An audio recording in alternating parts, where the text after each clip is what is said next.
Perfect. Perfect.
Perfect. Perfect.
Yeah.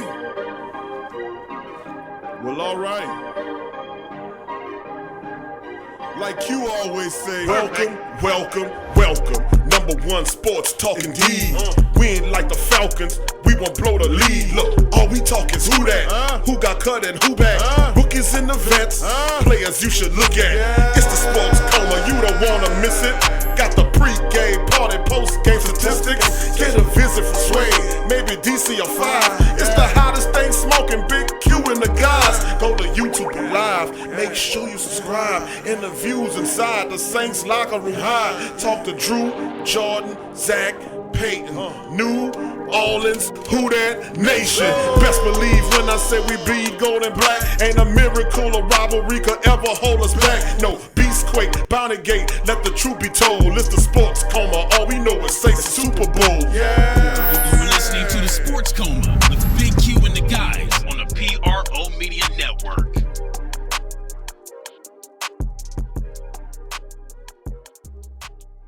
Who that fam? What's going on, family? How y'all doing, fam? What's good with it? What's happening, family? What's going on? Good to see the family members in the building, man. All the family members in the building. What's happening? What's going on, baby? Good to see the family in the building. Who that to all the beautiful black and gold family members in the building? Lance Kelly first in the chat. Till, my dog Till in the building. Who that to you, Till? And the family chiming in. Kevin McKnight. Who that to you, John Lister? Tramal, who that to you, Kyle Davis? Say we're gonna eat this Sunday. Elite Goods LLC. Good to see you, fam. Sub-Zero, who that to you? Troy Thompson, who that to you? Troy, he says, who that? Let's take care of these Vikings. Charles Mayfield, who that to you? Josh London, good to see you, fam. Who that? This Sunday, let's put the hurting on these dirty, rotten Vikings. That sound like me there, Joshua. Thank you, Josh. Daron, who that? He said, Fix was on yesterday against the Saints. Daron was agitated, man.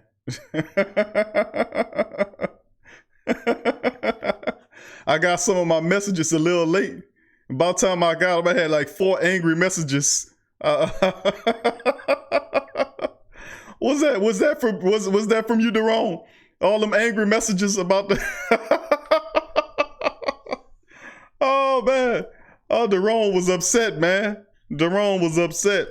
James Wilson, who that to your family? Good to see you. Tramal says Q always surprising the family. You know how I do, fam.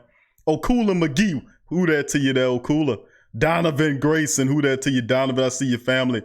Elite Good said, I think they're saying to themselves, oh, you know what? You better believe it. Natural Chrissy, who that to your family? Charles says, they trying to screw us every way. That's why we got to take no prisoners, prowl, kill, and eat. Look out. JT, who that to you? JT says, we have the team and the Saints and the Saints nation. Elite says we have to play the Saints at their house. Greg CTC ready for Drew Brees and MT to light it up. The secondary like a Christmas tree. Young Nola, who that? We going all the way 100%. Josh says preparing for a few Hennessy victory shots Sunday. That's what I'm talking about, family. SC Tramal says Vikings messed up and got stuck with us. AJ Pierce, who that to you? He says, who that from Popeye's Chicken for the 3rd time this week. AJ, you got to leave that Popeye's Chicken alone, AJ. You got to go to Weedats, man. Weedats, the official chicken of the Sports Coma and the Great Saints Think Tank, baby. You got to go to Weedats, fam. Weedats, 3 locations, man, in the Orleans area, fam. You got to go to Weedats, bro. You know, I know we like Popeyes, but Weedats is the dude. That's the people. That's the fam. That's our fam. Weedats. Let me see what up. Big ups to the rest of the family members chiming in as well. Let me see. Damn, a lot of y'all in the chat real quick, fam. Let's see who else. Pablo, who that to you? Pablo, who that so breezy? Who that to you? Says the revenge tour starts now. Shedrick. Who that to you? Shedrick, I see your family. 985J in the building. That's right, fam. Good to see you. Charles Mayfield says, wonder how much it took to make the Hawks take delay a game penalty, LOL. Tramal says, Vikings just collateral damage. Young Nola, who that to you? Brandy Jones, good to see you, Brandy. Larry Williams, who that to you, Larry? Let's see. What's that? Colliding Georges. Hey, Big Q, I got big news. Potential locker room problem. MT has been having some choice words with AK. Clues are MT's last Instagram post. Hadn't heard about that, fam. I'm going to have to look that up. JT says, nobody said this, but we also the only team that plays full quarters. All right. Ernest Adams Jr. What up, Ernest? He said basically negated bringing back Lynch. Who that 504 boy? Good to see your family. Thank you, AJ. AJ said, hits the like button. Appreciate your family. Colliding Georgia says, okay, yeah, he said that already. Thank you. Cliff, what up, Cliff? Cliff Etzler. Cliff Etzler. I hope I pronounced that last name right, Cliff. Good to see your family in the live chat. We take the Vikings out. Who that? Who that to you? Who that 504 boy says Vikings and Packers will both be one and done in the playoffs. Tyra, who that to you? Kevin McKnight, who that to your fam? He said, I hope we go in and handle business. No one is expecting Minnesota to win. This could be fuel for them. William Musgrove, good to see you, William. Who that? Back to work in Wyoming. Hold it down, Big Q, man. You travel a long way for work, family, but that shows the dedication of a who that. Desmond Roman, who that to you? Tramal says Seahawks had one job, and listen. How often do I have to say this, family? If you want to take care of business, do it yourself. If you got bills to pay, you gonna send your dog to the power company with the money in his mouth? No, you're not. The reality at the end of the day is you want to take care of business, handle it yourself. Take care of it yourself. Yourself. We leave nothing for chance. Not people who won't win. Leave nothing for chance, family. See how it ended up? If you took care of business, you wouldn't have this problem.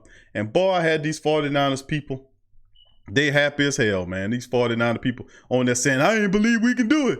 They didn't believe they can do it. You know, but we're gonna see who's who when the big dance roll. All right, Larry says another blown PI that hurt the Saints, LOL. Tyra says, who that? NFL, that's right. Say, hey, Q. Brandon Jones says, hey, my hubby at 985J. Uh-oh. Ryan Farrell says, all I know is Q. If the Zebras pull a stunt like they did in the Niners Seahawks game, I'm finding a Jumanji box and calling for the hunter to take out all them Zebras. They'll just replace them because they ain't hitting on nothing anymore. It's like going to the dollar store and buying them cheap balloons, them cheap party balloons that you can't blow too hard on them. They pop on you in your face. That's all it is. They part-time workers anyway, fam. Come on. They don't even give them full-time jobs. And then I ain't going to get into it. Jason Wilson says, facts. Tramal said the NFC North is about to become the Saints North. Oh, man. All the family members chiming in. Good to see y'all, fam, for real. Kyle Davis says we signed Tim White. Yeah, Kyle, we're going to talk about that. He's to the practice squad.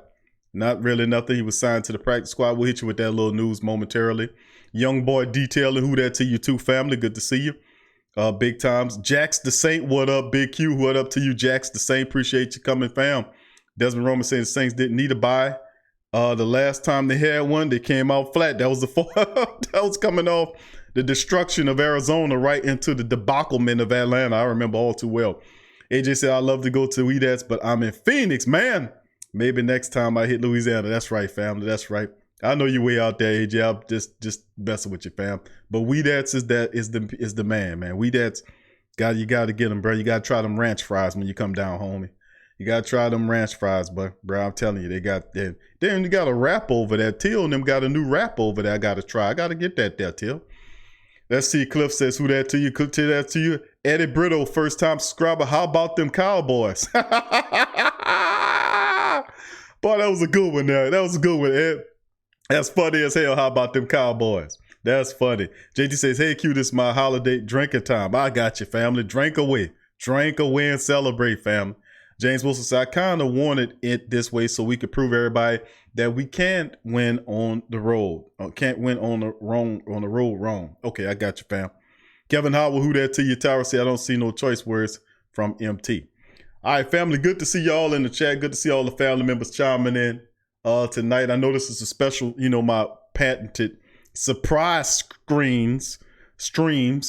surprise streams that I like to throw up on y'all. Of course, yesterday, we noticed Minnesota. Now, of course, I don't usually preview these games until close to the weekend, and just to be honest with you.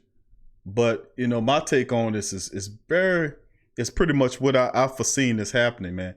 Anytime you leave your business in the hands of and notice all of them fail. Notice that for a second, family. Notice all the people you was counting on to help you, all of them fail. All of them fail. You can't leave your business in the hands of people of chumps and people that just ain't gonna handle it for you. So, notice that all your people failed. Seahawks failed. Lions failed. 2 weeks. Yeah, 2 weeks for somebody to knock something off and you ain't get everything failed the way it's supposed to fail because you're supposed to be in the spot. And we're going to talk about decisions and choices being made. Come on now. And forget it and put it in the rearview mirror But the reality, this is a learning lesson, man. Big time. The Saints have to take care of business, man. Like I've been saying, and it landed the way it was supposed to land. Give me just a second, family. I'm pulling up my calendar right quick to see. Where the heck is that calendar on here? Give me just a second here.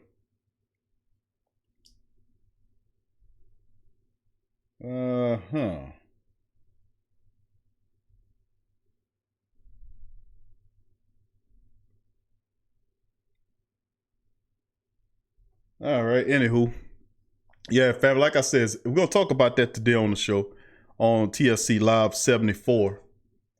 Just talking, gonna go over that about the Minnesota Vikings. I ain't gonna break the game down this time around. You know, I'm not gonna break it down. Just gonna go over it. You know, go over some of the information pertaining to the history of it. And I ain't gonna go into breaking the game down. It's too much. It's a little too early for that, being that we don't have a decent injury report right now to kind of go off to see who's going to be available for this game. So I'm gonna kind of hold the full cap breakdown of the game until, you know, our usual show. So that's what I'm trying to see for a second here. Look at my calendar's a little off and see here exactly, you know, with this, looking at this game. Hold on here, family. Give me just a second here. Seeing where this here. Okay. All right. Okay, I'm clear on that. I just wanted to make sure what the schedule was or when it falls. So traditionally, our traditional Minnesota game is going to be on Saturday. So that'll be our full breakdown or whatnot. And pretty much what I wanted to do on this surprise stream is just talk to the family members about this draw, man. Pretty much. After all the stuff that we talked about, the breakdowns, the entire seasons, and feel free by all freedom to all the family members to feel free to go into the PRO Media Network page, the Sports Coma page, and you can go under the playlist. And we have the full shows, the recaps of every game this entire season is available in the season recaps of the Sports Coma, available on the playlist section of the YouTube page. Special category dedicated to recapping all of the games. I'm talking about the preseason matchups all the way through the season, all the way to current. You know, we've been set that up there for the family members to go back and listen to for your enjoyment. And it's because, and I say that because you can go back and listen to a lot of the things that the family members said, and of course I said, and all of the news we covered, and the statistical breakdown and the recaps of the game, all of them. The San Francisco 49ers game was a classic. I loved that recap. The Atlanta game recap was funny as hell. Notice the tough games or those recaps were funny as hell. But going back and listen to a few of them the other night, it was pretty funny, man. But it's pretty awesome, man. But anyway, I'd like to thank all the family members for joining us in the live stream tonight. And I'd like to start the broadcast off by saying welcome. Welcome, welcome. You're now rocking with the Sports Coma with Big Q and the guys. And we have intense, entertaining, educating, and enlightening sport talk from your favorite sports family. I'm Big Q if you don't know. And this is the Sports Coma, the #1 independent Saints podcast broadcast in the land, and also known as the Great Saints Think Tank, man. So if you're not a subscriber, feel free to subscribe right now and join the greatest black and gold minds in all of Saints Kingdom. It's here in this platform, man. It's into this platform. Great Saints family members up, big, big, big up. So I'm looking at some of the family members. I just want to go over some of the chats before we get into some of the news here. Let's see. Kalad in Georgia says AK deleted his picture with Christian McCaffrey after MT's post. AK wrote something about having conversation with Christian McCaffrey in the post. If AK gonna talk to Christian McCaffrey, by all means, talk to him.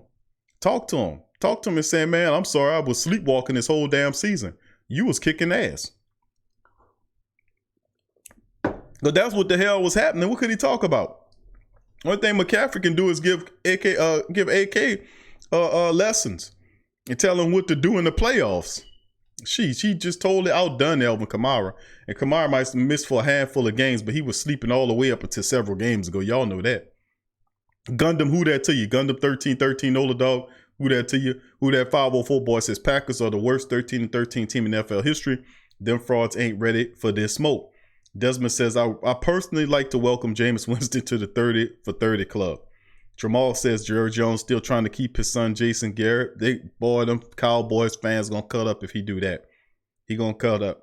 No Saint, who that to you, says we're going to beat Minnesota. We're going to kill Green Bay Niners Saints NFC Championship. Tyra says Q, that's the Who That Nations for life. Okay, I got you, Tyra. Thank you, baby. Appreciate you. I ain't said nothing about NFL. Okay, I'm sorry. I'm sorry, Tyra.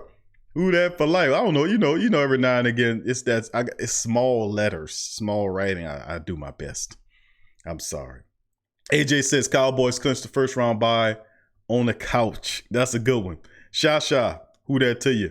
Kevin says Q, you have to admit the defense looked better without Apple. They did look better.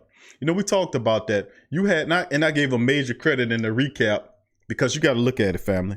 The Saints were missing 3 of their starting defensive backs, and they just held this team to 10 points. This team ain't the best team in the world, but McCaffrey is a star, and the Saints held them collectively scrimmage yards for under 100 yards. So that's something that we have to account for in a major capacity, man. I'm just saying, I have to give them credit. They do look good. PJ Williams looks good at the save. He ain't perfect back there, but he looks more engaging in terms of playing in the field, coming up, making tackles, than he looked playing cornerback. I mean, PJ Williams really looks good back there. Let's keep it going. Dallas Allen, who that to you? No Saints says Rams failed. The Saints says our defense should shut down Minnesota. Won't be no Minnesota miracle this time. You better believe it. Shasha says the ref failed. Tramal says the defense looked better without Marcus Williams. No Saints says Vikings failed. Dallas Allen says we good family. We Super Bowl bound. I'm glad we don't lose the momentum with a bye. Colliding Georgia says AK deleted his picture with Christian. John Lister, who that to you, says we best when I know that, Q. We best when I know that. I hear you. Tyvon Smith, who that to you, fam, say subs fam, what up, Q? Ed Brito says, I think the addition of Jack Rabbit, Janoris Jenkins, and DJ Swearinger is going to be something special. No doubt about it. Damone Horton, who that to your family, I see you. Tyra says, I wonder why. Troy Thompson, who that to you, Troy says, we can beat these teams. We've been putting 30-plus points and defense been holding it down. That's right, Devin. Devin Frank, who that to you, fam, I see you. Gundam 13 says, Jack Rabbit selling in the defense is nice, very nice. Tyra says, I believe so. Charles says, who that? Tavon says, but we do. Who that 504 boy says, the bye would have been nice, but this just means an extra playoff game. We get to watch our Saints win. Jamal says, we just need to watch out for Devin Cook if he plays. That's right, no doubt about it. Devin says, time to play ball no matter how we got to get it. Let's see. Collide George said, I think MT is telling AK to toughen up, stay focused, stay hungry, to lose his nonchalant attitude and make a run for the championship together with the team. I'm in all agreement with that, Collide Georges. I'm all in agreement with that. He get rid of that zombie. You say nonchalant. I call it zombieism, man. Ain't no time to be nonchalant. You better wake your ass up and play some football. Don't make me sound this alarm on here. Sample rate 100 said, what up, Q? What up to you, fam? Desmond Roman says, I have a feeling Murray will have a coming out party versus the Vikings. 17 carries in the last game of the season might indicate such a thing, brother. Good thing. A young boy detailing said, you also hit the like button. Thank you, family. Got a lot of family members. 80 people in the chat on a surprise live stream. Hit the thumbs up button, family. For your boy. Thank you, young boy detailing. Hit the thumbs up for your boy in the live chat, family, if you don't mind. Don't make me start singing up in here. Travis 504 says, who that Q? I was listening to the show from yesterday and was about to miss this one. Thank you, Travis. Ed Brittle says, I think the addition of Jack Rabbit is going. I read that one. Murray about the feast for sure. No Saint says 30 for 30, 5,000 yard club. Thank you, Tyra. Andy Clark, who that? Andy, I see you, baby. Mr. Brown, who that to your fam? He said, did we sign AB? Not a chance.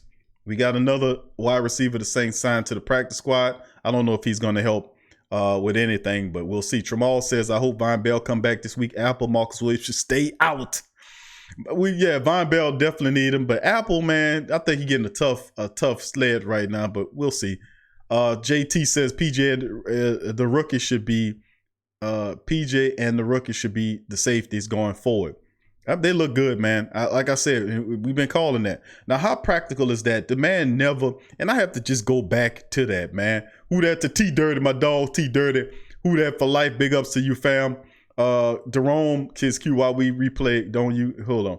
Q, we have replay and don't use LOL. It fix was on last night. I hear Jerome, you was upset. I know, fam. Verlin, who that to you? Verlin, I see he says, who that? Much love, Big Q. You getting them in, bro. That's what's up, giving us more and more to tune in for. Release ourselves, my Saints homie. Fondle the like button. You sound like Scoob. Let's see. Yeah, T Dirty, so you snuck one in on me there, Q. I tell you, hit that like, hit that notification bell, homie.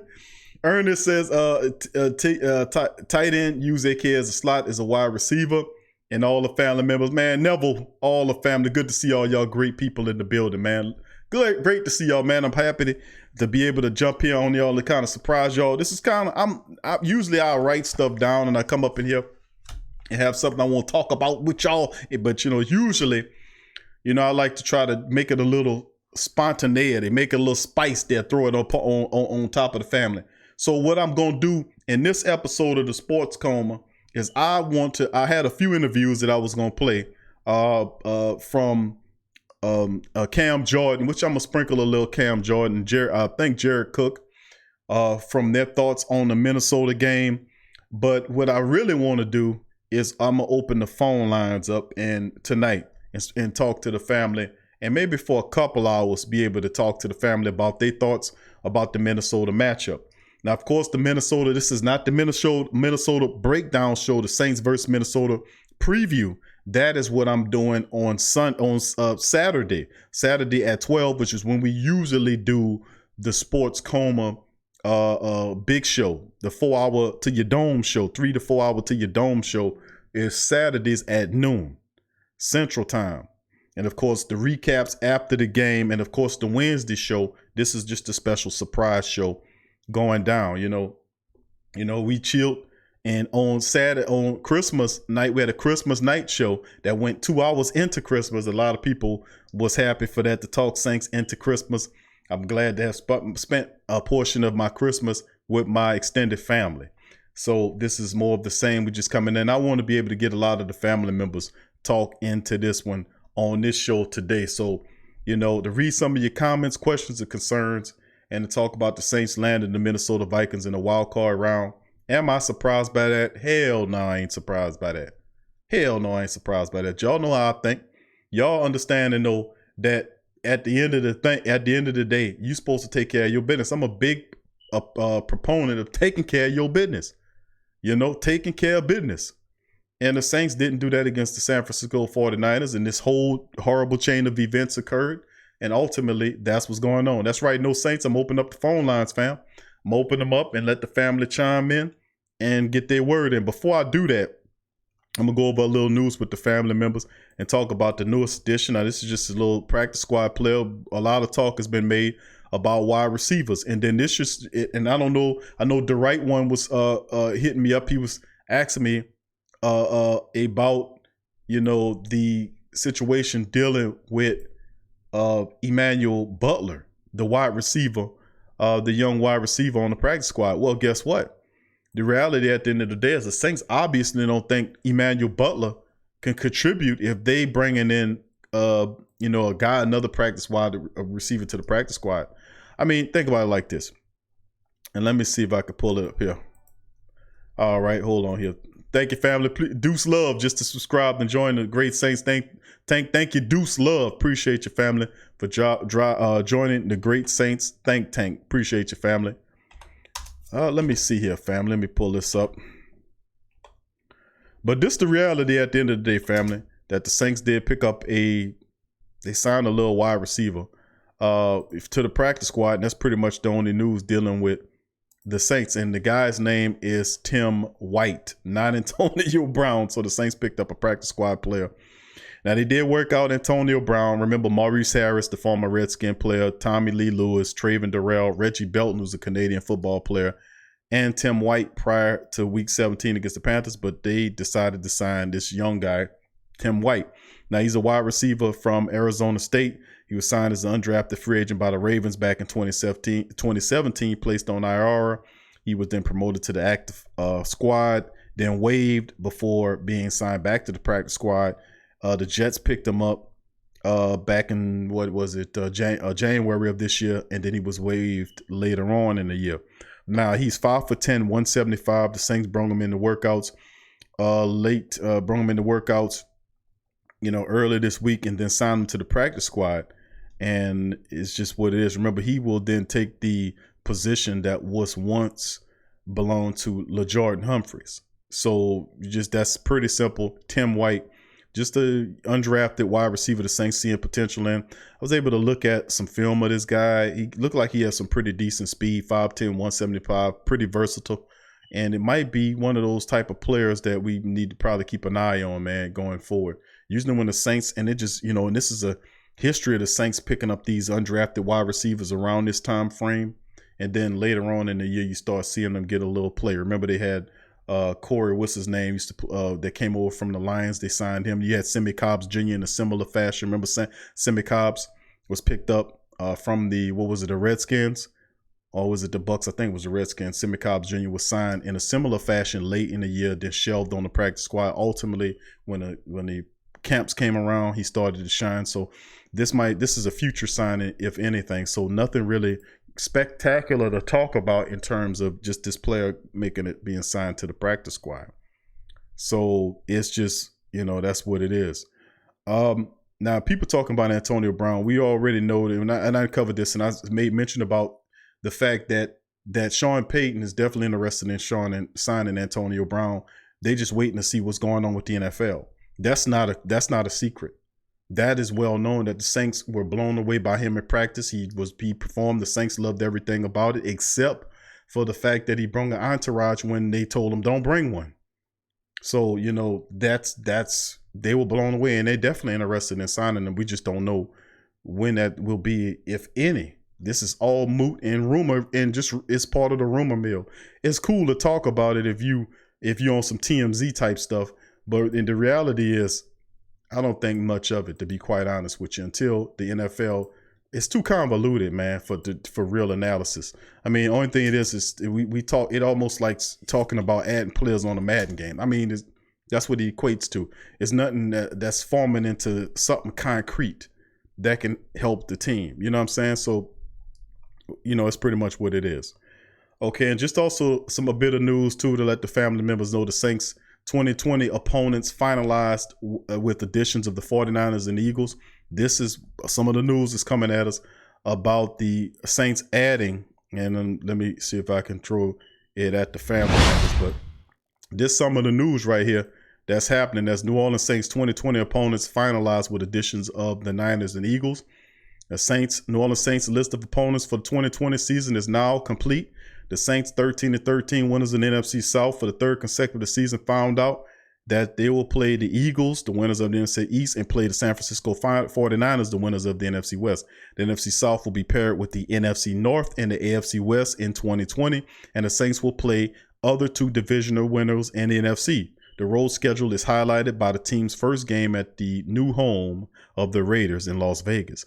20 opponents, home opponents, as you can see: Atlanta, Carolina, Tampa Bay, as usual. Then Green Bay, Minnesota, Kansas City, the Chargers, and San Francisco. Look at that home opponents. You got Mahomes here.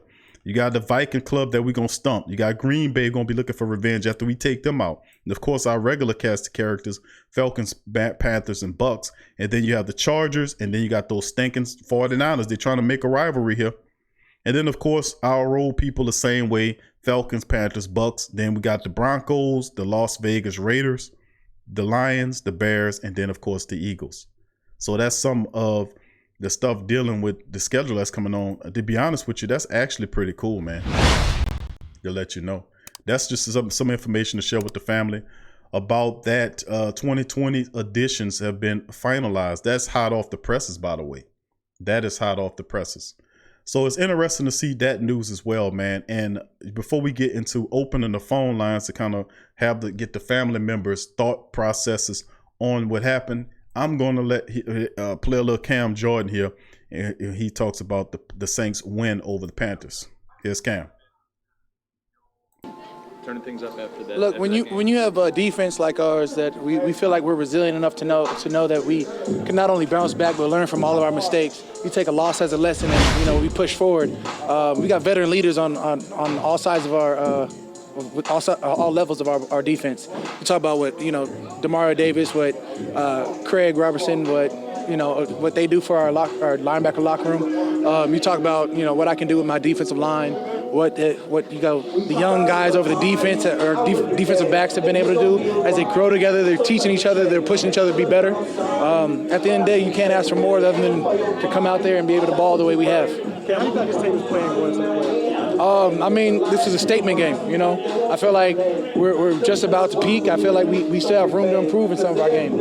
The fact that they were able to put 3 points on the board that first half and another 7 points in the second half, there's room for improvement. What are your thoughts like watching the end of that Packers game in here? I can't control any of that's them. I do know that eventually if we end up playing, I'm looking forward to it. I guess that means whatever seed. I don't even know what the seeding implication is. I can only focus on what we can control. We can control going out there today and finish the Panthers off. I know you guys would love to stay at home as long as you can, but I imagine the way this team is playing, offense, defense, and everything. We've traveled into hostile territory. We've gotten some big wins there.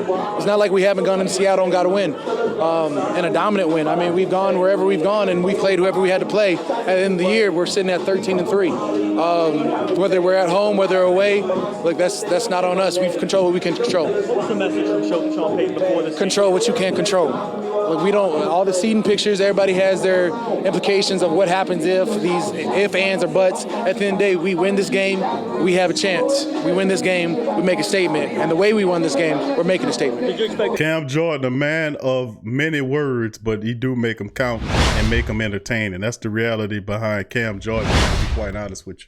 But Cam talking big talk. Now, that was done prior to them finding out who they was going to play in the playoffs, to be honest with you. And a lot of people started to tune into that Seahawks and 49ers game to get it. But like I said, when in Tramal and Derome, especially Derome understood what was going on. He said the fix was in, the fix was in. And he knew that you think for real, you think the 40s, you made a slip up. You had an opportunity to take this thing and you had it in your hands like this and you went like that. Just drop the mic. Now you got to get it the hard way. And I've been saying that for several weeks and I've been meaning every damn bit of it. I don't pity nothing. I want less. If this is how we gonna get it, then this is how we gonna do it. We ain't gonna do, if this is what you want, this is what you gonna get. If you wanted the number 1 seed, you had it and you said, you know what? That's okay. That's okay. That's okay, my friend. You can take it. You can step ahead of me in the lunch line. And at the end of the day, you now have a 1 home game in a wild card, which is, to be honest with you, we talked about this and we said, man, this should work. This should work because you will have to roll on and play hot. You was hot the month of December. You put up 46 on the stinking Niners. You come back, demolish the Colts. You demolish the Titans, then demolish the Panthers. Now you walk into a wild card matchup, buzzsawing all the way with the Vikings. No bye week needed. We didn't need a bye week when we were rolling out wins. In essence, a bye week stifled our production if you think about it. We were rolling up into that Arizona game, and then that bye week destroyed the momentum in the Saints tank against the Falcons. We don't need no more bye weeks. If we're going to heal, we're going to have to heal on the fly like most fighters do. Sitting down, what? No, you're going to have to heal and run with it. And the Saints are used to that. Now, they'll get some of their people back as they continue to roll, but this is the right formula going into it. To make sure you understand that the Saints are approaching and going into this playoffs on a hot streak, winning 3 games on a hot streak. Drew Brees is playing unbelievably. Alvin Kamara is woken up out of his slumber. Mike Thomas has been insane. Jared Cook is arrived. He's waiting for this big testament. All this great stuff is going on, and it's showing you, family, off top, that the Saints is on the road they're supposed to be on. We wasn't supposed to be on that other road, because if we was, we would have had it. The 49ers, let them have it. Let's see if they can hold on to it. Because the reality, the pressure on their ass. The pressure on them to hold the number 1 and the number 2. The pressure on them to win those games. That's the reality. The Saints play their game. Nobody could play with them. And I hear the Falcons, I hear the 49ers fans, I hear them trolling and saying stuff, and I see all their crap, and they talk and they mess, and let them have it. They deserve it. They want it. Somebody had to get it, and they got it. At the end of the day, we got to take care of business against the purple people. That's the bottom line. We got to take care of business against the purple people in the dome. And the last time the Saints had the purple people down here, I remember back in the same vaunted year that the Saints won the Super Bowl. See, listen. See, that just hit me right there. This is the destiny. How many clues? Trail Hatch, who that to you, fam? Jamming, who that? I see you jamming. That just hit me. It just hit me. JCL Systems, who that to you, JCL? I see you, fam. Tramal Barack Alone, Maya. Good to see your family. Who that to you? He says, who that nation to the Super Bowl recipes, Vikings. T Dirty, the great Saints think tank. Thank you, T Dirty. Okay, Diok Soo Kim. Good to see your family in the building. Says Saints should be number 1 seed, but that's okay. I get to watch the Saints game every weekend. That's right. That's how you look at it. Soldier for God. I see you in the building, family. Good to see you. Brandon Dot Davis. I see you, Brandon. Good to see your family. Sean D. What up, fam? Scoob. What up, Scoob? Sub-Zero. What up, fam? Shandon. What up, Shandon? Kevin Howard. Who that to your family? And all the family members chiming in, man. Big ups, Trail Hatch, and all the family members chiming in. Now, when you go back, the parallels between the 10-year ago Saints Super Bowl team, they just celebrated the anniversary this year, and this team is unreal. This is a Super Bowl team. That was a Super Bowl team in 2009. This is 2019. That was 2009. 2019 was in Miami. This is Miami this year. Saints didn't start off as a top seed, but the reality is they playing the same freaking guys. Did they not beat the Vikings to a bloody pulp in that game to move on? Remember they took down Kurt Warner, Brett Favre. Kirk Cousins will be doing his Brett Favre impersonation, and I don't mean slinging the ball around. I mean getting his ass whooped by the Saints defense. I mean, it's just, man, Adrian, who that to you? I see your family. It's just beautiful, man. The bottom line is I just think it's absolutely wonderful. And, man, George Cuverson. Debo the God says, I want the Packers badly in the divisional round. Good to see you, Debo. We that, who that nation, who that to you, Mr. Who that to you as well. Say that 5 times. And got George Cuverson, a Niners fan in the building. Boy, those Niners fans, boy. Those Niners fans. Oh, my goodness. They really feeling themselves right now, boy. Them Niners fans feeling themselves right now. But they'll go in their groups and their little chat and say, man, we don't want to see the Saints again. We don't see playing the Saints is dangerous. They exposed what we did. They exposed because prior to that, we was whipping on teams. We was shutting them down and whooping their tail. When the Saints came in there and did what they had to do, we exposed them. Showed them, and then everybody else been fighting them to a touchdown. And what happened to all those blowout games you had? Come on. But congratulations, though, man, because I would like them to congratulate me. You know, like if we got the number 1. Played a tough game, but congratulations to the 49ers. Big ups. They won it. And guess who had it but didn't want it? You did. You did. You did. But guess what? Does it matter? Don't mean a lick of spit right now. Bottom line is where you are, and where you are is where you're supposed to be, not handle business. If you really great. Debo said the Seahawks screwed up. Listen, Debo, that's true, bro. But listen, let's reverse this thing for a second, Debo. Let's go back. Kevin, who that to your family? Let's go back, Debo. Debo, check this out. who needed to take care of business, bro, but didn't take care of business, bro? Why we counting on the Seahawks, the Sea Chickens? We counting on the Sea Chickens. We counting on the sad, pathetic Lions, the cowardly Lions from the Oz movie.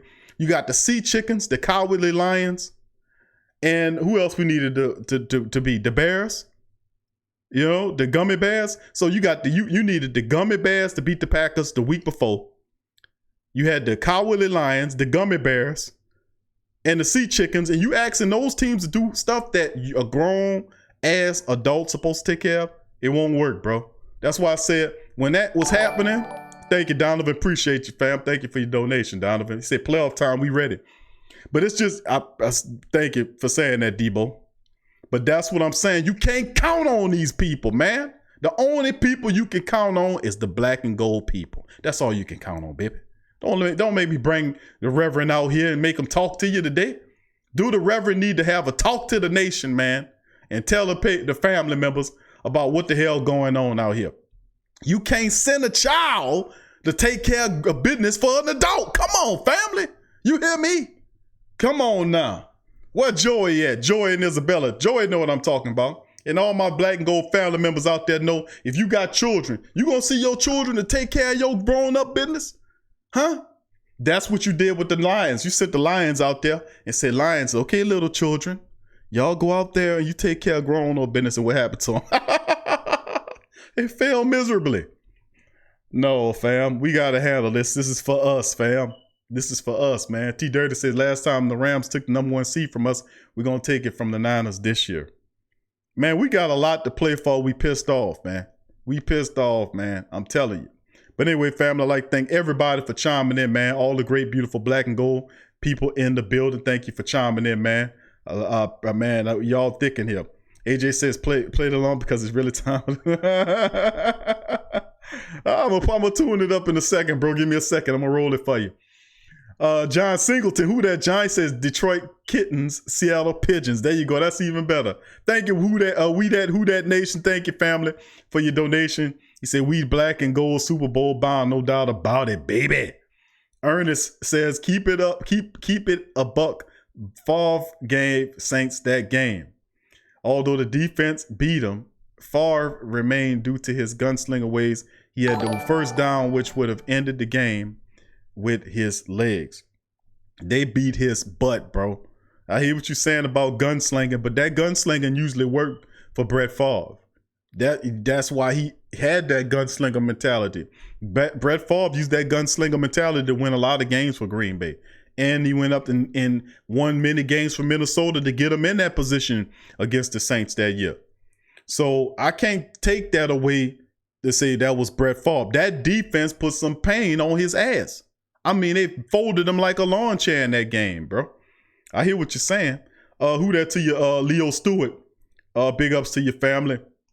Good to see you. Thank y'all, the great family. Jermaine, I see you. Jermaine, good to see your family in the live chat. But family, I'll tell you what we're going to do here. I got another interview I'm going to play. Then I'm going to open up the live lines. I want the family members to chime in. And I want the family members to give me their thoughts on the Saints in playoff chances landing. There's the Minnesota seed. I'm going to play some of that right after I play another interview here. We got Jared Cook chiming in on his performance against the Panthers. And we're going to listen to Jared Cook. And then after Jared Cook, I'm going to open up the phone lines and let the family members chime in. But remember, family, Southern Comfort, who that to you? Big ups to your family. I'm going to open up the phone lines, let the family members chime in. But please remember, family, I'm going to try to keep it confined. So we got a lot of people in the chat, and I know a lot of family members want to chime in with their thoughts about the Saints' playoff future, what it look like, about drawing that team. Derek, who that to you? Derek, I see your family. Good to see you in the chat as well. Chris Moorhead, good to see you there, Chris, in the live chat as well. And big ups to the family. James Combs in the building. Good to see you, James Combs, in the building as well. So I'm opening up the line in just a minute. AJ wants me to sound the alarm. Jamal said it was the Vikings who played the Packers last week, Q. Okay, all right. So we got to come up with a nickname. Then one of the family members said the Vikings. Well, however you want to slice it, family. They all considered children. You can't send a child to take care of grown folk business. You know that. You know that. You're going to get all the wrong stuff. You're going to send them you're going to send them to go shop for you. You're going to send them to go shop for you. They're going to come back with all the wrong stuff. They're going to come back with 10% skim milk and everything, all the wrong stuff, and the stuff all high, all the wrong stuff. Don't get mad at them. That's what you know you wasn't supposed to do that. Thank you, Adrian. Appreciate you, Adrian. Show love and support the TLC platform. Thank you, Adrian, baby. Appreciate you. Miguel, good to see you, Miguel. He says the only bye we need is before the Super Bowl. Big Q, who that for life, baby? That's what I'm talking about. See, I love that, man. Man, the black and gold family members, man. Y'all the greatest. Demetrius Simpson, good to see you there, Demetrius. Good to see your family in the building as well. So, family, I'm going to run this last interview. Then I'm going to open up the phone lines. And I want to hear from you, and everybody there. You know, remember to kind of keep it confined, family, because I want to try to fit a lot of family members in there. And I want to hear what y'all have to say for real, man. But here's Jared Cooks, with his thoughts after the Panthers game. The game is really just come on as the season's going on here. What's been the difference for you? Just continue to work, continue to get my rapport with Drew, and continue to understand what Coach Payton and Coach Dan want from me. And just understanding the situations on different personnels and things that they put out there in the game. So it's just all about work. The degree of difficulty during that one-handed catch, can you take us through it a little bit? Eric Reed just kind of stayed inside of me, and he kind of played my back hip a little bit. So Drew just hit him with a back shoulder. And when I was running the route, I didn't expect it to be that far back shoulder. I thought it was just going to be kind of right off his ear. And I just went up for it and just made a grab. As soon as it touched my hand, I squeezed it and tucked it. How do you feel like you all are playing going into this? I feel like we're playing pretty well. I still feel like this team can play better. I'm not satisfied. I don't think guys in this locker room should be satisfied. I think we can produce a lot more yards. I think we can produce a lot more touchdowns. So we just got to continue to keep working. I know you guys would rather stay home as much as you can for the playoffs, but the way this team has been playing down the stretch here, does it really matter to you? Do you think it matters where you play? Of course you would always like to have home field. But, with the games that we got coming up, we just got to go make it happen. Do you guys feel like you're playing at a certain level now where your game will carry on the road, just like it did today? I like us against anybody. I like the guys in this room against anybody. But we still got to go out here and do it. The job still has to be done. We got to continue to work at it.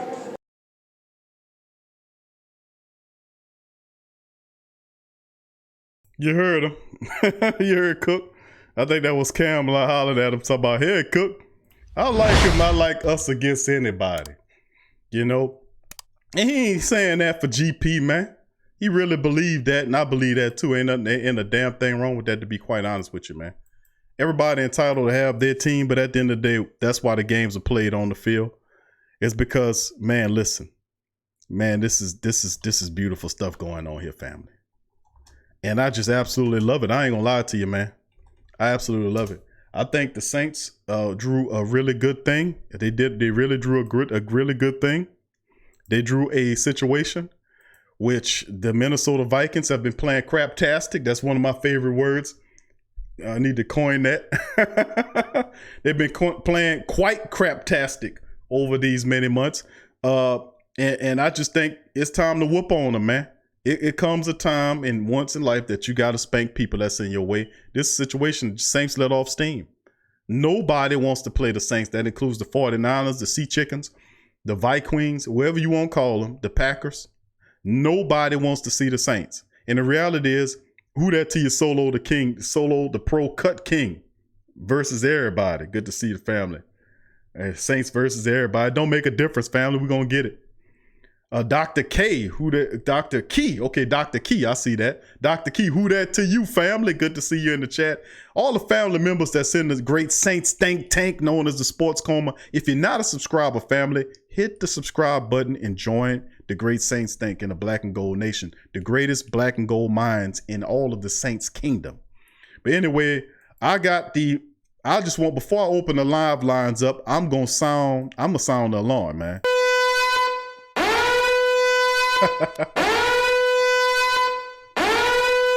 Sounding the alarm. I'm sounding the alarm. Sounding the alarm. It's time to get it, baby. Every time I sound the alarm, we make something happen, baby. Sound the alarm. Sounding the alarm, baby. To all that I'm sounding the alarm, I'm waking them all up. Ted Ginn Jr., wake your ass up. Everybody, let's get it going. Some of these players that's hurt, Von Bell, wake your ass up and get off that injury list. Wake up. It's time to get out the Minnesota Vikings coming to town. Wake your ass up. Let's get it. We woke up Alvin Kamara like this. We woke up Sean Payton to have him trying out wide receivers. We was the one yelling, put P.J. Williams' ass in safety. Where he at? Back there at safety. I'm telling you, they better understand we waking them up. Sound the alarm, family.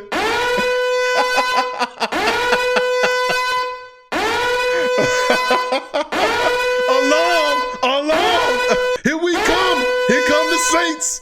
Here come the Saints, baby. Here they come. Sound that damn alarm, man. Who that, Thomas? I see you, Thomas. Sound the alarm, baby. Sound the alarm. Black and gold, baby, we in the building. Sound the alarm. And we used to sound the alarm, family. I've sounded alarm for those who don't know. It's the first time I hear sounding that damn alarm. We sounded that alarm several weeks ago to wake up Alvin Kamara to get him out of that zombie state. We've sounded that alarm and warned Sean Payton, alert, alert, alert. You got a half of offense. Half of offense. He wasn't paying attention to the wide receivers. All of a sudden, he paying attention to the wide receivers. Don't tell me about the power of spoken word, man. We speak it like Deontay Wilder, the heavyweight champion of the world, said. Speak it, believe it, receive it, baby. Speak it, believe it, receive it, baby. Spoken word, baby. The power of the spoken word, baby. We speaking it to the existence. Who's saying that P.J. Williams supposed to be a safety and they got P.J. Williams' ass back there at safety? Who said that first, family?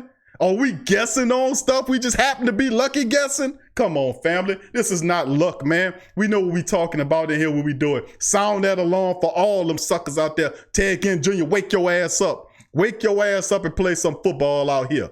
We got to take care of business here. All right, family member, just to let the family members know, the live line is open if you want to chime in. All I ask for your family is to keep it short, express yourself, and give the family members behind you an opportunity to express themselves as well. So we got a lot of people in the chat. Please hit the like button. Got 54 likes, over 100 people in the chat. Please hit the like button. Let's get that like up. Who that 504 boy says, ain't a team in the league that has an answer for Murray and Cook. And let's see what else said. And Thomas. Thank you, family. Speaking into existence. There you go, Derek. You know how I go, baby. James said the Green Bay Snackers. Oh, that take me back to my capping days. You know who used to cap on.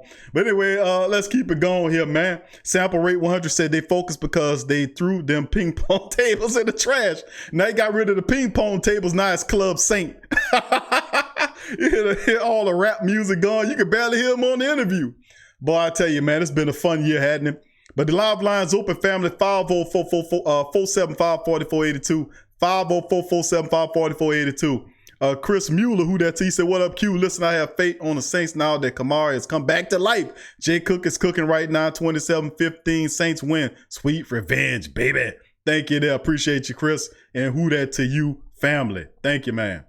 Okay, family members, live line is activated. Remember, kind of keep it, I ain't trying to say keep it short, but kind of keep it to a minimum. Remember, we're going to try to fit as many people as we is in the chat. Who that to all my family members. I see you there, Lance. Who that to you, Lance, as well. Who that to your family. Debo said Packers are the weakest second seed in history. Aaron Rodgers is overrated. I know a guy, who that Big Wick. Who that to your Matthew Walsh. And the family members chiming in. He said, no buy, no problem. I agree. Matthew said, Sean, build this team just for the playoffs on the road. Big ups to the family members chiming in. Subscribe if you're not a subscriber, fam. What up, family? Thank you for calling the Sports Coma, who I'm speaking with. What's up, Big Q? You speaking with AJ Pierce. AJ, what up, fam? What's going on, AJ? Hey, what's good? Not much. What's good, man? I'm chilling, my brother. I'm doing good here on this Monday, talking to the family members, brother. How you doing? Doing good, doing good. I just want to say, I know you said try to keep it quick and brief, so I just want to hit on a couple of things, like one or two things. Sure. Number one, I see that we're 8-point favorite going to this game, and I think we're gonna cover that spread. Reason being is because I mean, at home, we only lost one game at home in the playoffs, and I mean, as the Saints, in the Saints organization, you got to be motivated, especially Minnesota being one of the teams that put you out a couple of years ago. And I remember last year, I think that was last year, when they played Minnesota in Minnesota. You seen that look in Drew Brees' eyes, the way he was fired up. Man, you gotta look at it like this. They've been through too much to not get this W. And it's just, I'm kind of lost for words because it's so much I could just say in this one little sentence. But number two, I just want to say, I think being the number 3 seed is, I think it's actually a blessing for us. Yes, home field will be nice, but the number 3 seed, it's really not that bad. Minnesota and Green Bay. I mean, I'm not trying to overlook them, but they are like the Oklahoma of the playoffs, the college football playoffs. Both of them teams. Green Bay, I don't really see them beating us. I don't. And you got anything to say about that? Well, no, I feel you, bro. I definitely feel you, man. It's a lot of emotion involved with it, man, because if you think about what we've been through, man, going in, taking care of business against this team in the playoffs will be something we just have to pay them back. We knew eventually we'll run into Minnesota in this type of situation. They were winning games as well. And ultimately, this is where we are. And my thing is, I'm not mad at the 49ers fans. I'm not mad at anybody. The Saints, this is what we wanted to do. This is what we were. This is what we wanted to do. So if that's how we want it and that's how we're going to have it, we got to take care of business. And that means against this team, and we got to take care of business to get this goddamn team. That's just what we're going to have to do, family. Bottom line. Because this is what and I go back to that, AJ. Taking care of business against the Vikings, I don't think that'll be a difficult challenge. I think the Saints don't need any incentive or any extra motivation to destroy the Minnesota Vikings. The Dome is going to be absolutely insane for this playoff game. Nobody wants to get down there. Eventually, the Saints will have to take that momentum and that energy from the Dome after squashing the Vikings and go up to Green Bay and take care of business against their division friends. So, I mean, the bottom line is, if you want to win and take care of business, you're going to have to take care of business in a major way. I don't know if the 49ers going to be able to beat who they're going to be. So I'm telling you, at the end of the day, this could shape out a whole nother way. But the Saints don't need any extra incentive to take care of business against the Vikings after what happened a couple years ago. And last year. If this is your Super Bowl, you got to step up and claim it, fam. Right. And I was going to say, I don't know. I hope the NFL don't try to screw us, because I don't think they'll want to see the Saints in the 100th anniversary, Super Bowl, And I think that was kind of strange going to yesterday, watching them games, how they missed and like I said, I know, we can't really depend on other teams, but I just think that was strange how they screwed Seattle, because they know more than likely, us getting home field advantage, we're more likely to go. I still think we're going to go anyway, but, I just found that funny, Every year it seemed like a thing for them, for the NFL.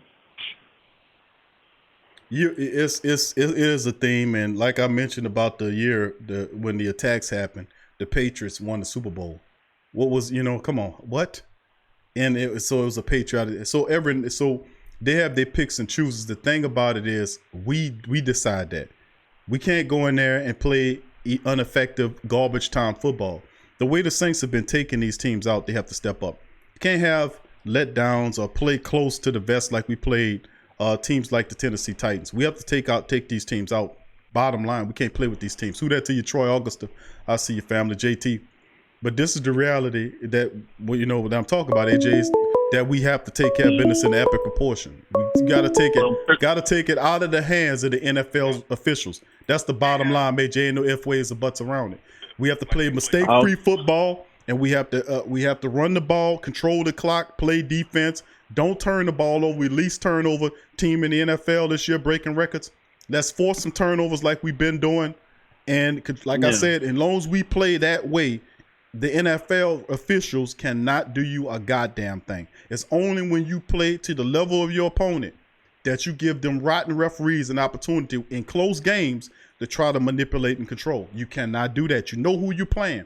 We've been saying that all season long that you're going against a juggernaut. We've been documenting it with stats and facts showing you that over the last 12 or 13 odd weeks that the Saints been leading the NFL in penalties, but yet have the least amount of turnovers. How you leading the league in penalties called against you, and you have the least amount of turnovers? So you disciplined enough not to turn the ball over, but you're not disciplined enough to get penalties against you. That don't make any sense.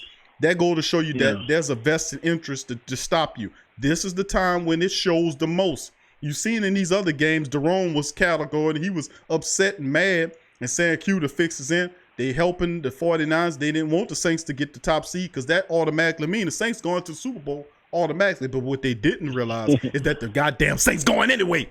Whether we are 1, 2, or 3, or 4, I don't care what it is, we going to the goddamn bowl. Right. Bottom line.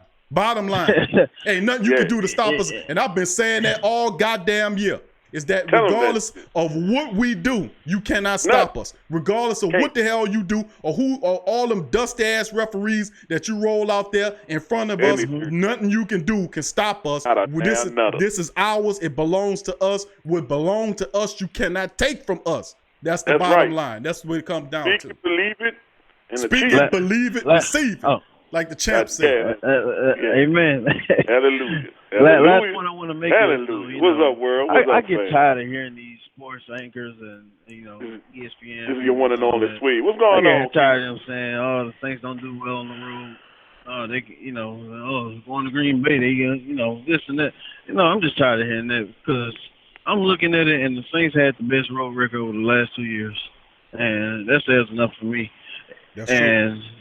And this year, I think, if I'm mistaken, I think our away record is better than our home record, right? So, I just something I don't get. Like I said, I ain't scared to go to Green Bay. No, you ain't got nothing to be scared of. Ain't nobody scared of no little snow. Ain't nobody scared of no snow. And I said that the other day. And I said, listen, man, think about it for a second psychologically. What the hell you scared of? Everybody say, I don't want to go to Green Bay. What the hell up there to Green Bay? The Sasquatch monster? I mean, who the hell up there in Green Bay? You don't want to go up there to Green Bay to go up there and play them. You know? Who you want? Who up there? I mean, the Bigfoot? I mean, who up there? I mean, ain't no well, like they cold too. Yeah, Miss Wade. So that's what I'm saying, man. The bottom line is this, bro. Is that if we got we people in psychologically they're not looking at it, but they more afraid of the snow and the cold than they are the Green Bay Packers. Now, ain't that something? So listen, that's weird. We got to take care of business. It's like the old saying go, and a lot of the family members know, is that sometimes you got to go through hell to get to heaven. Y'all ever heard that before? Did you ever hear that before? Sometimes you got to go through hell to get to heaven. I know you heard that before. Tell them that thing. Goddamn. So that's the bottom line. Sometimes it's an icy hell in Green Bay, but guess what? If we got to go there and pack and ship the Packers ass, if we got to take care of them, that's what we got to do. This is the road you chose. Don't moonwalk away from it now. This is the road you chose. This is the road you chose. Wade, you crazy boy.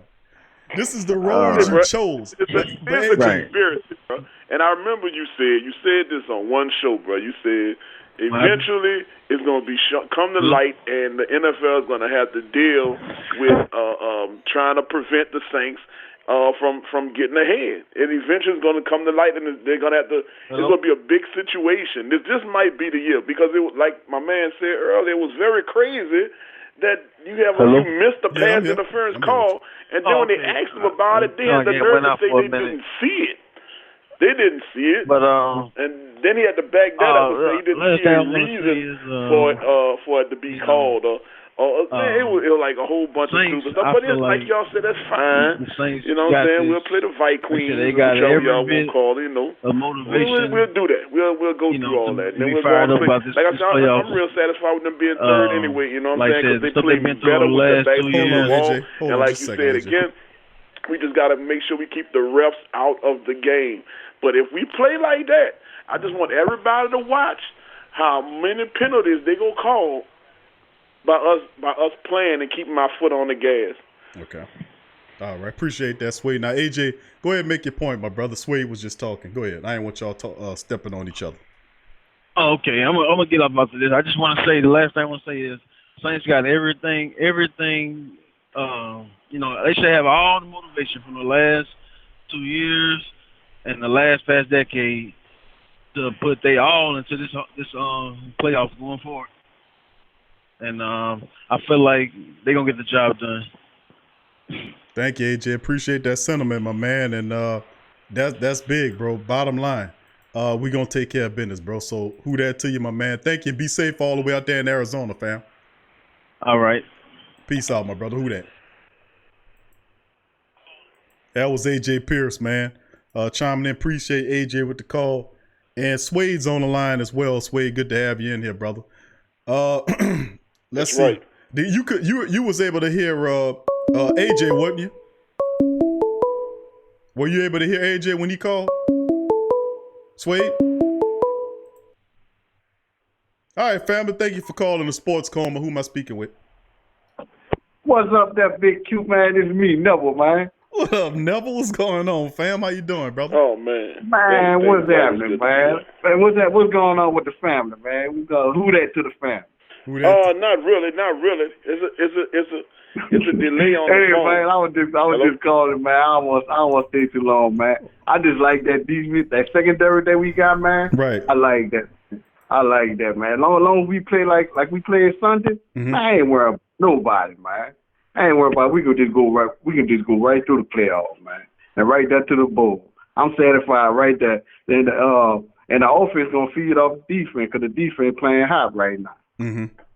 Yeah, like we said, and that's a great point, Neville. The injury situation with the Saints. Think about it in this way. Irregardless of what we got to do or what we dealing with, you lost Drew Brees. And most people, most professionals will tell you if you lose Drew Brees for any stretch of the season, you'll be fighting for a playoff spot. At best, the Saints some say if Brees wasn't there, the Saints would be fighting for the last seed in the playoffs. They ended up 13-3 with Drew Brees sitting on the shelf for 5 games. Absolutely insane. Absolutely insane. Not to mention you lost Elvin Kamara for a stretch. You lost Jared Cook for a stretch. You lost P.J. Williams for a stretch for a few games. Turn around, you lost several linebackers. You lost defensive backs. You lost defensive linemen. 2 of the best ones, Sheldon Rankins and Marcus Davenport, to the IR list. Alex Anzalone, the list goes on and on. What do? Dig deeper to the depth, bring former Saint players back like Manti Te'o, utilize some of the depth that you've had.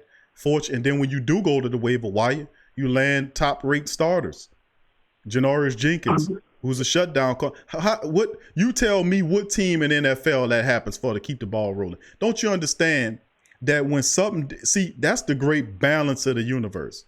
And I was having this talk with a brother today, and we was talking, man, and a lot of my thinking from psychologically and religious kind of mirrors it goes because it does well. It serves me well to explain how things work. We don't need Neil deGrasse Tyson to explain the universe to us because I'm pretty sure he don't know what the hell he talking about.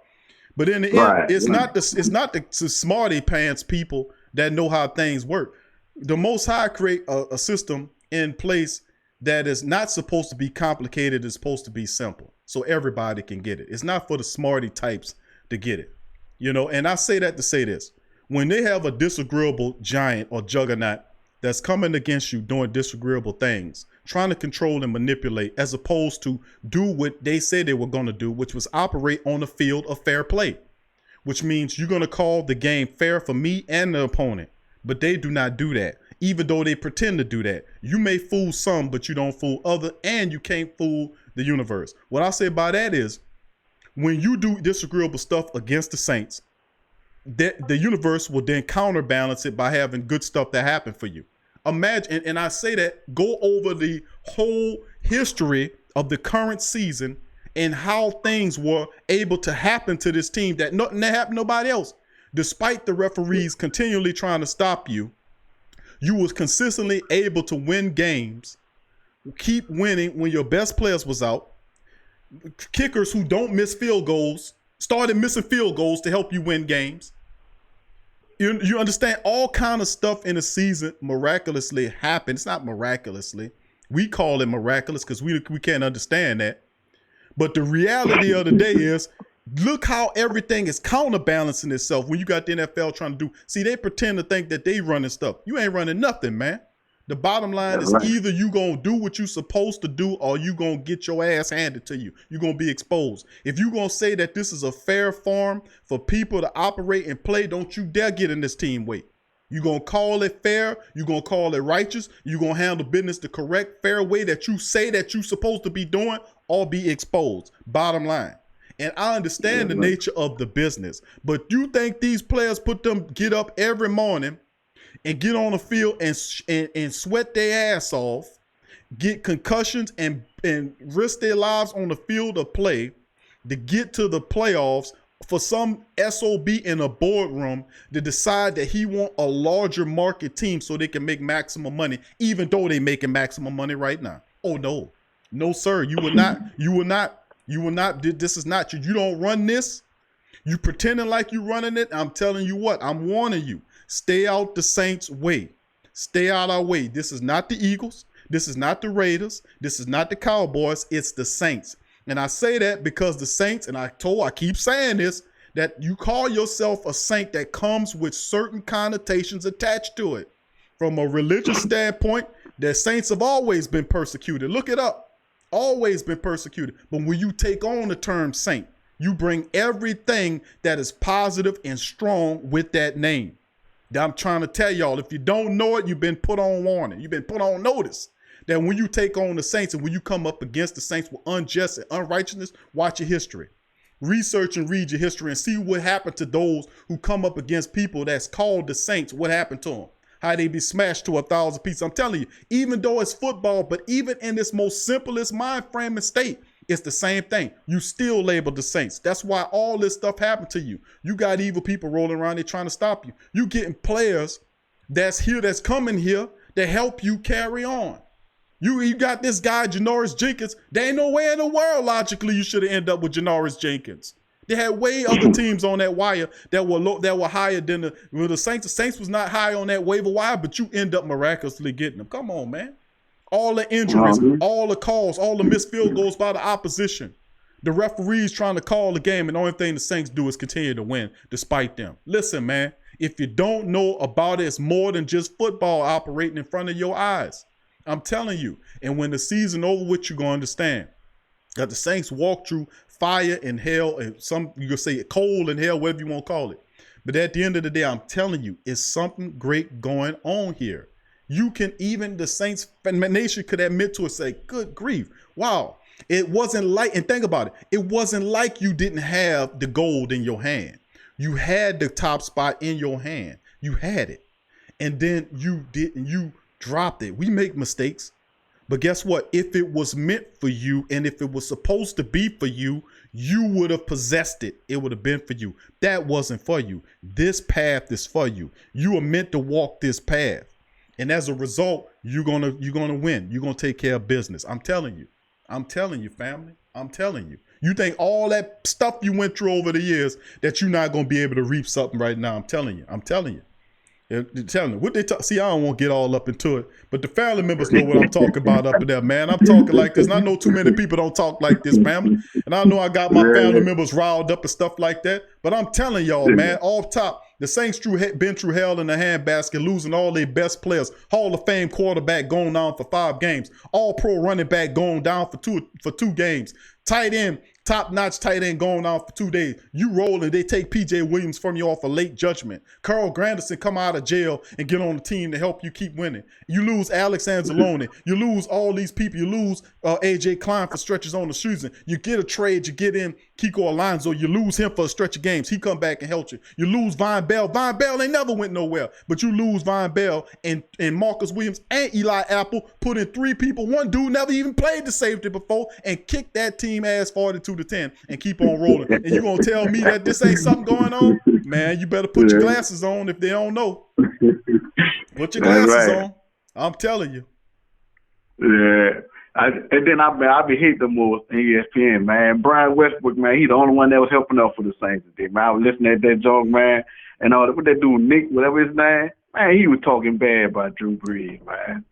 Matters that's not, why that's why I be kind of glancing at that ESPN, man. I kind of glance at it, and I don't want, cause I know I'm gonna get pissed off if I listen to them. Bro, listen. I'm like, no dude. Them dudes don't know what they be talking about. Always talking bad about the Saints. I know. Neville, let me tell you. Now, you know how I feel about that. Neville, I always say over and over again about them commentators. How I'm going to get mad at a fool? How I'm going to get mad at a fool when they don't know what he's talking about? He a fool. I would be a fool if I get mad at him. He a fool. What do he know about the Saints? He's going to sit up there and pretend and look over some stats on the sheet. Oh, we got the Saints are averaging such and such many points per game and giving up such and such point. Looking at the stat, oh, you something. That might fool some fool because you got the fancy graphics. You're reading off a teleprompter and you're looking over the statistics and then judging the team based on a statistical sheet. That's only a part of the equation. You have to actually watch and experience the Saints. And the problem that a lot of these people make about the Saints is recognizing that this is not the same as other teams. I keep telling people that. Yes, they're a football team. They look like a football team, but this is a family, man. And they play with that essence. And anytime you run up against us, you're going to have problems. And the only team that beat the Saints is themselves. I'm telling you that. We didn't want that number 1 seed. If we wanted that number 1 seed, we would have whooped them people butts and took it from them. We put up 46 points. If we really wanted, you don't think that we really wanted it? Come on now, family. The path that we have is on. Let them celebrate a first seed. That means absolutely nothing. Congratulations, dude. Let me ask you a question. 49er fan in the building, do they give Super Bowl rings out to you because you get the first round seed? All that means is that put more pressure on your ass to hold that seed. That's what it means. Can you handle the pressure? Because you're looking kind of shaky over the last month since the Saints since you came down here. You're looking kind of shaky. I'm trying to tell you, man, we don't need the sea chickens. We don't need the cowardly lions. We don't need none of them chumps to take care of business against the Saints. The bottom line is the 49ers fans know in their heart. They can sit up here and brag and talk, and we got the number 1 seed. We got the number 1 seed. Guess what? The Green Bay Packers got the number 2 seed, and I know a Packer fan told me they don't deserve it because of a soft schedule. Come on, man. What it does do, it put the pressure on your ass to hold up that number 1 seed. The pressure is on you. Can you hold on to it, 49 fan? I hope so. I hope so, because guess what? You don't want to see the Saints, but guess what? The Saints is coming. The Saints is coming. Let's just hope that you're ready for us the next time around. You don't want to see us again, partner. I promise you.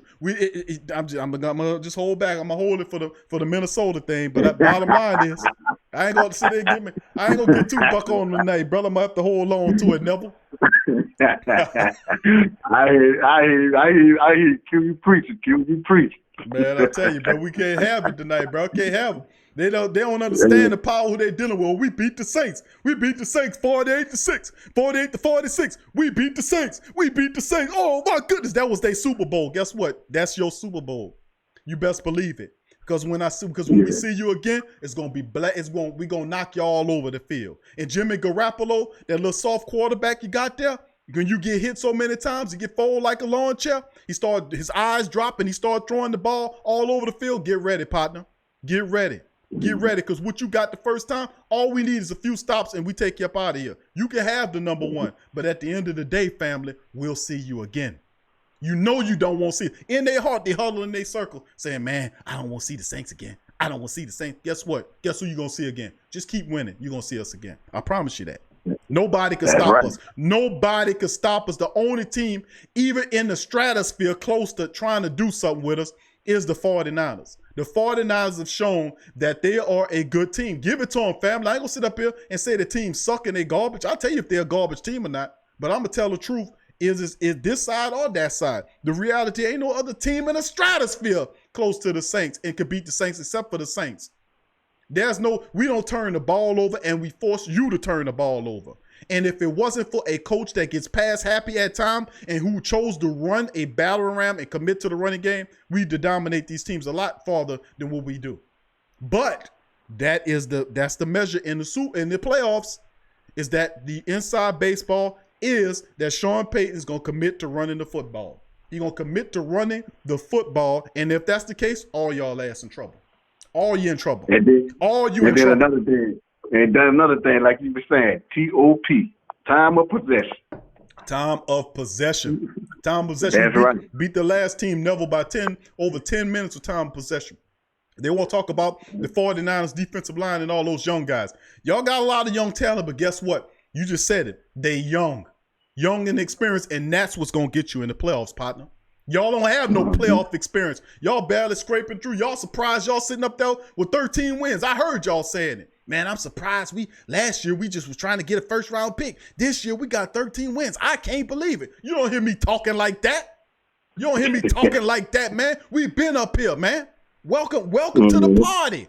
Y'all been mighty absent lately. Welcome to the party. I don't want to talk about the 49ers. We're looking at the Vikings, and I don't want to disrespect the Vikings, even though I'm disrespecting the Vikings, even though we're going to kick the Vikings 8 ways from Tuesday, go up there and smack the Green Bay Packers around, and if the 49ers are able to take care of business against the Seahawks, and chances are they're probably going to have difficulties because it's very hard for them to beat that team for 3 straight times in a year because that's their division rivalry. That's a dangerous matchup. So, that's my Bible. But Neville, thank you for your call, my family. I'm going to take on another call, my friend, and I appreciate your call, fam. Thank you. All right, now who that? Who that, baby? Appreciate you. What up, family? Thank you for calling the Sports Coma. Who I'm speaking with? Man, this is Suede again, man. Suede, what's up, family? Let me ask you something, Suede. Were you able to hear AJ when he was talking the last time? Nah, man, I wasn't able to hear my man, bro. Okay. That's why that's why I guess we was kind of, crisscrossing or whatever. But yeah, I didn't get a chance to hear him. All I could hear was you. Okay. All right. Well, that's cool, bro. I got you on the line. Now, what's your thoughts on that, family? You hear me cutting up here, bro. Who that to you, Anton Gray? Good to see you in the chat, I was calling to be a deacon. I was going to be a deacon behind you. And, hey, man, all right, take your time. I was going to add some of that to the flavor, you know what I'm saying?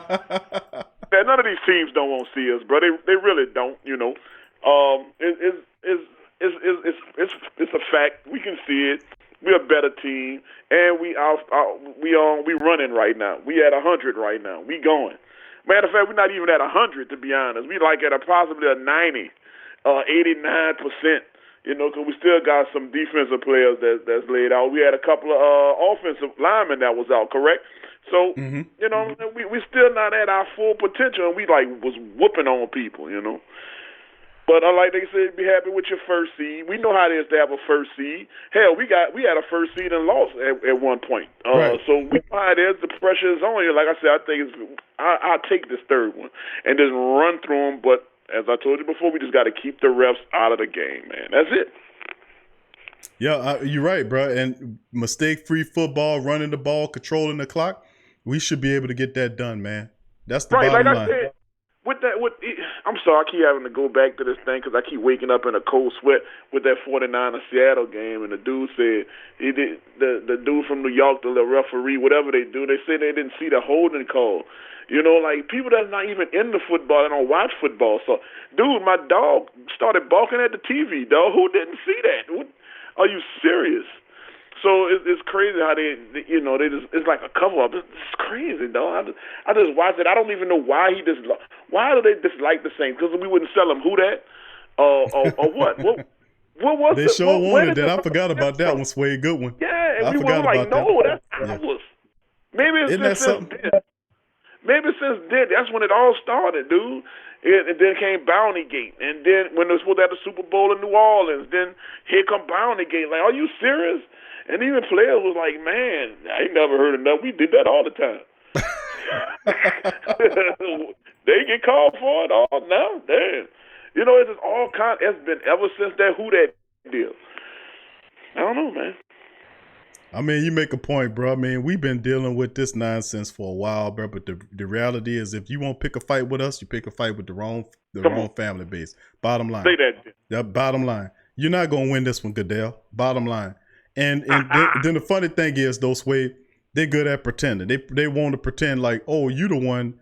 We are not doing anything. The Saints are committing these turnovers and what have you and all this kind of stuff.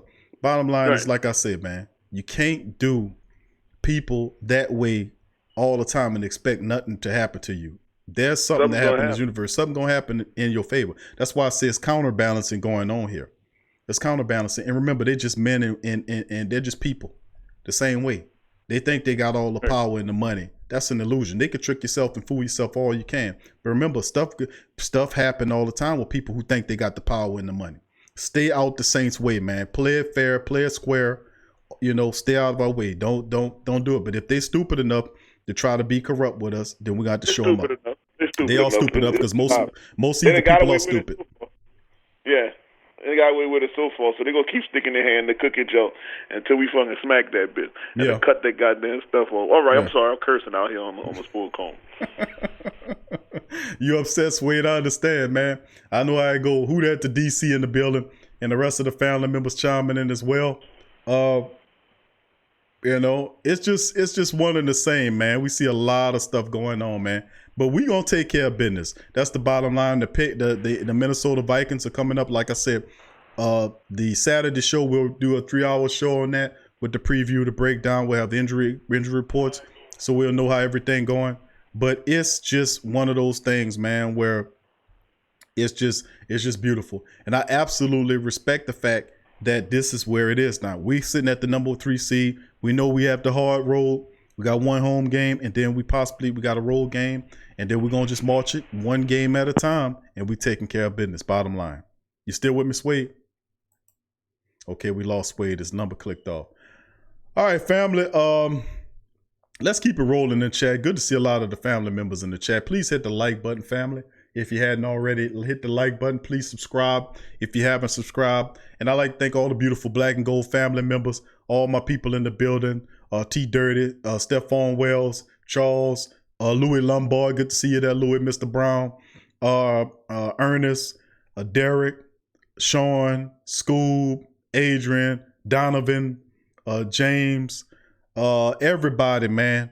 Thank y'all. And Troy Augusta, Young Boy Detailing, John Singleton, all the family members, all y'all, Demi, Tyra, all the great and beautiful members of the Great Saints Think Tank. I'd like to thank all y'all, man, for joining us in this great chat. I ain't going nowhere. I'm just thanking y'all. Usually when I do that, you'd be like, man, Q might be getting ready to check out. I'm just hitting the P. I'm just giving praise to all the family members. James Van Court, good to see you, James. Jaquan Williams, good to see you. Say, I need this, Saints. The Hammond business. Okay, Jaquan, I hear you, fam.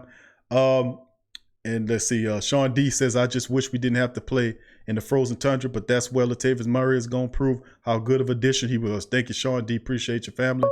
And let's see here. What up, family? Thanks for calling Sports Coma, who I'm speaking with. What's going on, Q? This is Kyle Davis. What up, Kyle? How you doing, brother? I'm doing fine. Can't complain. How about you, man? Say, bro, I'm like you, bro. If I can't complain, bro, who gonna listen to me? Exactly. Exactly. Exactly. Hey, man, bro, Kyle, I might have to sit up here like I did the last show and sit up here and sing the Williams boys. What's that? The wine is. We're brothers. Wherever you What's going on, Kyle? What's going on, fam? Nothing much, man. You had me hype, and then you calmed down. Now I'm in my humble state, but I'm going to crank it up just a little bit. I ain't trying to get you too buck later. It's getting close to bedtime. Man. I'm up now. I'm up now. I've been up since I heard the Sports Coma song. I'm up now, bud. But nah, man. You know, it's good. It's a good thing. It's a bad thing. You know, Marcus Williams, he hurt. but he's not playing in the playoffs. So, I mean, it's good and bad. And, we're going against the Vikings. And before all this, like, I don't know. I don't know. I really don't. I don't like Marcus Williams on our defense. But, hey, what can you do? Right. But moving on. Yeah, we playing the Vikings. I seen somebody in the comments say, you don't know what you can get with Kirk Cousins because he has bipolar play in him. Because one game he can be playing lights out and throwing straight missiles, and the next game he running for his life. So, still we need to be on our ones and twos. I know, we are an ascending team. I've been hearing this over the past 3 to 4 weeks. But we still need to, keep our guards up, even though we know the weapons we possess on both sides of the ball and special teams. We still need to play a smart game. Right. Absolutely, bro. And I just like the fact that we got Janoris Jenkins, and we got that veteran safety. But I'm really, really, really fired up about CJ Gardner-Johnson. He's just a different cat, man. He's just a different individual.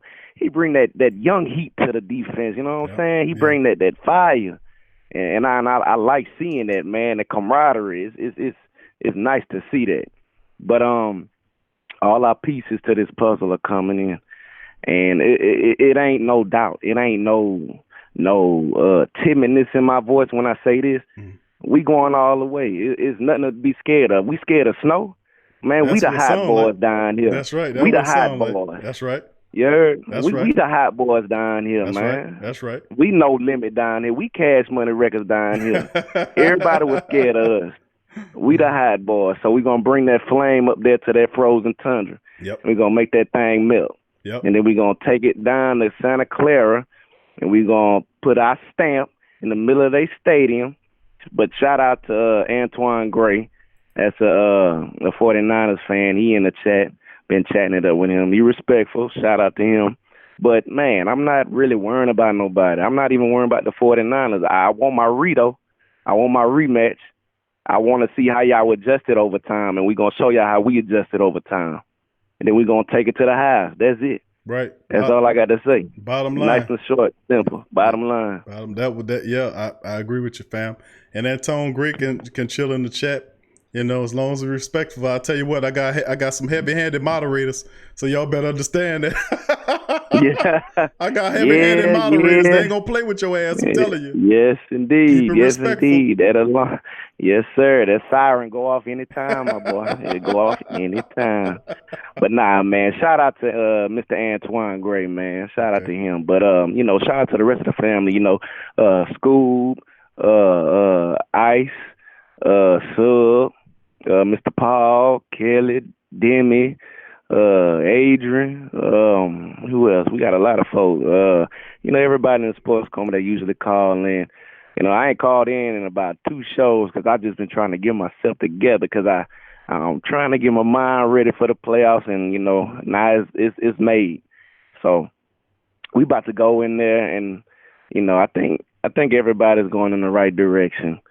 I really want us to get this ring for Drew Brees because, man, he done sacrificed a lot, man, coming to a small market, and it was devastation in the city when he came, man. He ain't had to stay here with us. Him and his wife, a new family, and you trying to rebuild a team, man. Any other joker would have been like, man, I'm about to go up north to a bigger market, man. I got a family to look after. Nah, he stayed in here with us through these trenches. You know what I'm saying? He stayed in here through the thick and the thin. So I got much respect for Drew Brees, and I just want our boys to give him one, man. Give him 2. Hell, give him 3. Shoot, let them know we appreciate him, man. Right. Let them know. And I'm glad Sean Payton finally, got the pieces together, got all the crap out of here, and it's time to win him a ring, man, because he done gave up a lot for us, man, through the injuries. You know what I'm saying? He could have been playing elsewhere, but he chose to stick with his guns with us. So that's the least we owe him. That's the least we owe him is a ring. Yeah. So I ain't gonna. Yeah. That's true, Kyle. I mean, they did stick, but you got to reward the people that's true to you, brother. You know how that roll. But But yeah, Q, I ain't gonna stick on the line because I know they got other family members. But I just wanted to keep it, keep it pushing, nice, short, and sweet. But we going to the Super Bowl. Look, I don't, I don't understand why people get in the way of a speeding train or a speeding bullet, and that's what we are. So if you want to get hit, that's on you. But we going with it. That's right, fam. That's right. Stay out the Saints' way. That's the best way not to get hurt. Yes, sir. But who that to all the family members, Q, and keep doing your thing, baby. And I'm gonna continue to listen on who that. Who that to you, Kyle? Appreciate you, brother. Peace. All right, peace. That's Kyle Davis, man. Good brother, man. Dropping shots to all the family members in the building. Man, I tell you, man, just great family members all the way around, man. Ramsey Wars, who that to you? Ramsey, I see, said, who that Ben Q? Been waiting all day to hear your show. All right, thank you, Ramsey. Trail Hatch says, who that to you? Trail Hatch. Happy facts, number one seeds. We have just won. Says number one seeds have won just 2 of the last 13 Super Bowls and 10 seasons prior to that streak. The number one seeds won the Super Bowl 7 times. Very interesting, that Trail. Appreciate that bit of information. Aaron Edwards, who that to you? Dr. Razzle says we're going to lose. We're going to lose. Come on, Dr. Razzle. You're a doctor. You got to speak up. How you go and talk to the patients with that kind of thought process, Dr. Razzle? You're supposed to be positive, man. Come on. We're going to lose to the Minnesota or the Packers because Goodell doesn't want to screw us in the NFC Championship game. And he's so petty. Bet he finds a way to reserve a pass interference no call. We seen that, been that, done that. That'll be highly unlikely that the chump mission to pull that out of his you-know-what. But the reality is, it's not about them. It's about us. We need to take care of business, family. And so he can throw it in our face. I hear you, Dr. Razzle. We just have to take care of business. Play mistake-free football, defense. We don't turn the ball over like we've been keeping our turnovers down, breaking records with low turnovers. That's really a great record, low turnovers, that the Saints have been doing. As long as we do that, don't turn the ball over, force turnovers, run the ball, play defense. And once we start running the ball, the play action works all together. So, I mean, the reality is the Saints have everything it takes to listen, the worst thing that can happen to a team is not the commissioner, not the dumbass referees, excuse the French, Mandarin, Polynesian, Congolese, Arabian, Arabic, Hebrew, Yiddish, whatever you want to call it, pardon it, because this is the thing. The main thing that kills teams is injuries. Injuries have not been able to take you out. What make you think a dumbass commissioner will? I'm just keeping it real. Think about that for a second. I mean, literally roll that around in the smart minds of the black and gold family members. If the rotten garbage time commissioner and his flock of flunky referees can't stop you, they can't stop you. Injuries hit your key players that you was not supposed to lose and expect to win. All you did was win. Think about that for a second. If injuries can't stop you, what make you think a flunky bunch of referees and a garbage time commissioner will stop you? Come on. This is bigger than these people, man. I'm telling you that. It's bigger than these people. Remember where you are. The fact that it's in Miami, 10-year anniversary of the Saints winning the Super Bowl there. There's certain connections here. The Saints know it. The coaches know it. The players know it, that they're playing above another level. We ain't just talk about the Minnesota Miracle or the debacle in the Dome in the Rams game. The no call, truth be told, with a different perspective, you can understand why you lost those games. You lost the game, Miami game. You came back in that game and lost it because a rookie couldn't handle the pressurous situation and make a tackle. He lowered his head as opposed to kept his head up. All he had to do was make a tackle like he would do 1,000 times in the game. He just, the rookie, the pressure broke the rookie and he put his head down and whiffed. That's what happened. What happened in the NFC Championship game? Did the no call kill you? No, it did not. You had an opportunity to win that game. A rookie dropped the touchdown pass that could have put you in the Super Bowl. A rookie. See, when you go back and look and don't listen to these people talking about the refs causes the game, them people ain't thinking clearly. You go back and look at that game, you'll see a dozen things that the Saints could have did in that game that could have turned the tide of that game. They didn't take that game away from you. You gave it up. That's why I had a shirt there in the pro shop saying that we didn't, that we weren't robbed. You wasn't robbed. How you robbed? You didn't, you take that game from you. You gave that game up. If you'd have played more physical, and Sean Payton even said that. He said, I could have called a better game. The man was playing desperate, going for it on 4th and 1. Why you not doing that? Don't you understand? You got a desperate team out there playing. You got to be as desperate as them to win. Come on. So those two instances, the Saints had control of those games is what I'm saying. Think about it for a second. Think about it. That's not, the power is not in their hands. You can call him the commissioner all you want, but he only that by name. When you talk about anything else, he is not that. He is not the commissioner. He ain't controlling nothing. He's just a flunky for them. And they a bunch of fools too if they think that they can stand in the Saints' way. This is supposed to be a football league. You're going to play these games straight and you're going to honor this the way, and you said it out your mouth that this is a fair league and that and that the referees are there to do with the right thing. Well, you're going to do the right thing. You're going to be tried by your own words. I'm telling you. Who that to you, Aaron Edwards? I see your family in the chat there.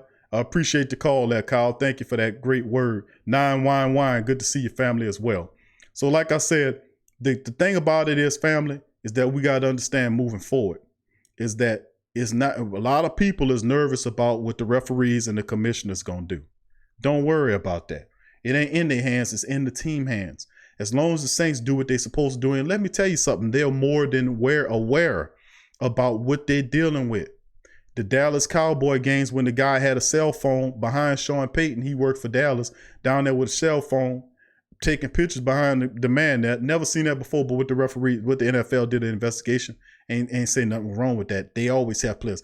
How many of your people, how many Saints coaches or representatives stand behind the opposing coach with a cell phone? You tell me that.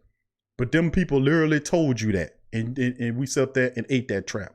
Nah, man. No way. Absolutely not. So at the end of the way, like I said, remember, it's not about them. It's about you. It's about how you play. It's about how you do it. It's not about the commissioner. It's not about the gutless, brainless referees. It's not. If you play mistake-free football, which is keeping the referees out of the game and doing your thing, there's nobody that can stand next to you. Bottom line, we know this. We know they're manipulating games. I see with Jerome, he was upset about it, how they was making calls. They didn't want the Saints there. You could do all you may. You will not win. And see, that's what I don't like. That's the part about I don't like. But what you expect dumb, evil people to do? You expect them to play it? Some people just don't even understand the meaning of fair. Don't you understand that? Some people don't even understand the meaning of fair. But let me tell you something. There are spiritual components that'll make you understand. It ain't all about them, fam. But anyway, family, I'm thinking a lot of people. Let me see. Who that to you, DJ? I see you in that, fam. I see you, DJ. Good to see you, Mike Law. Good to see you there, Mike Law. Appreciate you in the building as well. And the family members, I'm glad the family members enjoyed it, man. But it just goes to show you, man, that we know what DC, like I said, I shout out DC already.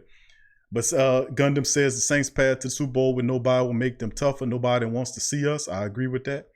Antoine said they still had a chance to win. They also went down 13 in the first half and ever. See, we already know Saints had these games in their possession, man. What up, fam? Thank you for calling the Sports Coma. Who I'm speaking with? Yo, did I coach the Pelican game right in the fourth quarter? What's going on, Coach Gentry? I like to say this, Coach Gentry. I finally see what you're doing. We talked about it on the Pelican post game report the last time. I see that you finally listening to Coach Jeff Bezadelic and you listen to Coach Fitch, because that is not how you play. You're playing defense and circulating the ball, and we understand that's out of desperation. So whatever you're doing, keep doing it, because you won 4 in a row and you beat the Houston Rockets last night. So big ups to Coach Gentry for right now. I still say we need to run his ass out of town. But go ahead. What's up, DJ?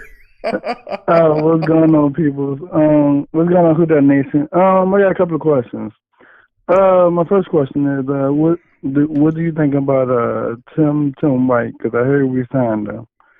From the scouting report I read on Tim Wright, and I watched some film on him. He looks to be 5'10", 175 pounds. A speedster, got some speed with him. Got pretty decent hands. he's one of those prospects, like I made mention of one of the family members. I mentioned Sammy Cobbs Jr. Remember the Saints picked up Sammy Cobbs Jr. and several other wide receivers during the years, late in the back end of the season, and they just stockpile these guys on the practice squad for a run next year to kind of add some speed. He's a smaller wide receiver, very speedy. He has the kind of a utility player that can be used in different ways. But I like the pickup, and this is just what the Saints do. They'll find a good, talented, undrafted wide receiver or a player that can help them going ahead to next year, and that's just what this was. It's pretty much a future signing. That's all it was. I don't anticipate him helping out the Saints in no major capacity in the playoffs, no doubt about it. Just merely a simple future signing. But the kid has speed. He got decent hands, and we'll see he's versatile too. So we'll see exactly what happens with him at the end of the year, going into the mini camps and all that. Okay, well, I know everybody worrying about the next Sunday game because I got to work that game too as well. All we got to do is protect Breeze and let Breeze do what he gonna do. The defense, I'm kind of suspect, but we got we ain't got new cornerbacks, but we signed a couple of new cornerbacks. We got, DJ Swearinger back there. I don't know too much about him, but, he just got his first pick in Carolina. If their defense communicate and do what they need to do back there, we'll be fine, y'all. We playing the dome, bro. Yep. Yeah, you're right. Swearinger, DJ, just for you to know, is a veteran guy, bro. He's a ball hawk, bro. He's a hitter, and he was in that game, man. He was played in the last game, and Swearinger's a guy, one of those veterans, man, that you need stick his nose in, and he don't have no problem laying the boom on the player. And he's a crafty veteran. I'm glad that we were able to pick up DJ Swearinger, and the Saints obviously was utilizing his experience, him and Janoris Jenkins, in that experience. Because remember, behind the starters of Von Bell and Marcus Williams, you had J.T. Gray and Chauncey Gardner-Johnson before they started utilizing him. Saquon Hampton is on the injury list. Spinning Genies. Thank you for subscribing there, Spinning Genies. Thank you, family. Appreciate you. Welcome to the Sports Coma, the great Saints think tank, man. And but yeah, DJ, that's the reality of it, man, is that those two veteran cornerbacks, Janoris Jenkins obviously going to start opposite of Marshawn Lattimore. DJ Swearinger will play in a reserve capacity and play meaningful snappage in the game because of his veteran experience. And these guys are battle-tested vets, and it's good they were in power with the Saints secondary, to be honest with you. So I actually like it as opposed to them going and find some undrafted safety who don't know nothing and put them in there, you're asking for trouble. And, of course, you got J.T. Gray who also is, given some as well. So, I'm just going to be real with you. I think those two signings were really key.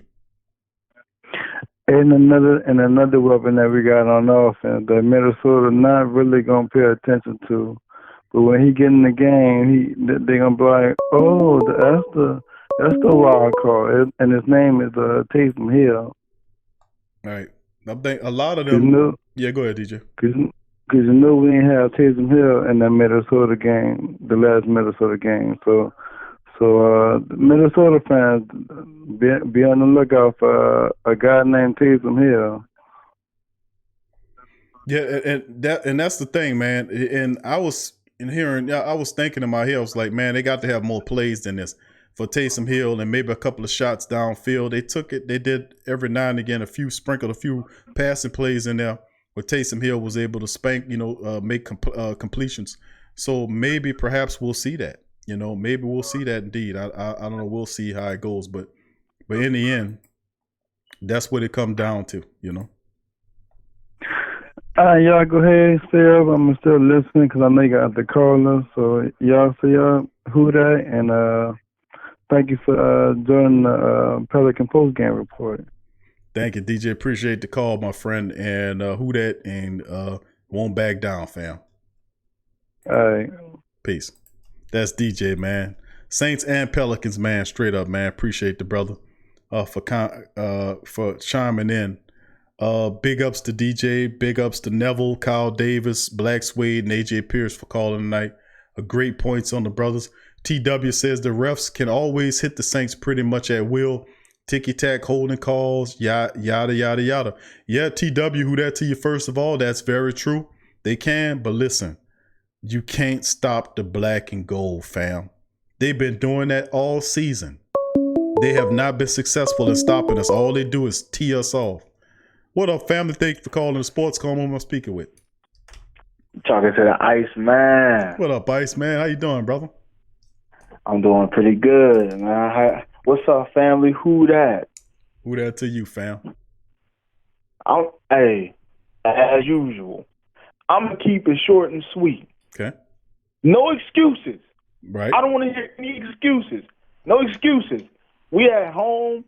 You know what I'm saying? We in the dome. We you know what I'm saying? The place should be rocking. We got we done built up the anticipation all season. I don't want to hear any excuses. None. I know about the defensive injuries and all that. I don't want to hear any of that. We got too many good players on the defense and offense to not make something happen. Unless it's Super Bowl, I'll say it again. Unless it's Super Bowl conversation, I don't want to have any other conversation, man. Right. None. Right. None. Yeah, we you know what I'm saying? We all know what this is. I mean, the blind man could see. They don't want us in the championship, but bump that. We gonna be there anyway. That's right. Talk to Period. him. Talk to him. We've been talking about it all season, man. We all know the commissioner is dirty, and we all know his intentions. He don't want to see us in there. We one of the teams that the NFL hates. They've been hating on us. But you know what? It's about that time, man. It's our time, man. It would be a travesty for us to waste these talented coaches and these talented players. No excuses, man. None. And I want to shout out to the family that was in the chat saying it with me. Listen, man, when we go against the Vikings, this is a revenge game. You know what I'm saying? I don't, and maybe you can help me out with this, because I don't know if the Vikings and the Saints are like a rivalry, but I know in like recent memory, we've been playing against each other to get to the NFC Championship games and stuff like that. So the Vikings are a good team. I know a lot of people don't believe in Kirk Cousins and all of that. And primetime Kirk Cousins, he just always comes up short. Mm-hmm. I don't understand what it is, but we can't look at Kirk Cousins and just be like, okay, he's not going to show up, because they said the same thing against the Dallas Cowboys and he torched them. Not saying that the Dallas Cowboys are good, because look where they at. But you know what I'm saying, he's like a Fitzpatrick. He's better than Fitzpatrick, but what I mean by that is he can have a good game every once in a while and surprise you and sneak up on you. We can't let that happen. Long story short, I'll say it again. I've been saying it all season. For the sake of the Who Dat Nation, I got to keep it consistent. We got the talent and the coaches. No excuses. No excuses. None.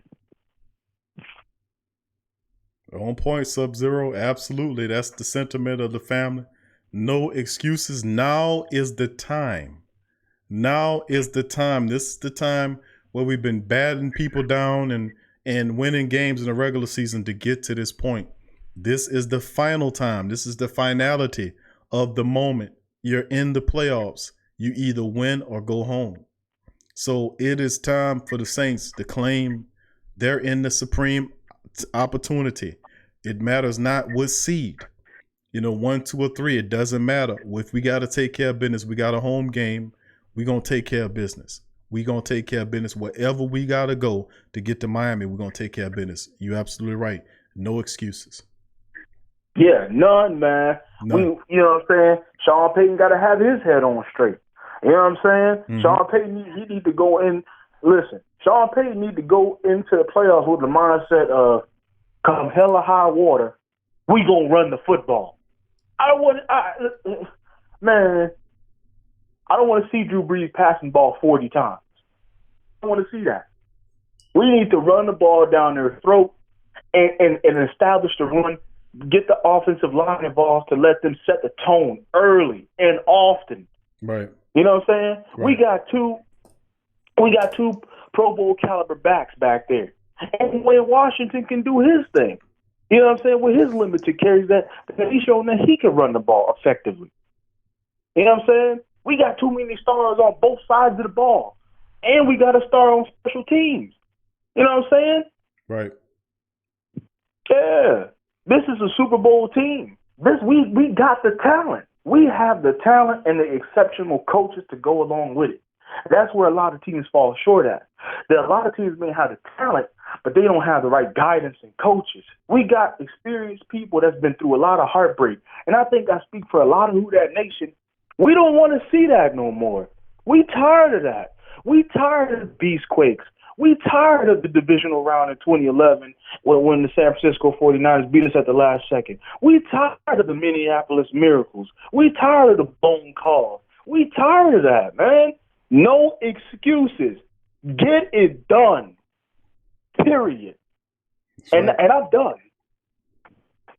Appreciate it, Iceman. That was for a tag like the Iceman. That was pretty hot sentiment there, fam. Hey, I'm sorry, man. I kind of toned it down, but no, Iceman. You have to tone it down. That's what the Black and Gold family members, the Great Saints Think Tank, feed off of that raw emotion, that love, man. You know, that's what it's about. Look at Kyle Davis saying, "Speak on it, Ice." We got family members. Ernest is telling you, "Thank you, caller." You know, it's just the family members is chiming in on that passion, man. Bottom line, so you absolutely hitting on all cylinders, Iceman. Hey, I appreciate you taking my call, man. Same here, my bro. Appreciate you calling, bro. Great sentiment. And who that to you, fam? All right, who that? Who that? That's my man, Iceman. Call. Appreciate the brother always coming with the energy. Thank Kyle Davis and all the family members. Man, I tell you, man. You know, like I said, this is not the Minnesota Vikings preview show. This is actually just the fact that we land Minnesota, we just having that discussion. But at the end of the day, you got to understand, man, if people don't understand who the Saints are, you got to understand why we so passionate. Iceman just railed off a bunch of really embarrassing Saints moments. The Beastquake, you know, the losses in the playoffs, the Minnesota Miracle, the debacle in the Dome. These type of things sting in the psyche of the Saints, you know, and it's time for us to purge that. You know, we must make it right. So yes, we upset when the playoffs start, and then you still have it in the back of your mind. You're dealing with what if the referees this or the commissioner that. No other team dealing with that. I don't care who you are. You know, just I had people call up here and get on this chat from different teams and say the same thing about the fact that the Saints, the Cowboys guy was up here talking about the Cowboys before they was eliminated, talking about they was going to win the Super Bowl, and that the NFL is not going to let the Saints win the Super Bowl because they don't like them. This is other people's fans. The Tampa Bay guy said, y'all remember we had those games? I pointed it out. I said, look at this man here is a Cowboy or Tampa Bay or a Titan man or whatever it was. Multiple of them were saying it in different shows. Oh, the NFL don't like the Saints. How you know that? See, even somebody else that ain't even a fan of your team know that about your team. Know that about you. You hear me? But it matters not, because I don't care if you like me or not. Remember what I said, if you don't like me, you're going to damn sure respect me. And even now, if I got to bring forces that's greater than your ass out to make it happen, don't get in my way, partner. Don't get in our way. Don't play that game with us. You're going to lose. Don't get in the Saints' way. You're going to lose. Play it straight. I'm telling you, I warned you. Don't get in our way with it. I warned you. But appreciate the Iceman, man. This sentiment is resounding, man. It's resonating throughout the whole Great Saints think tank. You know, look at that. Derek said, we with you, fam. You know, that's what I'm talking about, man. Appreciate that, Iceman. Electric Club Shocker says you can't beat the refs. Refs always screw up the Saints' jobs. You can't beat the refs. Hell yeah, you can beat we've been beating the refs all season. Electric Cub Shaka. Who that, fam? Thanks for calling the Great Saints Think Tank. Who we talking with? What's up, Q? This Kevin, bro. What's happening? What up, Kevin? What's happening, fam? How you doing, brother? Oh, man, I'm just calling in because, look, bro, this is what it come down to. If let's just say, they get a kickoff, right, and the Saints got to go kick it off to Minnesota. Hold on, Kevin. Hold that thought. Is this is this Kevin? Eli Apple is garbage, Kevin? That's me. He garbage. He rotten. All right, Kevin, go ahead. I just had to mess with y'all. Go ahead, brother. Go ahead and make your point. I'm sorry, go ahead, bro. You need to call more. You need to call more, Kevin. Go ahead, bro. I'm gonna do that, bro. This is what got to happen, bro. If the Saints got to kick off to these dudes first, as soon as they kick off, go set the mood, knock somebody out legally. Let them know it's gonna be like this all damn day. Right. Because these dudes really, they're not on our level. But if you let these dudes hang around, what happens? The refs get involved because it's a close game. Mm-hmm. And when it's close, the call can go either way. Mm-hmm. You know what I'm saying? Right. So, look, I say right now, leave the secondary how it is. Let them keep gelling. Offense, we looking good. Let's go out there, execute our game plan flawless, put a 40 on these boys, and get ready to go to Green Bay, bro. Just like that. Ain't no hanging around. It shouldn't be 21-24. It should be 55-3. You know what I'm saying? For real, man. I love but what you think? I mean, what you think the game plan looking like, though? I got to agree with you, Kev. I mean, bottom line, bro, is that you set the tone, bro. Minnesota, and a lot of people, this is not the same Minnesota team that was a juggernaut. This Minnesota team is not the same. They don't have the same intensity. They don't have the same focus that previous incarnations of the Vikings have. That defense is not the same. Those cornerbacks are not playing on the same level. Then it's not the same vibe that these teams have. They've been kind of stammering and stumbling through the last portion of the season. And to catch a bye against the Saints, nobody want to come up in the Superdome. The Vikings know that. They don't want to really come down here. But they stuck like Chuck, and they coming into a buzzsaw, and they notice they're gonna be problems. Kirk Cousins have a history of stinking it up. It won't be easy. He couldn't win against the Packers in his own building. They stumped him out in there. So I mean, like you were saying about setting the tone legally, I think the Saints will set the tone right. I think the Saints will play the defense we talked about. They're gonna run the ball. They're gonna operate the play action. You're going to see some more plays that we didn't see during the regular season. You're going to start to see it kind of trickle out. You won't see everything because they're going to kind of save some because they got, the wild card in the divisional round. And they got 3 games to go, 3 really tough games to go. But like you say, take care of business against Minnesota, get them on up out of here, and then go ahead on up there to Green Bay. Pack your thermals, pack all of it, get your long cleats on. Do whatever you got to do. Run the ball, play defense, knock Aaron Rodgers around. Don't get no turnovers. Get the turnovers. Control the time of possession. And I'm telling you, 8 ways from Tuesday that we can get this and we can keep on marching. So you're absolutely right, Kev. I agree. Because think about this. You remember in the playoff game last year against Philly, right? Philly went up 14-0. And it was like the Saints came out flat, which they really did. Yeah. Right now, we should have more motivation not to come out like that with all this transpired in the past, especially with that Vikings game 2 years ago.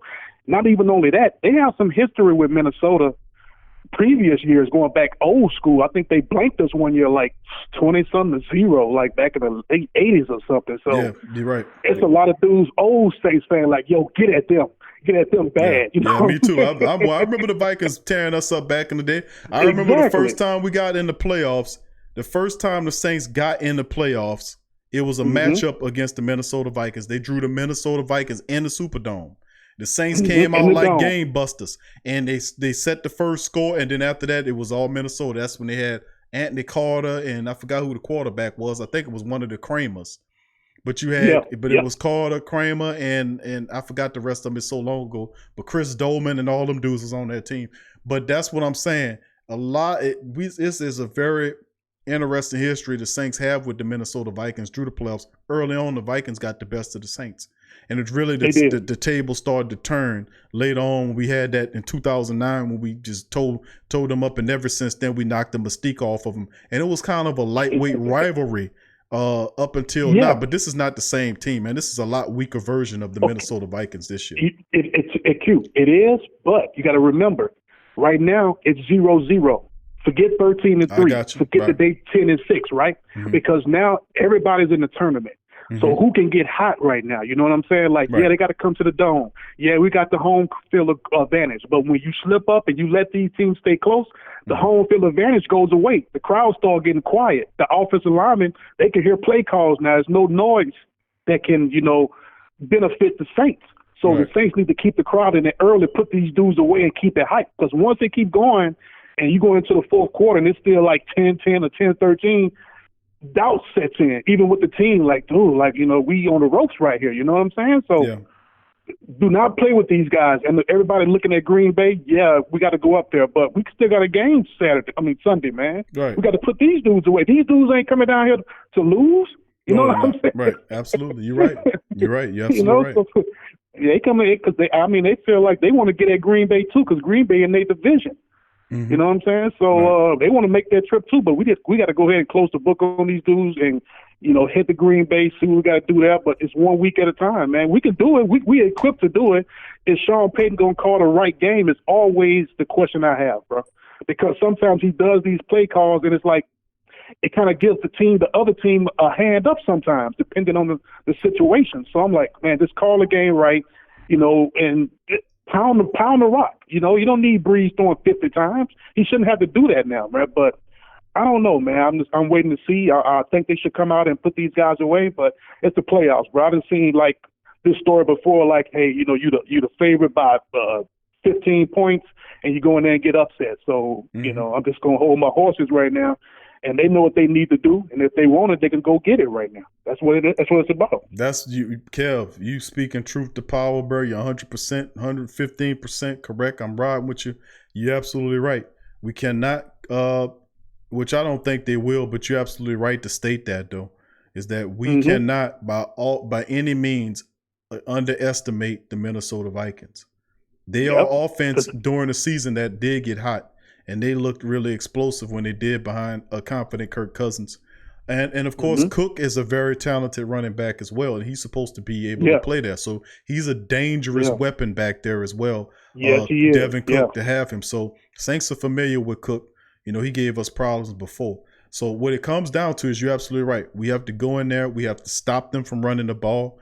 We have to knock around. We have to get pressure on Kirk Cousins. Defensively get them rattled early. Get them rattled early. Right. Get them rattled early.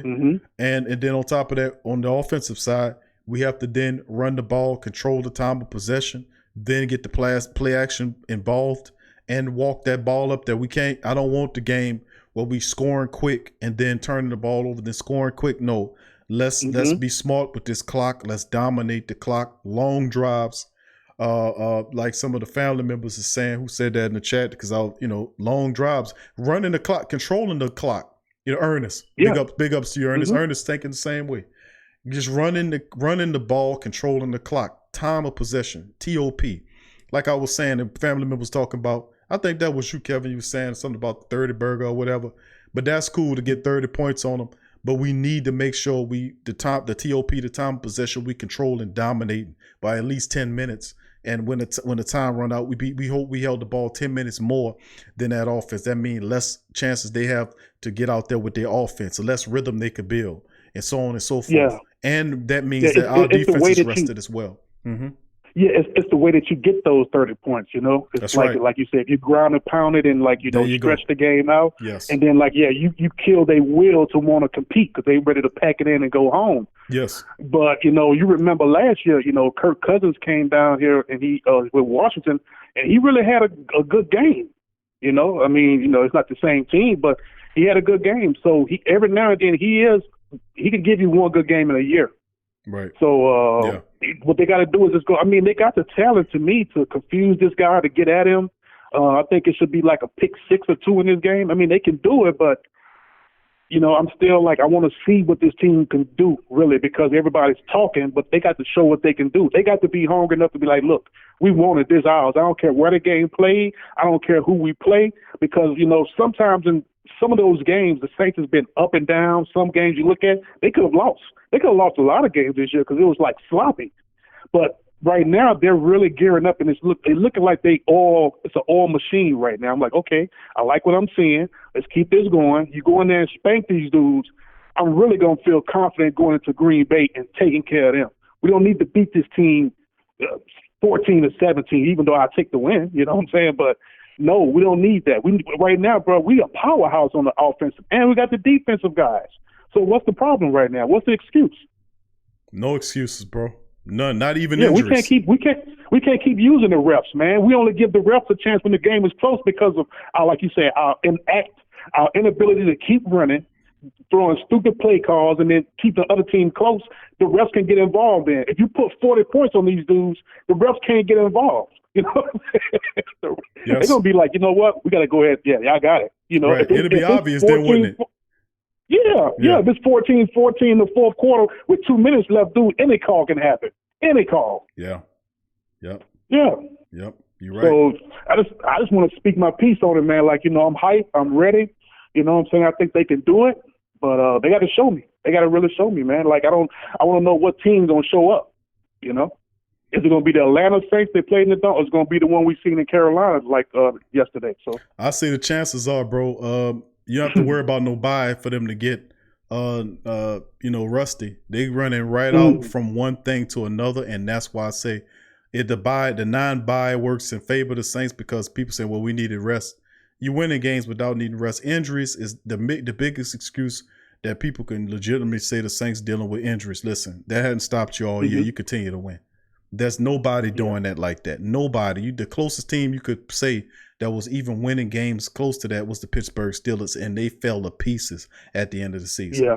So it was expected, though. They lost their star, QB. So did you. Well, yeah. So did you. You lost your team, your QB the same week they did, although he was lost for the season. But yours was lost for damn near. You know what I'm saying? But five games, though, Kev, is almost like, that's a large stretch portion of your season. It is.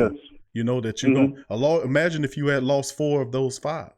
Where would you be? You see what I'm saying? So you didn't let injuries stop you from winning. What was different about you that others don't have that didn't allow injuries to stop you? That's what I was saying. The referees are nothing. They only allow to participate in the game if you keep the game close. Then they will show their head. Exactly. We know how this works. Exactly. We know how this works. Because like we kept saying the same thing me and you agree on last year in the NFC Championship. Yeah, we know about the blown call, but the Saints should have put that game away a long time ago. A long time They ago. had a chance to put that game away. But what happens when it's close and it's down to the wire, it can go any way. And look, Al Riveron already let you know I'm not getting involved. So if it's a pass interference not called, I'm washing my hands. Yep. And what the cowardly commissioner did after the game was he went and hid. He hid all the way to the Super Bowl. He wasn't taking no calls. He went and hid all the way to the Super Bowl.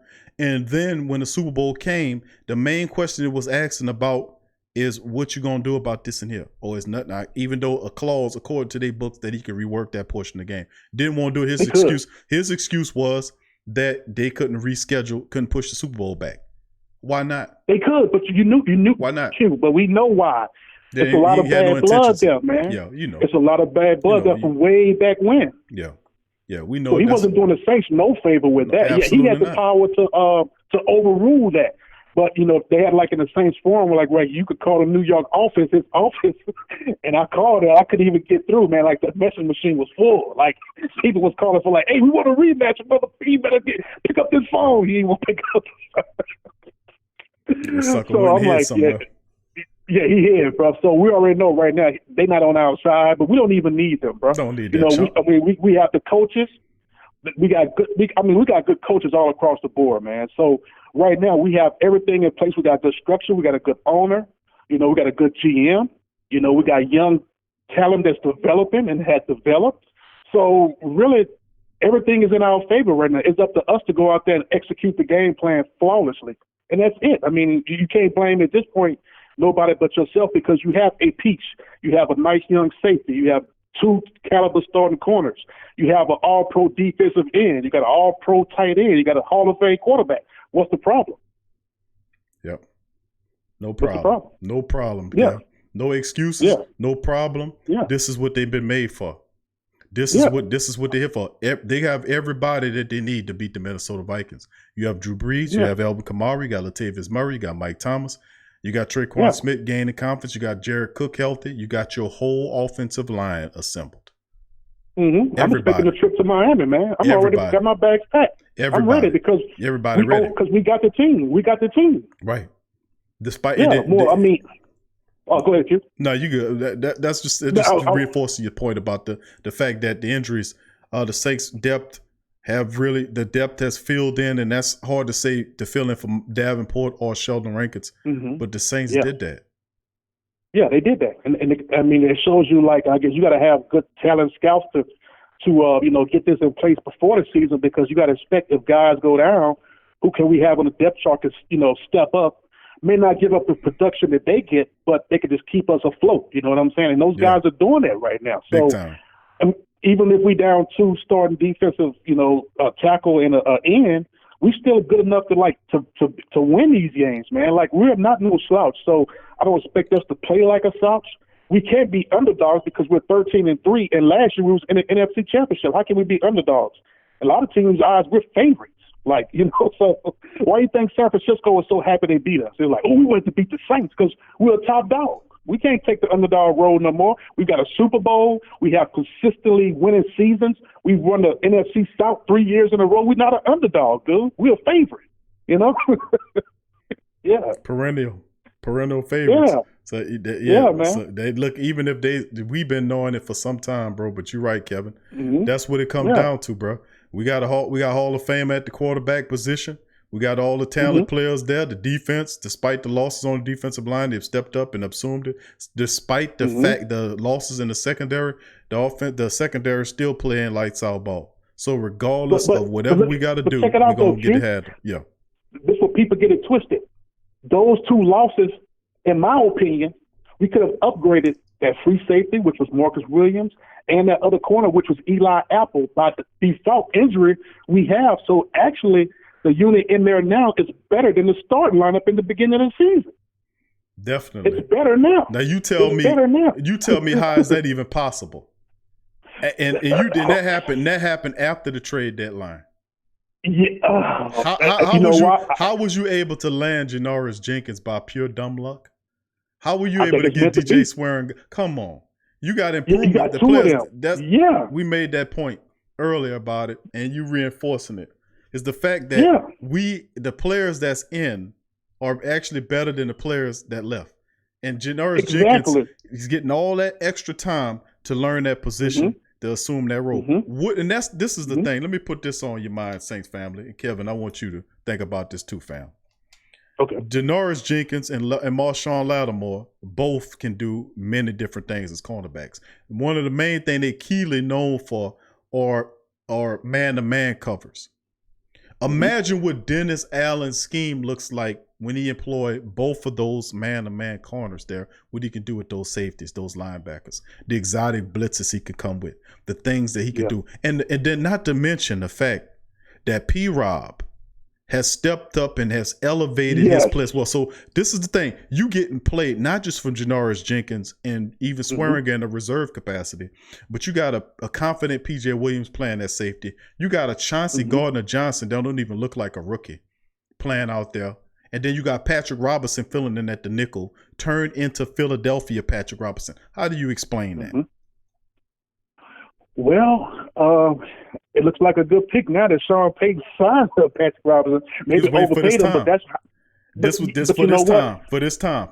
Exactly, because he has experience playing that slot, and since he's came in, that slot position has improved immensely, bro. Like nobody getting nothing on that slot, and I'm like, that's what we need. Where has that been? Man. And so now I think Dennis Allen always wanted to do those exotic blitzes, but he knew that, hey, we know the scouting report on Marcus Williams, Read it and on we the know show. Eli Apple. We know Eli Apple will get beat over the top. So I really can't throw those blitzes out there because even if Eli don't get the first receiver, a lot of teams got two good receivers, so he's still getting a beast whoever he's going up against. You know what I'm saying? So it's like, we don't want to do that because that's like a bomb. That's a quick six right there. So it's like, I can't do that like I want to. You know, so but now I expect the house to be coming now. It's going to be blitzes coming out of everywhere. Even the fans going to be blitzing. You know what I'm saying? Bro, I'm telling you, bro. That's what I was Everybody saying. blitz. It's just think about that. That's absolutely insane because Dennis Allen will dial up some exotic blitzes for the playoffs and send people at him. Look what he did to that young garbage Will Greer, quarterback for the Carolina Panthers. I mean, he was sending Kiko Alonso at him, busting his tail up in there. And then, you know, Cam got the sack. Then he grabbed, I said, look at this chump here. He won't play quarterback in the league. He's shaking his wrist. He won't play no more, bro. He's He shaking won't his play wrist. no more, man. You know, if you're a quarterback, you can't show your opponent pain like you getting to me. You know what I'm saying? Exactly. You can't show Yeah. that. He out there shaking his wrist. Oh, man. In his hand. Like, man, what? Look at this dude. And then that He giving laid the down. defense even more incentive, Kev. Just to go and bust Yeah. him up. Kiko Alonso coming in there busting him up. Demario Davis he- and everybody knocking him around. And he getting up. He right- laid down. He laid down, man. I would cut him. I would have cut him right after that. As soon as he would have hobbled Yeah. off the field, you cut. You know, take your you stuff cut. and get Yeah, up you out know, of here. yeah. You ain't no quarterback. I'm man. taking half of your game day check. You Right. ain't even getting half of Yeah, it. You know, I'm like you a shame. You an embarrassment. You gonna get out there. You won't be a quarterback for real. You won't be a quarterback. Yeah. Then the man sack him. Didn't go nowhere near his leg. Leg didn't get trapped under nothing. Nobody did nothing. Grabbed the leg and hobbled off. Man, get out of here, man. I see a faker when I know a faker when I see one. That fake garbage. Yeah, but you know, I want to make this point before I go, Q. So think about this, right? Okay, Dennis Allen is from under that same tree that Greg Williams is. He's like a student under him. So I think through first couple of these years, he wanted to do a lot of things Greg Williams used to do as far as the schemes, but he didn't have the corners. When Greg Williams came in, he had the two corners, which was Greer and Tracy Porter. And he had a good safety back there, which we're not calling his name right now, but we all know who it is. Mm-hmm. You know what I'm saying? But so when you have guys like that who can actually read, play man, that can jump routes and take it next to the house, you can bring exotic blitzes. If you don't have that, you have to play a more defense, like keep everybody in front of you and make the tackle. You know what I'm saying? So, and I know he don't want to play like that, but now he's about to have fun. And he might get a coaching call from somebody after he go through these playoffs. Because he about to bring some stuff, dude. Well, you got a point, Kev. I know I've seen several reports indicating that Dennis Allen is definitely on somebody's list of coaches. You know, I just think that, you know, him and Sean Payton make a terrific combo, and I'm betting on that to keep him here. You know, it's like the Josh McDaniel effect. You know what I mean? You know what I'm saying? Josh McDaniel, where Josh went out there and tried to do something, and he stunk it up, and then he went back home to New England and stayed by Bill Belichick. And every year you hear he possibly is going out, and he goes and do the interviews, but then goes and stay back with Belichick. You know that eventually when Belichick hang it up, Josh McDaniels is going to be his heir apparent to be the Patriots guy. You know, and that's the reality. But I'm looking at it like maybe that relationship between him and the experience that he had when he went to Oakland and stunk it up was enough to say, you know what? You know, I got a good defense right here. I like what's going on with Coach Payton. We're gonna just ride this thing out and see how it ends. Yeah, we winning. That's what I'm we betting winning every year. But I look at it, think about this. It should be a compliment that other teams want your coaches because, you know, being a fan as long as we have, nobody back in the day wanted a Saints coach. You know what I'm saying? So if you got people who calling you up now want one of your coaches, you doing something right, bro. So even though we have our beefs with Sean Payton every now and then, he's got to be doing something right to know how to pick the people around him because you're not going to be, you can't be a dumb coach and pick all these smart guys from the defensive line coach to the cornerbacks coach to the strength and conditioning coach. I mean, even to your water boys. You know, everybody. If you're 13-3, I keep that same staff. The lemonade you giving them or whatever you give them from like the breaks is working. Everything is working right now. The only thing is left is just to go out there and handle our business, bro. So You know, I think everything is lined up. We got Janoris Jenkins. I don't know how the hell we got him. I'm still like puzzled how we got him, but I'll take it. You know what I'm saying? Because we definitely needed that. I did not feel comfortable with Eli at that second corner and P.J. Williams at that slot. I did not feel comfortable with that, dude. I'm like, we're going to have to win these games 45 to 43 every week. I did not feel comfortable.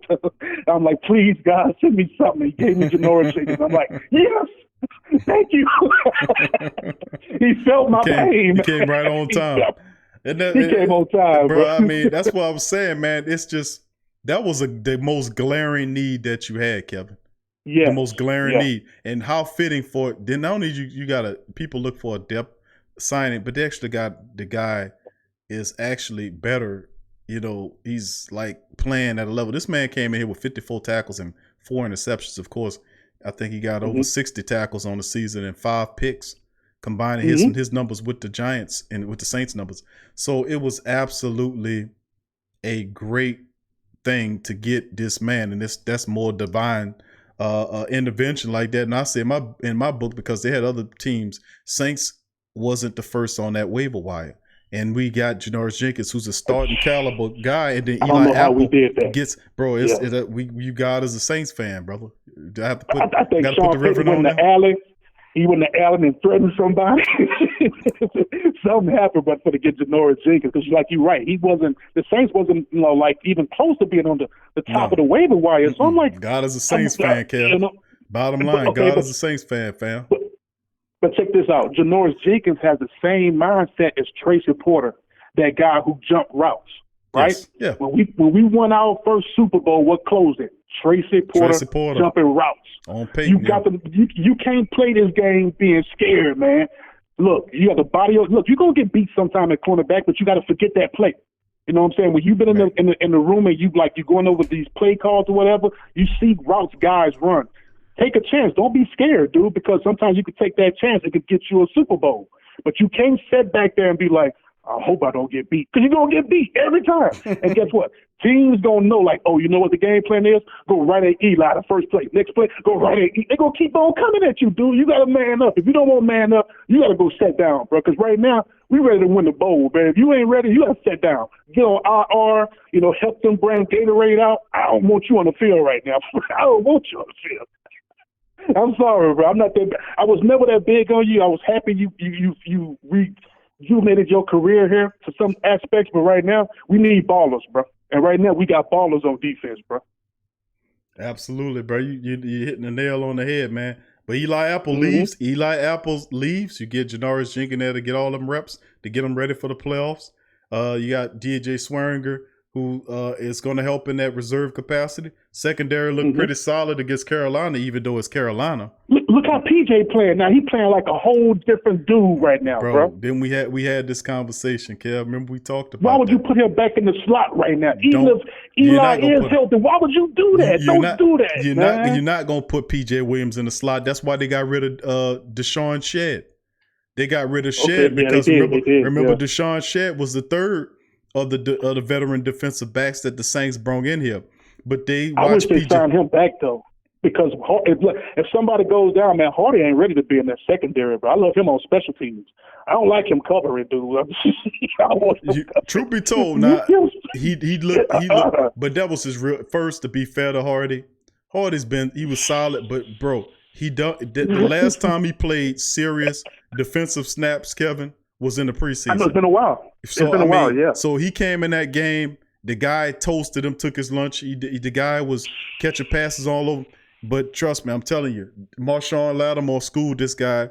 He will get better. Justin Hardy got the right mentality. He looked pretty bad in that game. Yeah. So, I expect, he do hang with Marshawn a lot. That's what I'm saying. A lot of that was him. That was his first real snappage. They threw him in there. The guy toasted him. He looked bad, but trust and believe. I'm saying he can get that together. But Shedd, let me tell you something. The Saints felt confident having P.J. Williams back there in the safety capacity. And that was something we called. We was from here a long time ago. When they drafted him, I said he should play safety. When they drafted him, dude, I'm like, why they put him at cornerback? Like, what? They was looking at what he did in with Florida State, where he was making plays at the cornerback position. The Saints seen him as a potential starter, But they made a mistake with PJ Williams. They misdiagnosed him and thinking that he was going to be a solid number 2. That was the mentality, even though he just was a number 3. And of course, they did the same thing with Patrick Robinson. The same thing, they thought Patrick Robinson was going to be a solid number 2. He a number 3. Yeah. So the reality is, 3. right. So the reality is, through trials and tribulations, you found out. But this is a blessing in disguise because the Saints have found a safety. I was saying that then. I said you need to convert him because they will change. I said, since you want flip-flop players, because this was when Chauncey Gardner-Johnson got his first start. They took Chauncey Gardner-Johnson from the safety and turned him into a nickelback. You know, and I was like, he's really better at safety. But see, that's the thing. I was like, if you're gonna do that, then I'll tell you what you do. You flip-flop him. Make Chauncey Gardner your cornerback, because PJ Williams can't cover a bit, and he's really comfortable coming up and hitting you. And if you see him in the game, he was coming from the backfield, coming up to the line of scrimmage, making hits like he was a linebacker. And I was like, see, that's what I was telling you.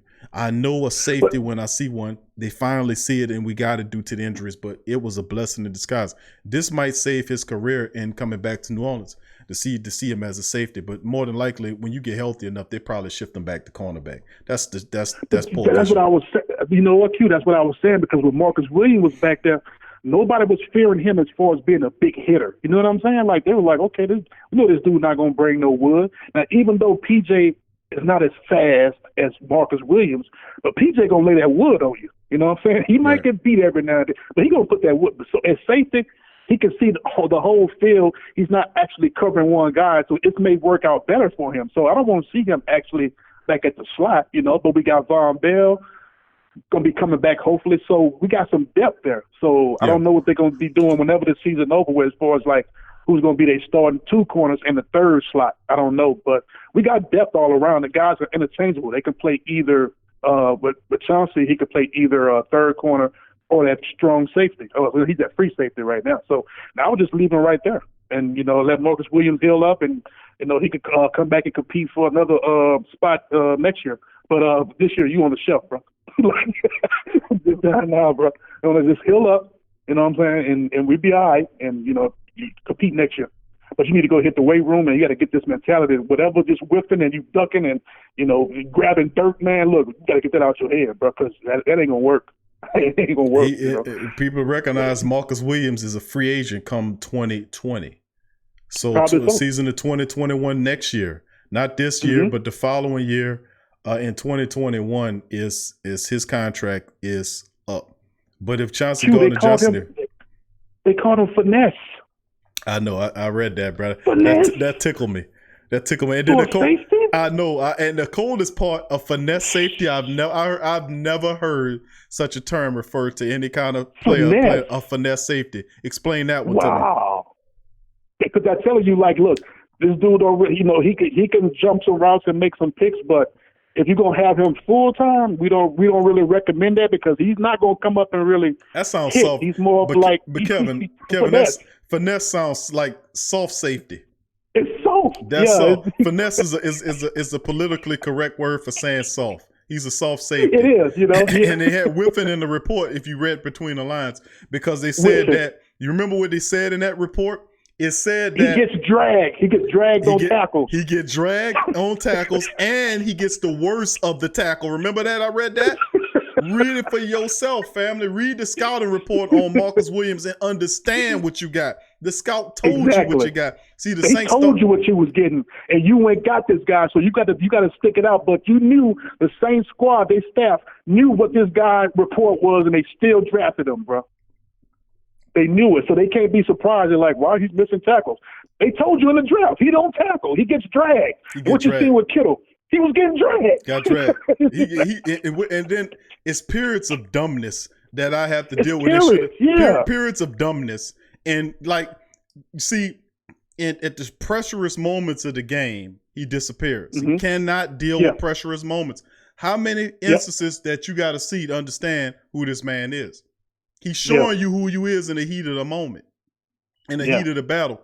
The safety that he grabbed Kittle's face, even if we would have went all the way down there, They still That could have look stopped bad, Kittles bro. from scoring. Come on, you don't drag the man face mask and then hold Yeah, on that for looks 10 so bad. yards. Yeah. Come on, bro. That was Yeah, dumb. that looked bad, man. And people just clowning us with that. They keep on showing that play. I'm like, oh my god. Every time I see that, like, oh my god. Like I already knew this about this guy, but right now you're right. It's battle time right now. You need the strongest of the strongest out there right now. If you're a little bit hesitant right now, you can't be out there. If you got doubts right now, you can't be out there. If you're scared to bump and run right now, you can't be out there. I don't care if they graded you an A in the NFL scouting report. I don't care if you had 8 interceptions. They didn't count for nothing. If you're not ready right now, you shouldn't be out there, bro.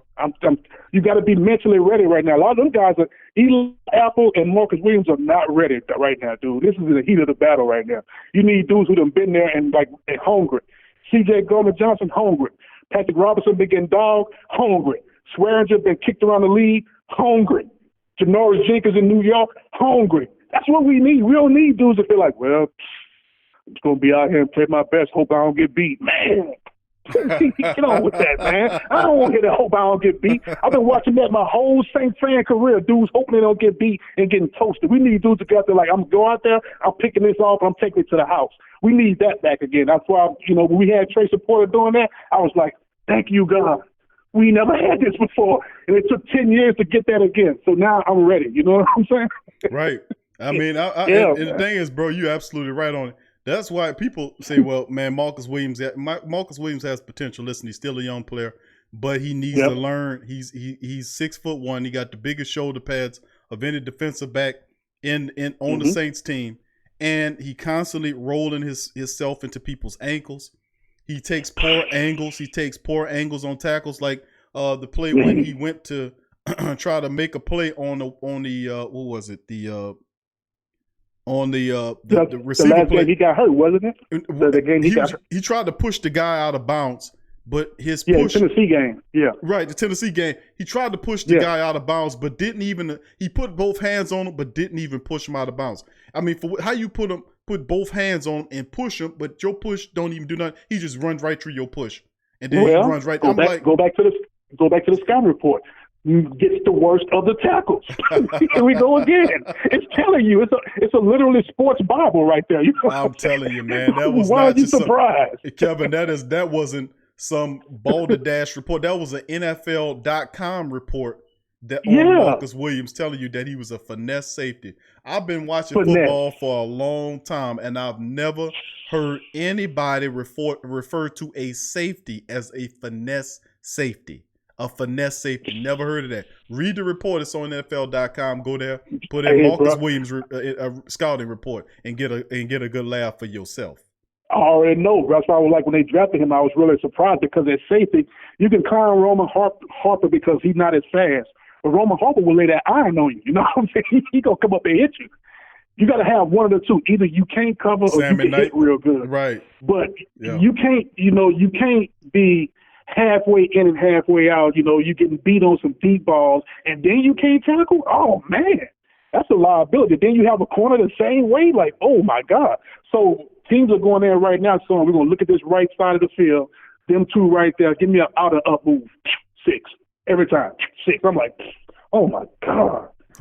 But they like, well, who else could we get? And so God gave us Janoris. Thank you. I owe you, big man. Thank you for that. I owe you. Thank you. You heard my prayers. boy, what a player. I'm going to get off here, Q. I just wanted to holler at you, though, man, and chop it up with you for a minute, man, I appreciate that. I appreciate all that great commentary, Kev. The energy, all that, man. Very, very wanted, man. We appreciate you dropping that knowledge, family. Yeah, anytime, bro. Keep doing what you're doing. I'm behind you, and I'm going to support you, bro. Thank you, Kevin. Appreciate you, family. Who that, brother? That's Kevin, man. Good call, man. Appreciate you, Kev. Kev, you need to call more, bro. Kev be hitting that chat up, man. But appreciate Kev. Big ups to Kevin, man, and the rest of the family members calling as well. AJ Pierce, my boy Neville, that was interesting as well. Neville had fun. DJ, Suede, Kyle Davis, and the Iceman, man. Iceman had everybody buck up in here. Let's see. Tyrone Smith says Tracy Porter was an average tackler, a lot of arm tackling as well. So who that to a lot of the family members? Daryl Williams, big ups to Daryl Williams. Errol L. Sender, good to see the family members. Heavy C. Henderson, Good to see the family chiming in as well. Butterfly, good to see you, Butterfly. Who that to you? Chiming in the chat. Javier, what up, Javier? Good to see you, family. Let's see, Corey DeWeese. Who that to you, Corey DeWeese? Good to see your family as well in the building. Good to see all the family members, man, chiming in, man. Very active in the chat. I see the family. Raheem21 says, PJ at free safety 100. Been calling that, family. Been calling that one. Tyvon Smith, who that to you, my man? I see you there. Appreciate your family for joining us here.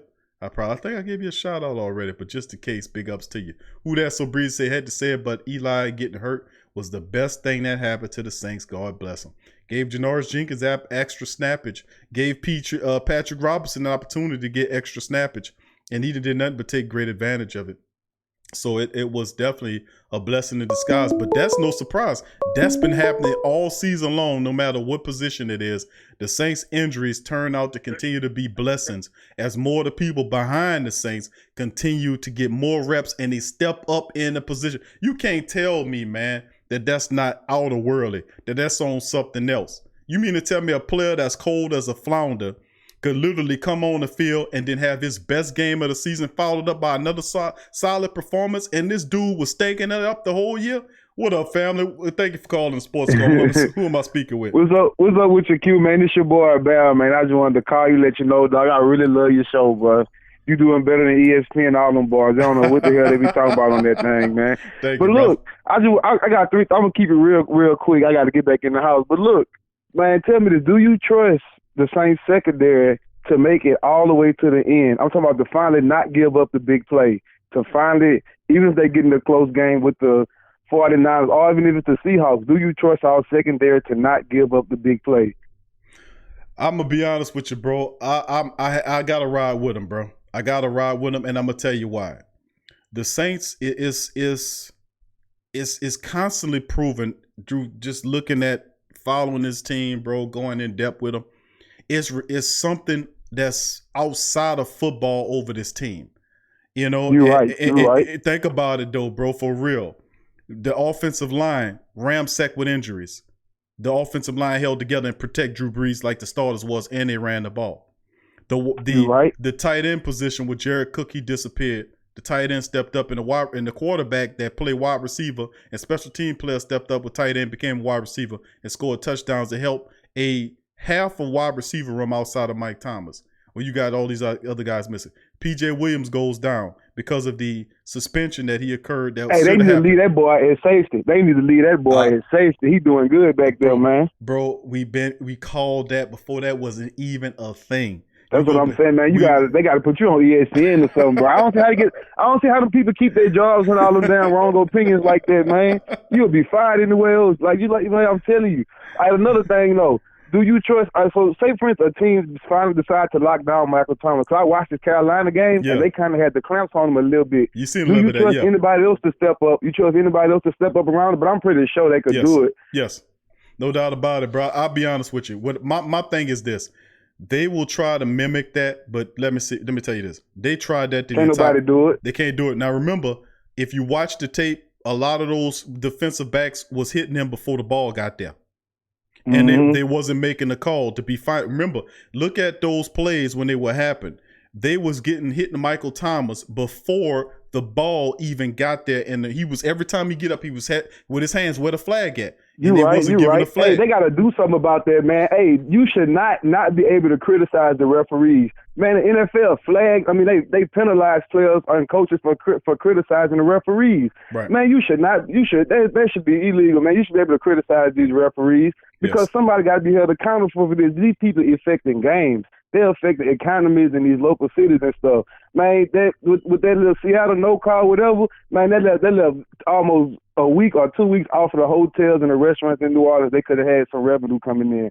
Man, these referees need to be held accountable for what they do, man. That's an abomination right there. Yeah, bro, you're absolutely right. It's sad, it's pathetic. And this is the thing. The illusion is that the referees stand on their own. That they're not affixed to the NFL, that they don't take instruction from the commissioner. But when you talk bad about the refs, who collect the money? who charges you with the fine and who collects the money for the Yep, fine? the NFL, and they go to their front office. All right. So if you collect, That's crazy, man. so it's not the referees that's lowering the fine and the money going to the refs. The NFL is charging you for doing it, and they collect the fine money. So how is it a split? How is it a different? No, they're an appendage of the body of the NFL. But this is what critical thinking people do. So if you collecting their money, fam, they ain't collecting their money. And they telling you can't talk because of the integrity of the game. Integrity is not something that you get because you say that you have integrity. No, it's an action that you must commit to be called and you accumulate that. That's right. You accumulate that from your action. That's right, bro. Absolutely, your actions is what makes you that kind of person. Look, check this. This is my last thing I want to let you know, bro. Now this stuff here been burning me up for the last week ever since Drew Brees broke that little passing touchdown record. Man, these people been disrespecting Drew Brees. Now we know they was gonna start comparing him to Tom Brady and Peyton Manning once he broke the record. But man, this disrespect, I mean, it's unreal. Man, people got to understand that the only reason Tom Brady got 6 rings and nobody ever wanted to address it is that he benefited from cheating. If he didn't cheat, his organization and his coaches did. You see what I'm saying? Mm-hmm. So there's no reason he shouldn't have 6 rings. But I leave all that to Sean Payton because it's all them defensive debacles the Saints had in all them playoff games. The Saints could be working on 5 rings now, 6 rings, to be honest with you. Mm-hmm. But all them defensive debacles the Saints had over the years, I leave all that to Sean Payton. I watched Drew Brees my whole life. I watched them always fight and claw back into all them little playoff games, except that one in 2006 when they went with the Bears. They were just happy to be in the building then. But every playoff game since then, man, we was right in the game. And Drew Brees did his thing, and he couldn't help it that the defense couldn't hold nobody. You see what I'm saying? Right. And that's what people fail to admit when they talk about the difference between Brees and Brady. Brees ain't got no control over his defense. Tom Brady always could rely on his defense when he really needed to. But like you say, I'll take Brees over Brady, Peyton Manning, any of them boys any day, man. But I just hate that disrespect they constantly showed Drew Brees. I just hate that so much. Yeah, you and me and the whole family, bro. But you know what? The hate is what pulls us together, bro. And that's the thing we got to understand, man. So at the end of the day, bro, I wouldn't worry about it. It's just the hate to make us greater. That's how I view it, my brother. Hell yeah, I feel it, man. I'm gonna get back inside, bro. Keep doing your thing on this show, bro. You know, I like my little Bleezo up, and I watch the show every day until I go to sleep, big dog. Keep doing your thing. Thank you, man. I appreciate you, my fam. Who that to you, brother? For sure. Who that to you? Who that? Appreciate the call from Bell there, man. Big ups to the family member. I love, man, having the new family members. Whoever just called family, feel free to recall family. I just hit the button. You must have clicked off there. Okay, let's see. Okay, here we go. What's going on, fam? Thank you for calling the Sports Call. Who am I speaking with? Karissa Atkinson. I'm sorry, baby. I can't hear you. You got echo in the back. Turn the TV down. It's Karissa Atkinson. You added me last week. Teresa or Karissa? Karissa. Karissa. With a C. Okay, how you doing, Karissa? Who that to you, baby? How you doing?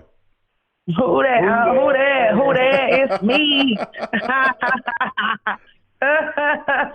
Yeah. Tell them what you were telling me. Like, that'll be a good look, but it won't be a good look in the locker room with Antonio Brown. Let's talk to him. It won't be a good. It won't be a good look in the locker room with Antonio Brown. You don't think it would be a good look that Saints to add Antonio Brown to the locker? Explain. Now I'll tell you what. Explain that to us here, because I don't like Antonio Brown. I think I made that abundantly clear. But I can see what Sean Payton doing, man. I just don't like the divaism. I don't like it's the all about me mentality. But then again, I understand what Sean Payton and trying to do. They're trying to get a chip. And that's what I'm saying. He's good on the field. Mm-hmm. So what make you think he'll be a bad fix for the team? Explain that to me. Because him and Thomas, they on opposite sides. On opposite sides of you think just on being on the same team, you think they wouldn't be able to coexist on the same team? Right. Even though a lot of people, but AB understands that this is not his team. He's never listen. And this is the thing. Mike Thomas is Mike Thomas's wide receiver. That's his room. This is Mike Thomas' team. I love Mike. You see what I'm saying? He got magnet hands. That's what I'm trying to tell you. This is his team. Now remember, he had a little controversy before when they had Brandon Cooks here, the other wide receiver, and Mike Thomas was a rookie coming in here. We sent his ass to the Rams. That's right. Because the Saints understood what we see now, why they shipped him out to the Rams, because they knew who Mike Thomas was.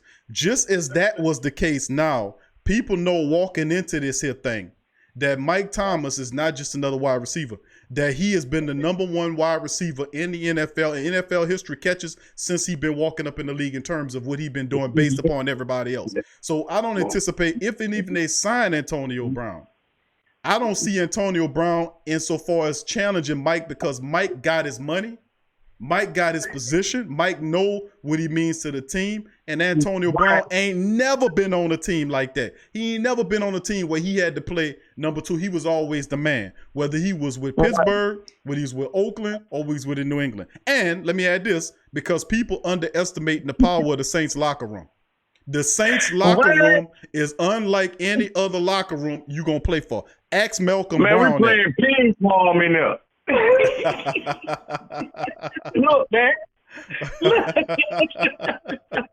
ahead, Karissa. Go ahead, Karissa. I'm sorry. I want to hear what you got to say, baby. Go ahead. Talk to me. Talk to the nation here now. He got me turned out on the Saints. He got me turned out on the Saints. He got me all the way turned up on the Saints. I was a piece. I'm about to take your phone now, cause that's my man. I look at his show every time he live. She was a Pittsburgh fan, man. I've been a Saints fan since Aaron. Man, you remember we had the black mobile quarterback? Look. I got you, fam. You talking about since Aaron Brooks? You been following the Saints since Aaron Brooks? Okay. We don't need no Aaron Brooks. But we ain't. But that's what it is, man. Give me at the end of the show, you know I watch you every week, man. At the end of the show, I need a predictor for that game, man. Well, I tell you what, bro. Like I said, for this one, bro. You know the Saints got this one, bro. No, hands down against Minnesota. But I like I said, the Saturday show coming up, bro, at 12. I'm gonna go through all the stats. I'm gonna go through the history of it. I'm gonna have the injury report. We're gonna roll it and straight out, just level it and go at it and have straight up a great playoff a show. Breaking it all down. But you gonna be mad at me this, and then I'm hanging up. Let's talk somebody else. You're gonna be mad at me on this. I'm so glad my team ain't get a bye for Jordan can keep them legs. You said your team. Yeah. I'm just like, with his legs, I want all my team to be fresh. I don't need no break, man. The way we playing. Right. But keep them rolling, bro. Bottom line, keep it rolling. Right. Who that nature, man? I love you, man. I'm on your show every time, man. Thank you, my brother. Appreciate y'all for calling in, my friend. Who that to you? Peace. Who that? Yeah, I think, man, you the only one. Good to hear some of the family members calling in there, man. I appreciate the family, man. That was a good one there. But let's keep it going here, family. Appreciate the call, fam. Let's see. Ernest says, keep it up. Buck Breeze is great, but Peyton Manning is a G. If injury wasn't a factor, Brady and Breeze will still be chasing records. Peyton can coach an NFL team if he wanted to now. Hashtag home cooking. The reality of the day, man, just to address some of the stuff, the AB stuff, man, is that, I don't like Antonio Brown, and I'm talking about as a person. I don't like all of that egoism and that I-ness, and he caught up in that crap. He caught up in his self, and you should understand and know that you are nothing without your teammates. The guys on the offensive line, if they don't block for you, you don't catch them goddamn passes. Don't you understand that? So it's all a part of a matrix, man. It's all a part of a unit, and it never could be all about you.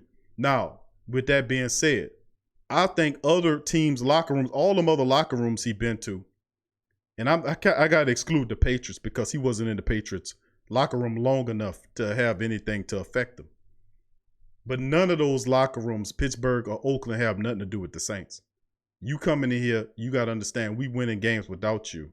this man is the best wide receiver in the league right now and on this team, you will fall in line. There is no ifs, ands, or buts about it. And besides, the Saints have all of the power with this move. He cannot contaminate this locker room. There are too many powerful players there that's holding that locker room together. This is a culture of winning that's not built on the I-ness factor. It's not. And we've in having a player like Antonio Brown exposed to that type of environment, it'll do something to you. Let me tell you what. See, people automatically assuming just because he's there that he will contaminate that locker room. Weaker locker rooms, yes, he will. But not in the Saints locker room, man. We playing for greater states. And the reason why we are different than most is because most people ain't been through what we've been through. How many people been through the debacle in the Dome or the Minnesota Miracle, all this nonsense, and you've constantly fighting the commissioner and these garbage referees? None of these people been through that type of experience. And the locker room is solidified behind by solid players like Cam Jordan, who still feel the effects of those losses, who are not just playing for themselves because those are wealthy men already.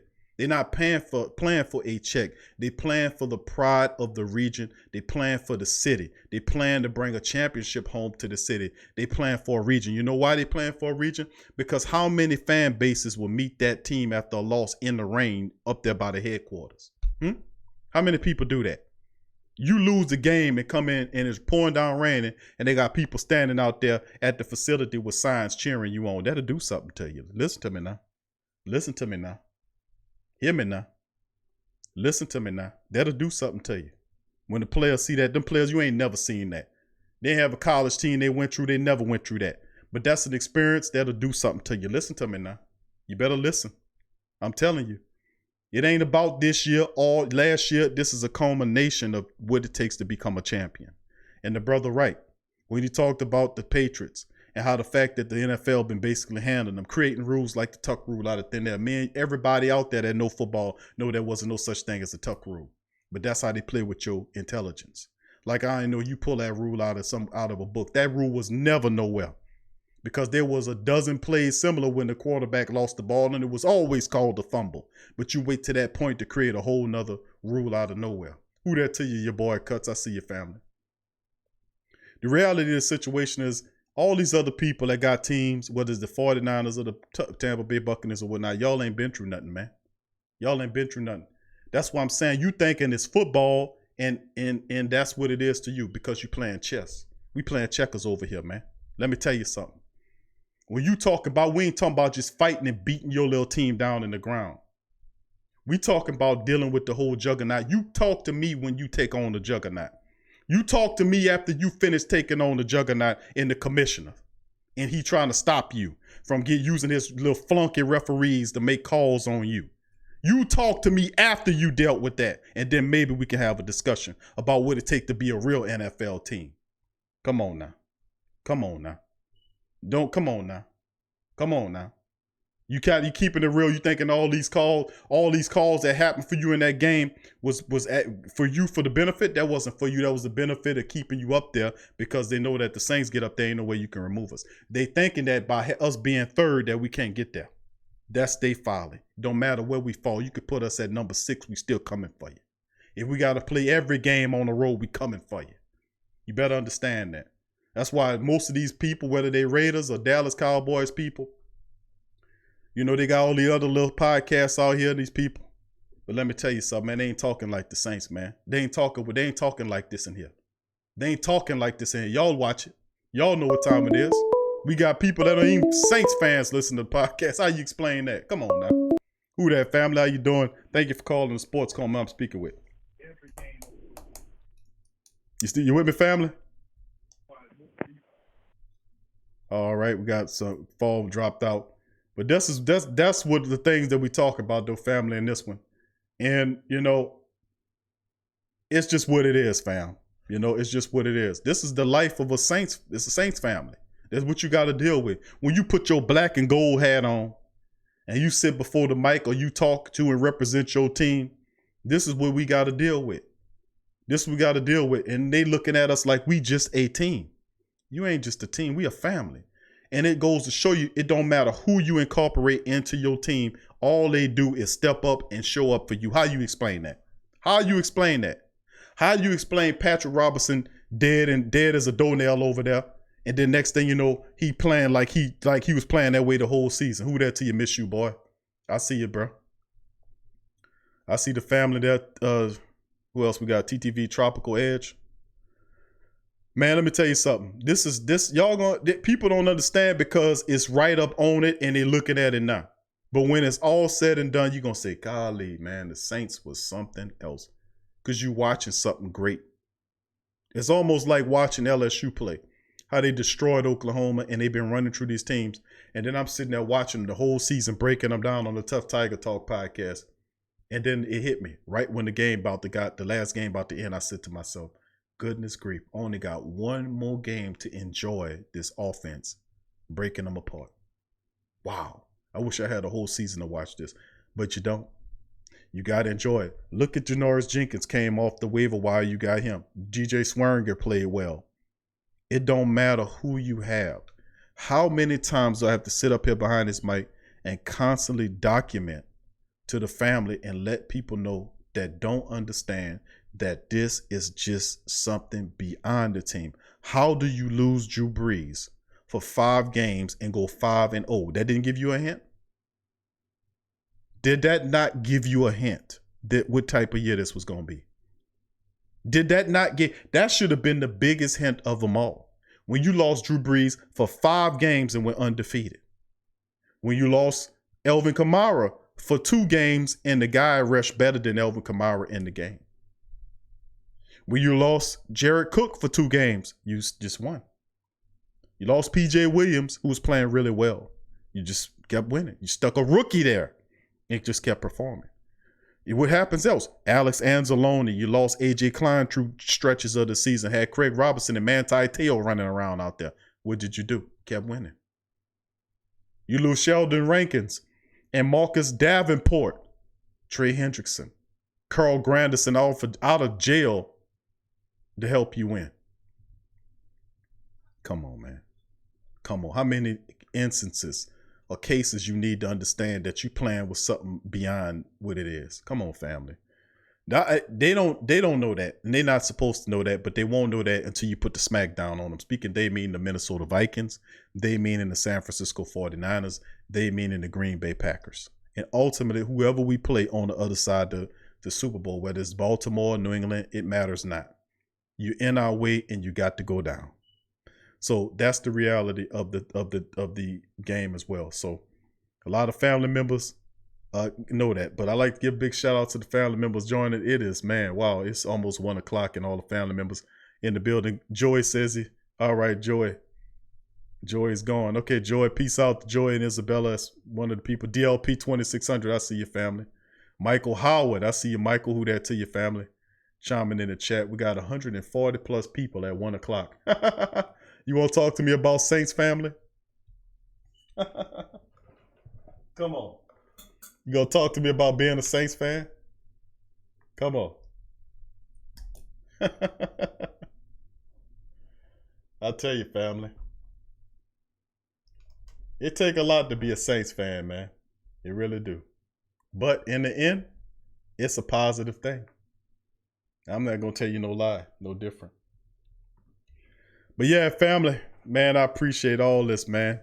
We're going to keep it rolling here. I'm going to read a few more of your comments, fam, before I shut the stream down. But 3 hours and counting on this one. It just popped up on a surprise stream just to holler at the family and got a good turnout, man. Absolutely love it, man.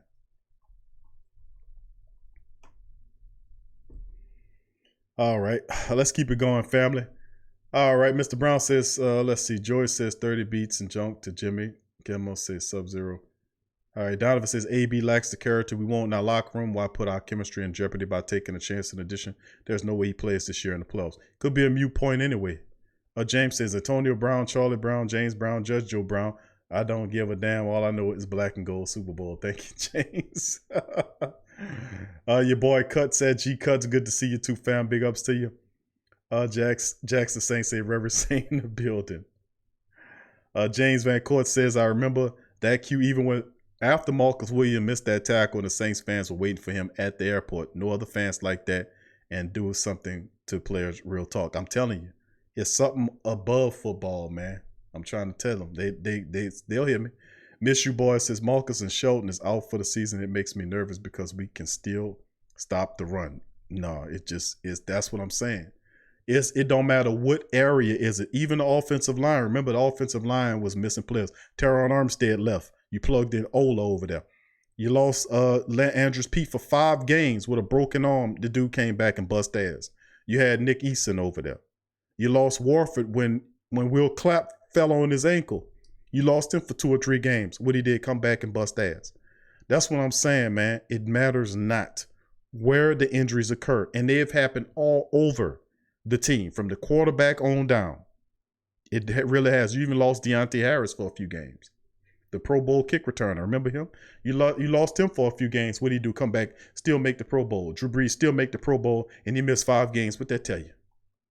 What'd that tell you? Come on. The injuries cannot stop you, is what it tells you. And the logic should go, if injuries, which is really crippling because they told all these other teams, the Pittsburgh Steelers and all these other teams up, if injuries can't stop you, what the hell make you think the referees can and the commissioner can? Won't. If injuries can't stop you, nothing can stop you. Come on now. Come on. That's how it is. Raheem21 says, should we blitz more? We get an opportunity to blitz. You're going to see some real exotic stuff because those two, Janoris Jenkins brings a different level of trusted corner. You could trust him over there, which means you don't have to shift protection to that side. And you can move around and send blitzes and watch how, look what the Carolina game should give you an indication how the Saints were sending blitzes up in there, knocking them quarterbacks around. Get ready for more of that. 30 Pieces of Silver says, Joey, I'm sorry I was in the bathroom. I posted that comment right after I came. I do something. Michael Howard said, what up, family? Good to see you, Mike. Let's see. Joey says, y'all prayer whoever for the Saints to stay healthy. Thank you, Joey. Let's see. DLP says, watching the national media today, you would have thought we just another team. 49ers, Packers getting all the love makes me sick. Saints been battling all year. But that's all right. It gives the Saints, it puts the pressures on the Packers and the 49ers. See, all this going to work for you. You're going to see. You're going to see. You're going to see all this works for you. It all works for you.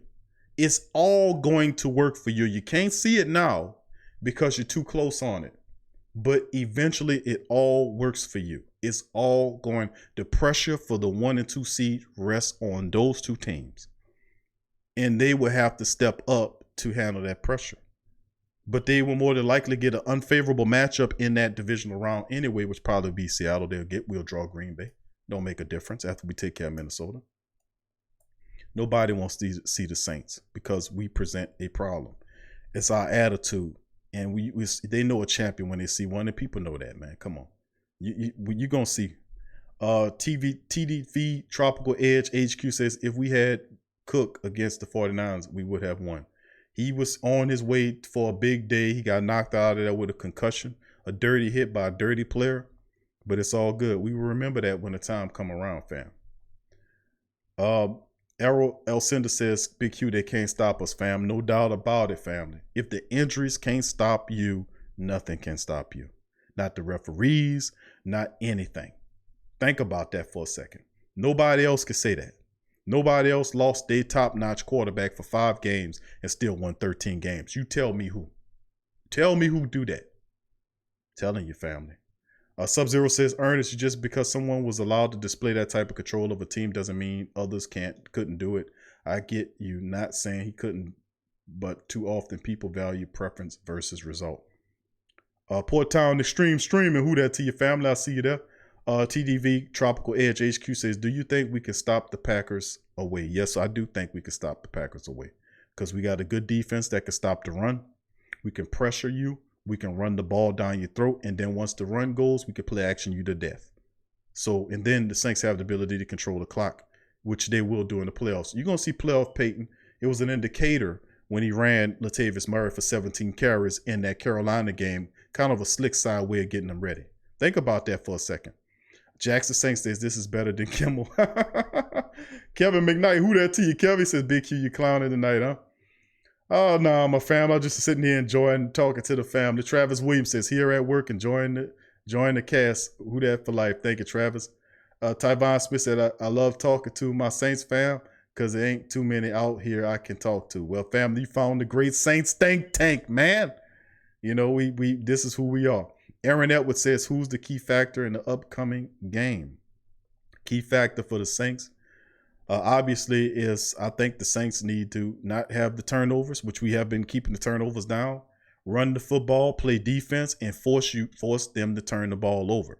Bottom line, put pressure on them and we should be fine. Time of possession is key. Running the ball, and once we start establishing run, play action on the dead. You can't stop the Saints once the play action in effect. They got so many plays based around that play action that once that play action get in fact, they tear you up.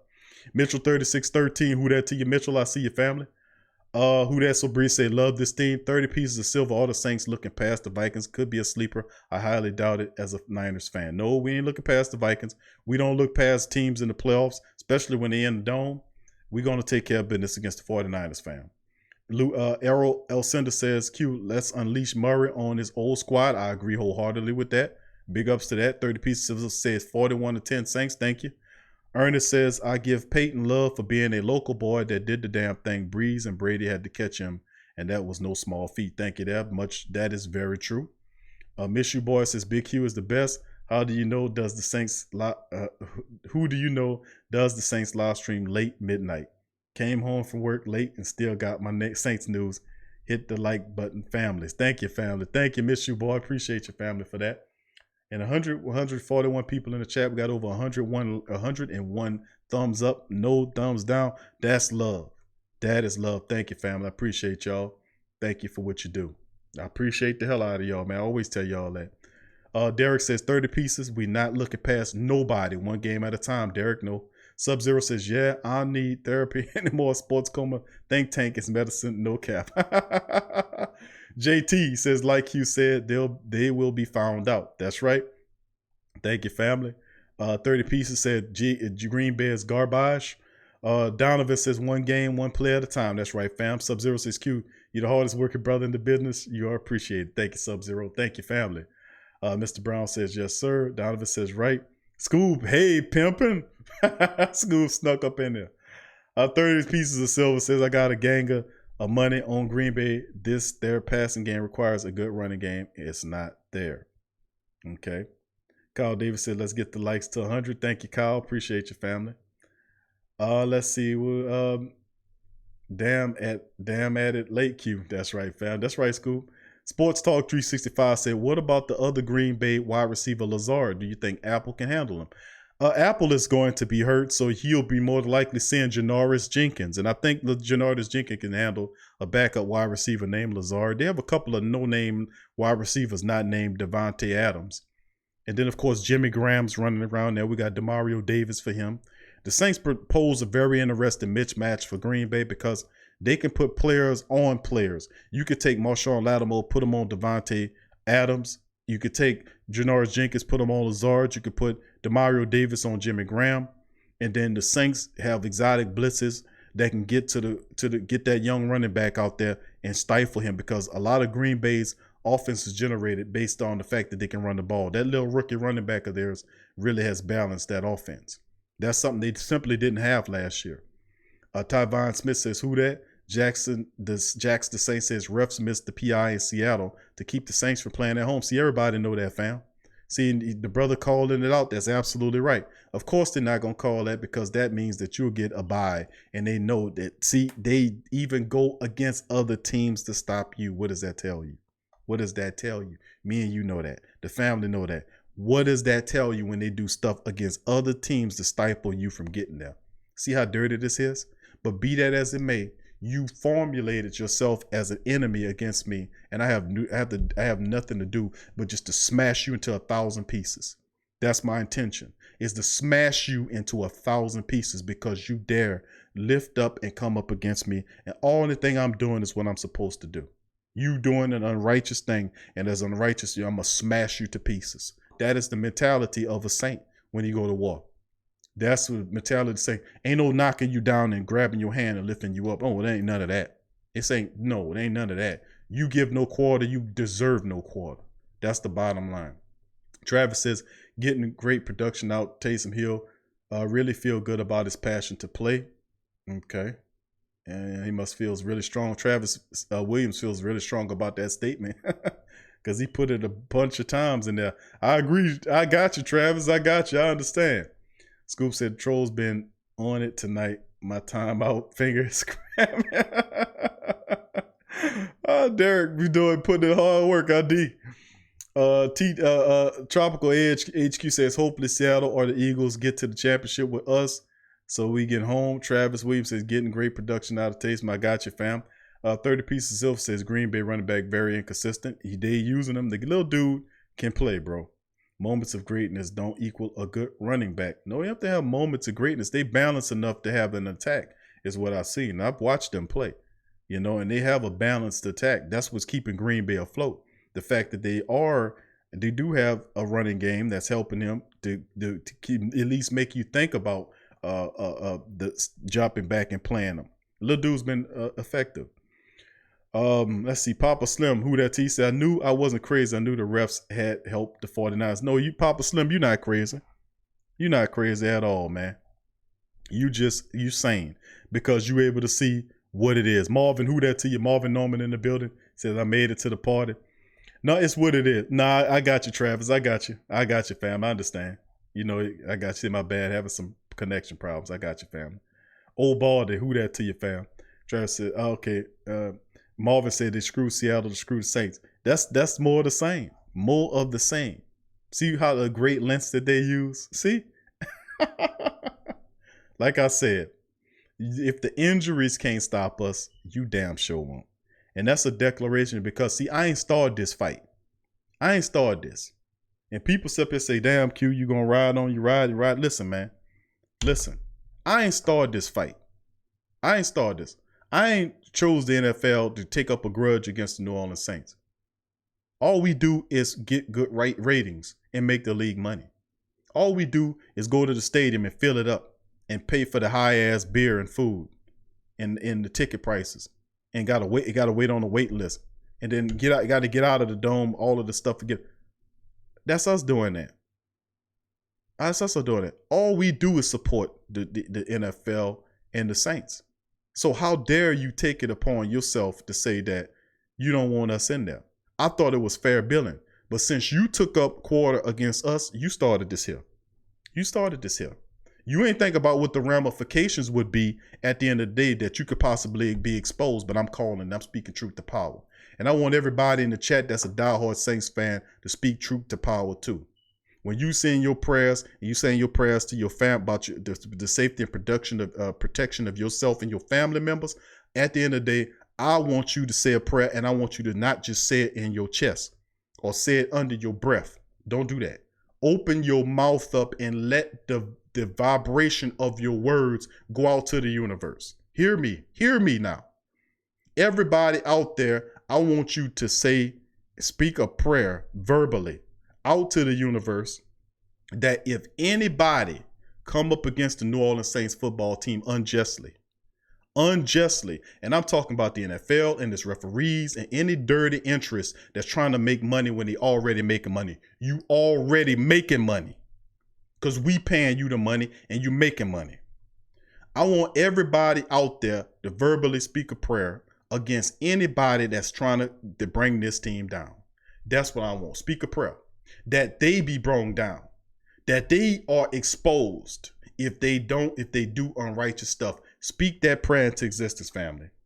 That anybody come up against the New Orleans Saints team with evil and mischievous actions to try to cheat us or steal from us or rob from us, let them be fully exposed. That's the prayer that I speak out, and I'm saying it to you to say it too. Because if you tired, the best thing you can do is bring the higher forces involved.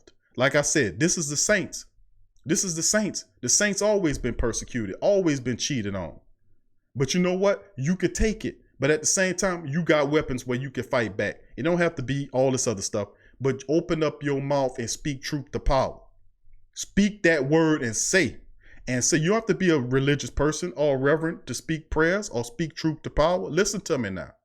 If you know that they're coming, open up your mouth and speak a prayer to protect your team. Open up your mouth and speak a prayer to protect your team because you know they're coming. If they're going to cheat any other team out there to stop you from getting a seed, then they're coming. They're going to try to bring the officials. They're going to try to do all this other stuff. They're going to try to photograph you. All the stuff that they do, open up your mouth and speak a protection over your team right now. Come on. Anything less is you are aiding and abetting the enemy against them. And we know the NFL don't want the Saints there and because they want to make money and whatever reason they're doing all this stuff to stop you, but they don't have no power you do. I want you to speak a prayer over this team, a protection going into the playoffs over this team, that anybody come up against the Saints be fully exposed and that their evil plans don't work and that whatever they will for us be reflected upon them. That's only fair. We're not asking for harm. We asking for protection. For whatever come upon you try to do to us, it happened to you. And that ain't going to come from me. It's going to come from your own actions. That's truth be told. Anything that you do in wrong, it's going to come back up upon top of you. See, they godless. They don't believe in that anyway. But that's to they folly because watch how it come on top of them. That's how stupid, evil people don't understand. They think that just because they got money and control that they can do whatever they want to do. No, sir. No, sir. No, sir. Not here. There's forces involved that's way higher than you that when we call them, they come to our aid. So you better watch yourself. This is the Saints, man. This is the Saints, and we march as such. When they took on a name, they took on everything that is attached to it. So that's what I'm saying. You don't have to be a religious person. But if you believe and understand what I'm saying, I'm asking you as a diehard Saints fan and as a member of the Sports Coma family and of the Great Saints think tank to speak a protection over your team going into this playoffs. I'm only asking what's fair because you know the juggernaut coming. You know the juggernaut going to do disagreeable stuff against you. And I'm asking all of my Black and Gold family members in the building to go on their social media and get other Black and Gold family members to do the same thing tonight. Because we need, you thinking that they're going to win? No, we going to win this in here thing. We want it to be operated fairly and justly. And if they won't do it, then we'll force them to do it. Bottom line. So that's what we're talking about. I want all the beautiful Black and Gold family members in the building to understand that point and speak that truth speak that protection over your team.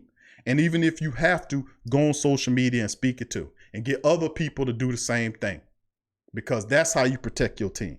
That's how you do it because you know your boys are marching into some stuff. They're going to need some help. They're going to need some spiritual help because they got a juggernaut they fight. You know they fighting a juggernaut. We fighting a juggernaut. We sit up here on this podium every day. We fight this here juggernaut. I'm just keeping it real. I'm keeping it real. At 1:15 in the morning, family, I'm keeping it real and I'm keeping it energetic and I'm keeping it real. I'm telling the family, man, our boys need our help, man. You know, I'm telling y'all know what I'm talking about. Y'all brothers and sisters know what I'm talking about. They got this guy here, they cheating the Seattle Sea Chickens. So that the Saints don't get a higher seed because in their mind they thinking that's how you stop us. They so stupid. They so stupid. They so stupid. They so stupid that you think just because we can't get the 1 or 2 seeds that's gonna stop us from getting the Super Bowl. What's ours is ours, fam. See, but you can't teach them that because they have no concept of spirituality. All they things is tied up to materialism that's chopped to this realm. They have no understanding or care not to have any understanding anything higher, and that's why they'll be pronged down by it. Remember, the spiritual mental sits way above the physical any day. Physical obeys the mental and the spiritual. It's a connection. It's an order to this. So I ask all the family members to do that one little thing, to protect your team and pray over your team because you know the juggernaut coming. They're going to try to cheat you. They're going to try to lie on you. They're going to try to destroy you. But in the end, get your armor up and get your protection ready because it don't matter. We coming for you. If it's a war to be fight, I ain't fired a shot. They did. They want to try to cheat us and cheat other teams to cheat us to try to take us down. Well, guess what? You done woke up the Saints. And when you woke up the Saints, you run up against us, you're going to be smashed to 1,000 pieces. So keep on playing, fool. Keep playing. Keep playing. Dirty ass commissioner. I'm talking to you, chump. Keep playing. You have no concept of understanding of what the spiritual powers of the Saints will. But keep on playing and you will be exposed, partner. I keep playing. You're playing with stuff higher than your comprehension level. You're just a little scrawny, little meaty man out here. You have no concept of the things that you get ready to mess with. So keep playing the games and you watch you get your issue, partner. Bottom line, this is the Saints, man. You will not cheat us. You gonna do it right, or you gonna have your issue. Bottom line. Bottom line. All right, who that to the family in the building? I appreciate all the prayers and everything. The family members know what I'm talking about. It's the truth, man. We talk about this stuff all the time. But the truth be told is keeping an eye on it, but also raising that alarm spiritually. And to understand that we are now at the cusp of where we fought to be over this season to get back to where we were. We have the same record we have last year, and we got back to this point again. And of course, you thinking in your mind, what Q we got here, this is the danger zone. This is the area where they're going to try to come out. Oh, yeah, you know it. This is the time when they're going to try to step before you.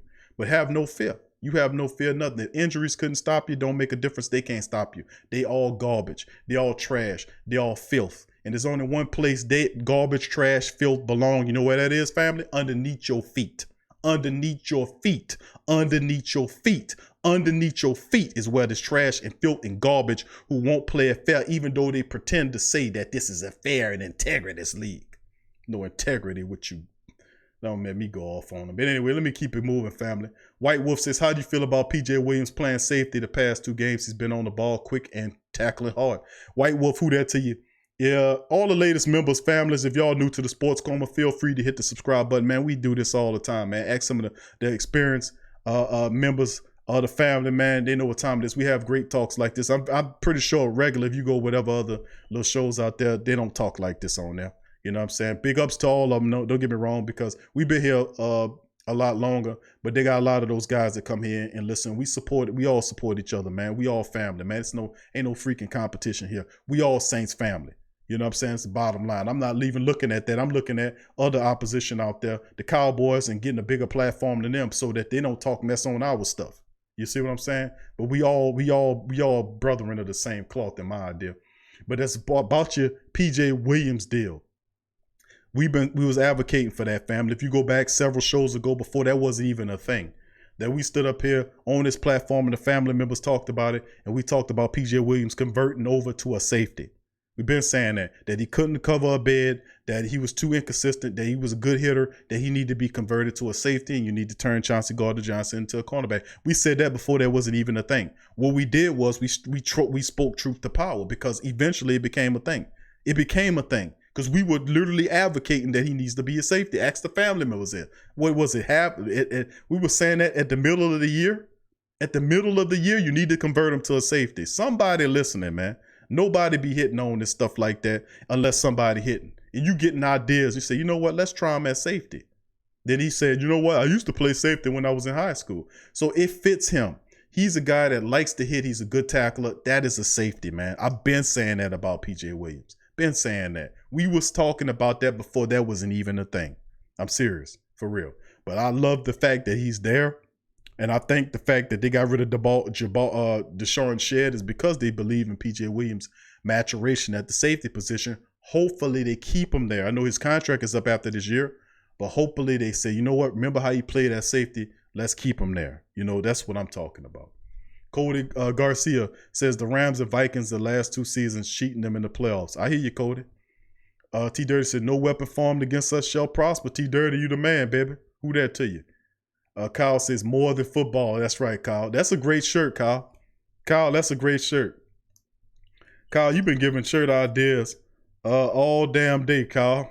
Kyle said, Q, make the t-shirt. What's that you, Kyle? Says, Q, make the shirt. No more excuses. You know, and yeah. Kyle, you the man, bro. Errol L. Sender says, Big Q, do you think this wildcard weekend was a blessing in disguise? I do, because the Saints are not playing with any pressure, bro. They're not playing, Errol, they're not playing with any pressure. They don't have the pressure of the 1 or 2. They totally comfortable with the tree. They're at home with a playoff game. They are playing. Then in the second game against Green Bay, they'll get more people back, and the Saints will carry the running attack. I really do believe that the Saints will implement the running. They will do it. Look in this game, they had Ricky Ortiz. Another thing that I was supposed to make mention of was the fact that the Saints activated. Remember I did the short show. Y'all remember that, family? When I did the short show early on, where I talked about the fact that the Saints released Deshaun Shed and brought LaJardan Humphreys onto the active roster. Did a short show, it was like 20 minutes. Listen to it, family. I talked about them bringing on Ricky Ortiz, which was the practice squad fullback, because Zach Lyon was dealing with a knee issue. Why would you bring in a practice squad fullback unless you intend to run the ball? They intend to run the ball. They're giving Ricky Ortiz an opportunity to get some snappage, because the Saints have every intention to ratchet up the running game in the playoffs. They gave Latavius Murray 17 snaps. I pay attention to little stuff like that. Ricky Ortiz got play. He was activated as a fullback. Even got a catch from Drew Brees. So like I'm saying you're gonna see more power eye football being played. Remember we talked about them implementing the power eye, then they hit that. I was like, man, what's going on here? I just talked about the Saints need to use the power eye. Then a week or two later, they was involved in the power eye. They was actually using the power eye. They don't use the power eye a lot, but I was saying use it, and then they used it. Speaking truth to power, man. I'm telling you, this is a small word that those words, those thoughts get out there. But no doubt about it. Errol, I really do think it's a blessing in disguise. The Saints can play without any pressure, and they can do what they do and have an impact. Thank you for that question. Tavon says our Saints is the most dangerous team in the playoffs, no doubt about it. That's why they're trying to get in our way. Let's see. Marvin says amen.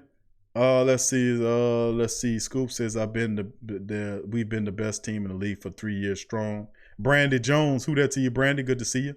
Marvin says they will do everything in their power not to let AB play for us. I told you they don't got no real power, bro. Trust me, everything works for us. If we don't get AB, we'll get a player that just be more impactful to the Saints offense. There is no way you can stop us. There is no stopping us. No, it's no way. We are a dynasty, and it's coming. They understand that too. They know how powerful the Saints is.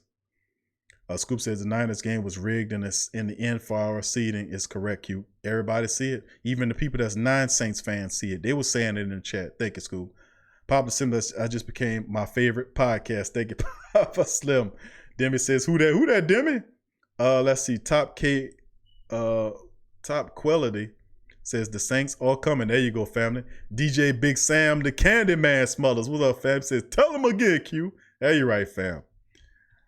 All right, fam. But that's beautiful, man. That's my thinking on it, man. I just keeps it real, fam. The T Dirty said PJ Williams could cover his mouth if he sneezed. He getting better though, fam. Jason Finch says the Houston Texans got to win for H-Town. Okay. Sub-Zero says suit up, lace up your boots. It's wartime. That's right. Get ready. All right. Let's see. Travis said the primetime analysts are haters. Point blank period. They don't want us to acquire Brown. Didn't have nothing to say about your Saints, but when the Saints start looking at getting some help, what happened? Oh, the Saints shouldn't get Brown. Oh, the Saints would get Brown, but did they cover any other thing? When they looked at Brown, did they report to you that the Saints had other wide receivers in the building? If so, why did they not mention their names? Seriously. And then even though the Saints passed on them, they signed a wide receiver today. Why are they not mentioning that? Oh, man. Have faith in God the best. He said, I see you. All those people say that, but all they want to stop us. Beware of what we see in different life, but it's okay. Just going to have to see things differently. Toby, who that to you? Toby, I see your family. Lance Kelly says, I agree, Big Q. They're about to unleash Murray. See, it's little things like that, family, that we see that is going on. That's eventually going to happen. You see them ratcheting it up. You see that Ricky Ortiz was activated. You see LaJordan Humphreys was activated. What is LaJordan Humphreys going to do? LaJordan Humphreys is a guy that's a big wide receiver who could play in the slot, that catches everything you throw to him. And you know what's really difficult? The great gift that LaJordan Humphreys has? His ability to get yards after the catch. That's right, yak yards. He has the ability to get yards after catch. He is extremely difficult to bring down. He's shifty, not fast, but shifty enough to shake tacklers and get extra yardage. But he catches everything you throw to him. Saints have activated him. Don't expect the Krishan Hogan technique to happen with him. Look for Drew Brees to throw to this guy. I'm telling you. He's a pair of hands that will actually catch the ball. He should have been activated a lot sooner, if you ask me.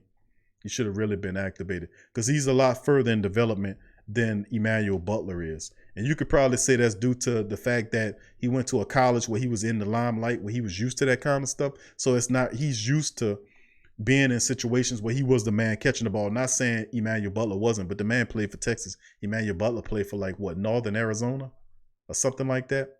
You know, not to slam his school, but it's a difference in talent, even though Emmanuel Butler had good records there. I don't know. I can't name one person outside Emmanuel Butler that played for Northern Arizona, I think it was. JSL says we need to run the score up so much that even the refs in the league can't stop us. They'll be neutralized, bro. I'm telling you. It's just our time. They know that. That's why they're going through all those motions. But like I said, family, lay out that prayer. Scoop said they're covering the Cowboys like they're playing this coming week. 30 pieces silver. Stephen A. Smith just said Saints 49ers over. Niners over 9,000. Tara says you peeped to high school. Philanthrop Doc says 30 pieces. 49ers fan just asking. Yes, he is, fam. He is a 49ers fan. Just to let you know, Philanthrodocs, is that we get a lot of people, man, that come to this chat. That's not Saints family, but like one of the people said, I just want to know how a winning chat looks. And I'm pretty sure that man listened to Mike Law and all them other little he's a Cowboy fan. He listened to Mike Law and all those others. See, I know about all them dudes, man. I know about all those dudes. You know, about Ron, you know, you got the 49er fan in here. And I know about Ron Bow and all them. I know about all that, man. I know about all them dudes, man. But in the end, what I'm saying is, you know, this is our platform. As long as they're respectable, they can hang around. But, you know, I don't really go to hang around in people, you know, in other teams' platforms listening, you know, it's just not my thing, man. But I welcome those who come in here and they be respectful. You know, I let them sit. Because that's, you know, that's how you win them over. And then you got people that don't list, that have a team like the Tampa. It's the same thing. We have Titans guys, Atlanta guys, Dallas guys, San Francisco guys. You get all these people in your chat and they get used to you listening to you. And sometimes, I'll be real with you, they get more acknowledgement in this chat than they do in their own shows. Them guys don't pay attention to them guys, and that's a shame. It ain't about you sitting your ass up there all night. You gotta acknowledge it's the people, man. It's the people. It's all about the beautiful black and gold people, man. That's what it's about. So they feeling the love because we acknowledging them. We having dialogue with them. You know what I'm saying? And then the host is acknowledging them. Them other hosts, you can ask them. They don't acknowledge them dudes, man. Come on. They don't acknowledge them. You know? They don't acknowledge them. We gonna sit up there in the show and give them a shout out. Do any of them do it? The podcast, the Tighten Up podcast, or the 49ers, whatever it is. Do any of them, Mike Law, do any of them at the end of the show stop and shout out all their family members? None of them don't do that, man, because they got it twisted, man. You gotta understand it's about the people, it ain't about you, man. And a lot of them dudes got their heads stuck up there, you know what, thinking it's about them. It'll never be that case. It's about the people. It's always been about the people. It's about the Great Saints think tank, man. About the beautiful black and gold people in the building, man. We are family. We're a family as a team. We're a family, period. You think we sitting up here at almost 2 o'clock in the morning talking about the Saints? If we ain't love our team, we ain't love ourselves, we didn't consider ourselves a family, we'd have been unturned this thing off and went to sleep. Come on now. Come on. Let's hear some truth here. Let's talk truth here. Scuba says, yeah, Tyra, you would figure Dallas and Eagles were playing for the championship game this coming Sunday. 30 piece Silver says, Philadelphia's born in what's that? SEO, raised in the East. Kyle says, Q, which receiver are you looking to give Mike T the biggest helping hand? Which receiver are you looking to give Mike T the biggest helping hand? Look how the Saints, I mean, just going over the last game against Carolina, it was a lot of clues in that game, fam. And Kyle, you know, like I know, you pay attention to details. You're really good with that. Think about it like this. A lot of things kind of hit me in the head for that game. Number one was the fact that they got Traquan Smith, who arguably that was probably his best game of the season. He has 5 targets, 5 catches. He had a touchdown in the game. Why are you doing that in the last game? You know, the Latavius Murray situation. Why are you doing that in the last game? That is to let you know that these players will be utilized when the playoffs come. You would be an absolute fool if you didn't get Traquan Smith and some of these other guys who nobody game planning for involved in the Saints offense when everybody going to be playing the Kitchen Elvin, Kamara, Mike Thomas, Jared Cook. You need to get them other guys going there. Taysom Hill, when he come in, you can get burned by Traquan Smith, getting him going. Latavius Murray, getting him going. Deontay Harris, getting him going. Jordan Humphries in the mixture, getting him going. Listen, I'm saying that those guys could be counted on because you're not counting on them. they still can burn you when Drew go to them. So that's what I'm saying. I'm not looking at, even you could say Ted Ginn Jr. as well, but I'm saying look at the indicators from the Carolina game. Even though we stumped them, look how they were utilizing getting Tre'Quan Smith going. Have faith in God, the best. Thank you for subscribing to the Great Saint Think Tank family. Appreciate you. Welcome to the family. But that's my take on it, though, Kyle. That's what I think, man. I think that, Tre'Quan Smith could be a big factor in the game. LaJordan Humphreys, even Ted Ginn Jr. to a degree. Remember, nobody's game planning those guys, man. They're looking at Mike, they're looking at Jared, they're looking at Kamara, but I'm telling you, those guys can step up and have big games. I'm telling you. Watch. I'm telling you, watch how it works. Of course, Mike will be Mike. Jared's going to be Mike, be good too, but they're not game planning for Tre'Quan Smith and LaJordan Humphreys, and those guys can hurt you, especially LaJordan Humphreys if they play him in the red zone. He's a big receiver with great hands who can make you miss, and it's tough to bring down. So the Saints got this roster together for the playoffs for a specific reason. It is a very solid wide receiver room. Add LaJordan Humphreys in there was a pretty smart move, to be honest with you. Thank you, Kyle. Philanthrodoc says, okay. 30 Pieces says, LOL. He know the truth. He know the truth. He know them other guys ain't showing them no love, man, in this chat. What up, family? Thank you for calling the Sports Coma. Who am I speaking with? What's up, man? It's Bear again. I took a little nap. I woke up. I say, this man still on YouTube. He up talking this late. Yeah. But look, I just wanted to ask, I was thinking about something, man. I was like, I want to see what you think about if the Saints did make it to the Super Bowl this year. Do you trust our defense against Lamar Jackson? I think it really wouldn't matter because we could score as many points as he could run. You see what I'm saying? Right. So I think it really wouldn't be that bad. But do you think our defense could really stop him? Because I ain't seen nobody who could do it yet this year. I wouldn't say stop him, Bell. I would slow him down a bit. But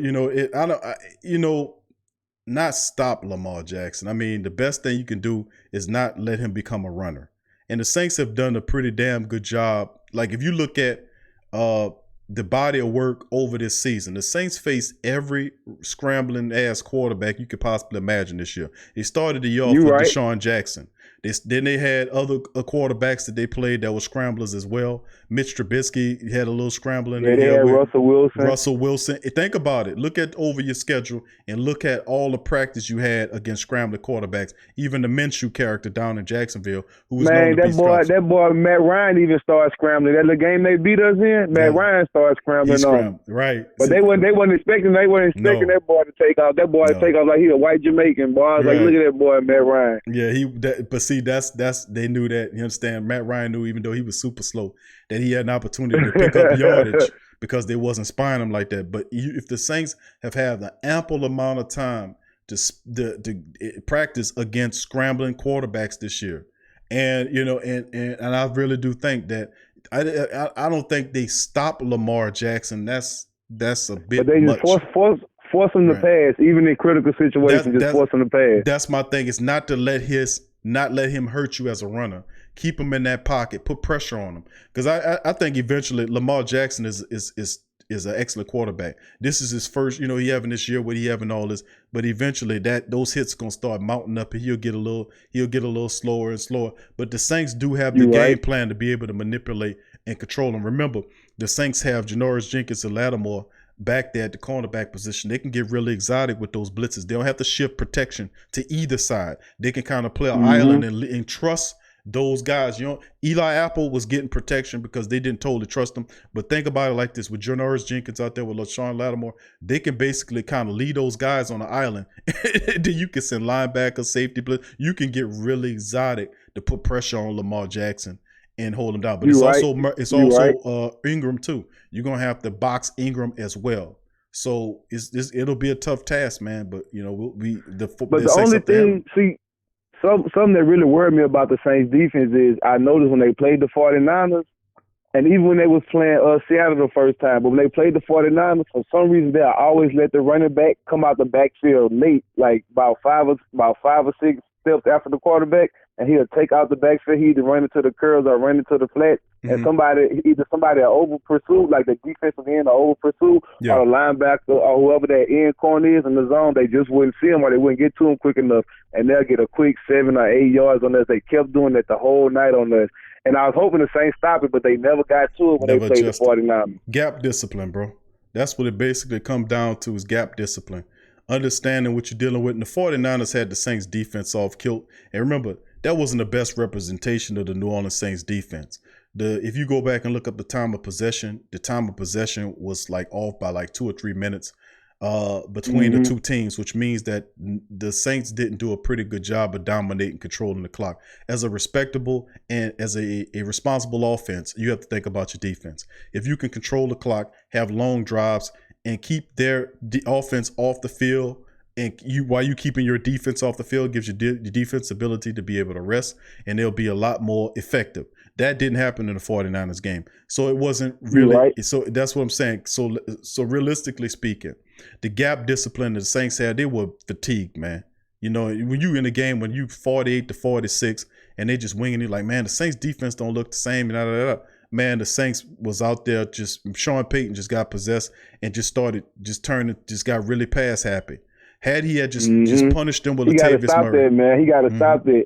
Now, tell me this: do you think? Now, cause look, now I'm the type of person I don't question coaching much. Even after the game, like I know people always still question Pete Carroll about not giving it to beast mode, and people are always gonna question, you know, if this could have happened, that could have. But I always say you're not in the situation. You're not really calling the plays. You don't know how this football game ended up. Even after a bad play, like after the Saints no call, they still question everything the Saints did. But I still don't fault, you know, coaching too much. But what do you think about when Sean Payton went for 2 against the 49ers instead of kicking the field goal? Because I think the same 2 that he went for was the 2 points we lost by. Because once you had to go for 2 twice, those same 2 points, if we would have kicked it, we would have had them on the board. Absolutely right, bro. Bell, you're absolutely right. Bottom line is that cost. That was a very curious, and I wouldn't say curious, I would say stupid play. That's a very stupid play. Even the butcher was telling him about that. And not just the butcher. He didn't tell you about the rest of the people that was talking to him about how stupid that was that he was doing. And he was really upset. He just mentioned the butcher. But he was like getting on my nerves. No, everybody was talking to Peyton about that. Anybody he ran into on the street was telling him, hey, coach, what was you thinking with that? So it's just that was a very curious move. It's a learning lesson as well, because it showed that the fan base will hold you responsible or hold you accountable even when your own coach is around you. Too chicken to do it. Right. We gonna do it. You right. So that's what I'm saying. That was a very curious maneuver, and the Saints shouldn't have done that. Sean Payton said he got. Yeah, I think Sean Payton needs to work on getting that in check with himself. You know, when he try to show his guts, or when he try to be the big dude on the block, you hear me, and strap his nuts up and stuff. He got to check that with himself. When he does have that bad. He does that a lot. Yeah, he does, and that's a part of being an old coach, you know, old dog, new trick type thing. It's hard to teach all those tricks. That's why you need people around you that's not yes men. You know, you need people around there that's gonna tell you the truth, that's gonna keep it real with you, that's not gonna let you get too far up in the air. They're gonna keep you. Tell me this. Keep you real. Tell me this. Since you think that, I was talking to some other Saints fans too, and they was talking about the way the Saints pick their players. How Sean Payton got a lot of power over the players they choose. Now, he does do a good job choosing offensive and defensive players. But do you think that control should be given more to the organization, seeing that how we've been choosing these hit and miss defensive backs lately, or you think Sean Payton does a pretty good job in getting the players in there? I think he did a pretty decent job. You know, you speaking in terms of selecting talent, or that what you talking about, Bill? Yeah, I'm looking especially at the defensive back talent. Now, for the past few drafts, we had some good defensive back. I really like Gardner Johnson, and I want to see what Saquon Hampton could do. That's more like Sean Payton's more focused on offense. I think he trusts Dennis Allen so much that he allows Dennis Allen to choose players on the defensive side of the ball. Of course, Sean Payton will put the card in and say, yeah, get him. He got the last word. But this Dennis Allen working with Jeff Ireland making this type of stuff happen to build a defense. Sean Payton knows at some point that he has to be able to turn over the draft to his defense if they want to be competitive. Because how many seasons have you seen offense carry the Saints defense before the defense over the last 2 or 3 years finally starts? Okay, so you're starting to see balance there. I'm glad Dennis Allen there, though, because Sean Payton tried to outsource that defense to some established coach. When he had a good in-house coach, Dennis Allen just built him up and let him come along. But that was a good choice right there to get Dennis Allen over that defense. So he should let him build it the way he want to build it, since he's the architect of it. But I like that Saints defense. I like it. It's a unique too. It's got its own little swagger to it. Right. That's the great thing about it. Well, you got the freedom. If you're a defensive coordinator, you have the ability to be able to choose the talent that you need. You know the weaknesses in your team, and you got Jeff Ireland, who's pretty much a whiz at what he's doing. Then he would be able to find these people. And Saquon Hampton was looking pretty good too in the camps and all that eventually. But Chauncey Gardner-Johnson's a different beast altogether. But Saquon Hampton is a hitter as well. He won't disappoint you with the hits like Marcus Williams does. This guy will lay you out. He'll flatten you. Plus, he got a ball hawk mentality around him too. So he's IR'd, but we're gonna see some of these young players like him and like Caden Ellis, who was my preseason MVP. This guy was a 7th-round draft pick, calling plays, running the defense, sideline to sideline. Listen, the future is bright for the Saints defense, no doubt about it. Yeah, I'm loving it. Well, I got one more thing I want to get your thought on, and I'm gonna let you go. What do you think about this situation with the Patriots getting caught cheating again? Mm-hmm. Why is Bill Belichick still a coach? Why is somebody not fired by the NFL? And why is he involved with his 100-year team and all this? Man, this man got caught cheating for the 3rd time. If this was any other team, the NFL would lose their mind. I remember the Saints got punished for their bounty gate junk, which I don't even think was even fair. You see what I'm saying? Right. Those people, they vacated draft picks from us, made us get rid of some coaches, got rid of some players and everything.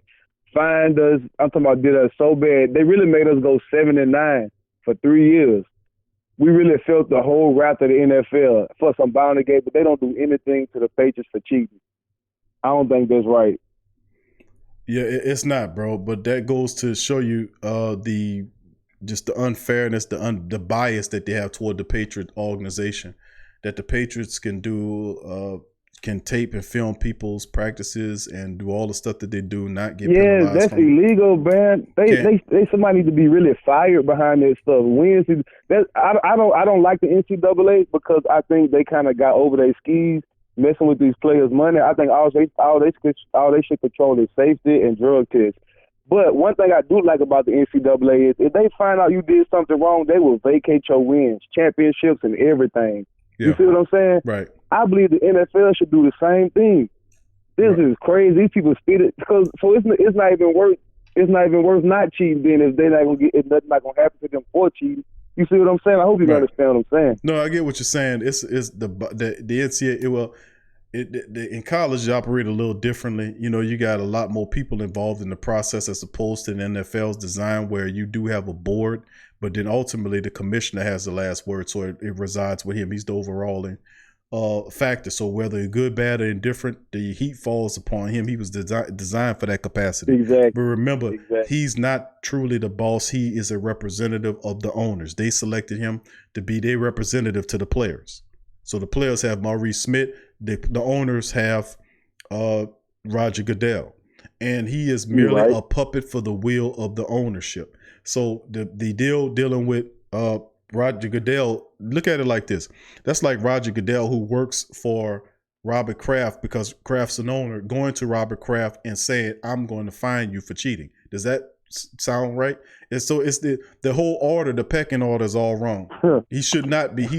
It shouldn't be a connection. If he's going to be the commissioner, he shouldn't be tagged to either group. He should have an autonomous position where he has power to rule over both player here or there, and possibly maybe have a commission staff underneath him, or vacate the commissioner status and create a staff, or have a group of people, maybe 2 or 3 people that come to an opinion, as opposed to one dude. So that's hurting the integrity of the game right there, bro. Mm-hmm. I know people that don't watch football just behind this cheating stuff. They say, how can a team get caught cheating so much and that never happened?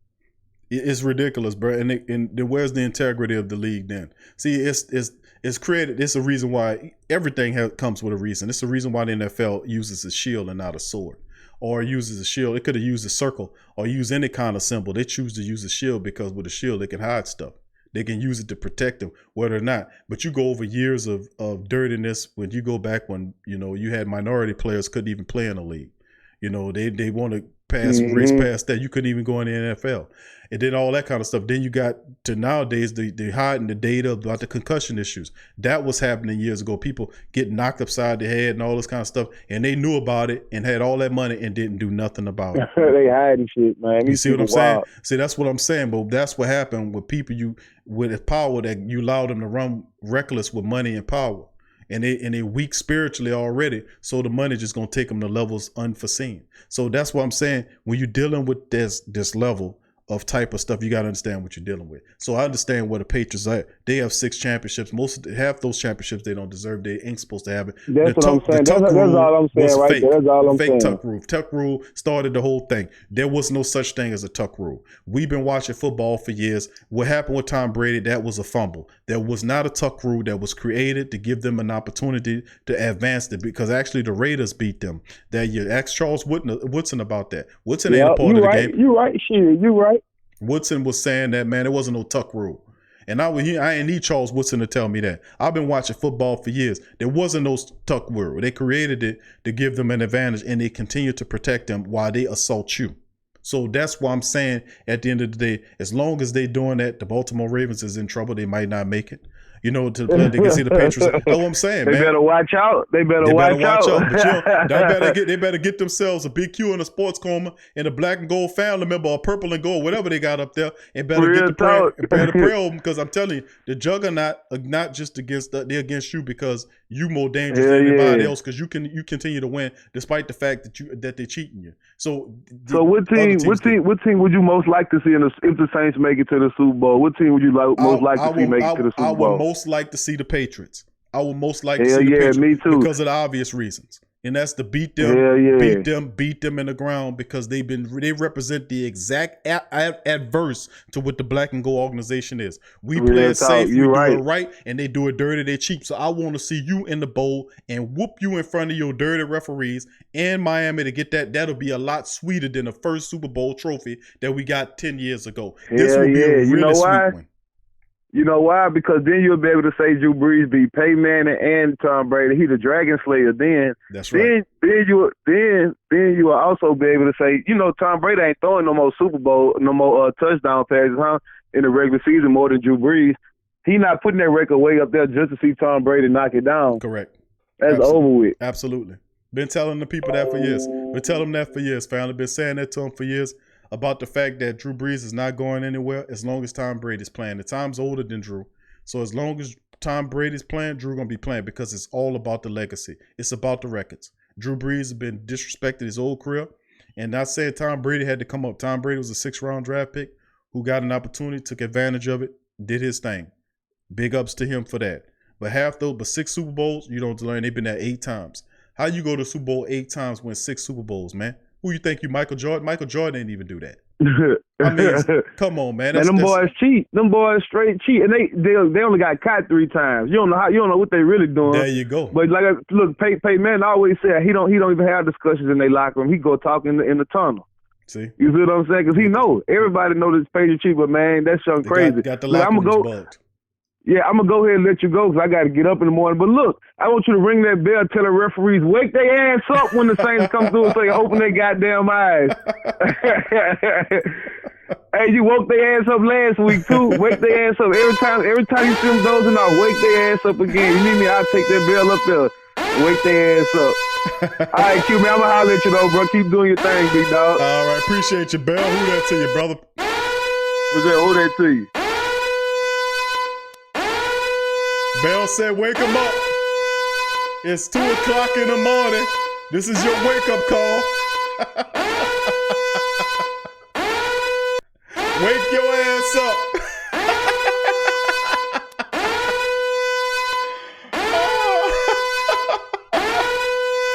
We coming for you. Wake up, NFL. Dirty referees. Dumbass commissioner. Don't get in our way. We coming for you. This is a warning. This is a warning. Bell wanted me to sound alarm.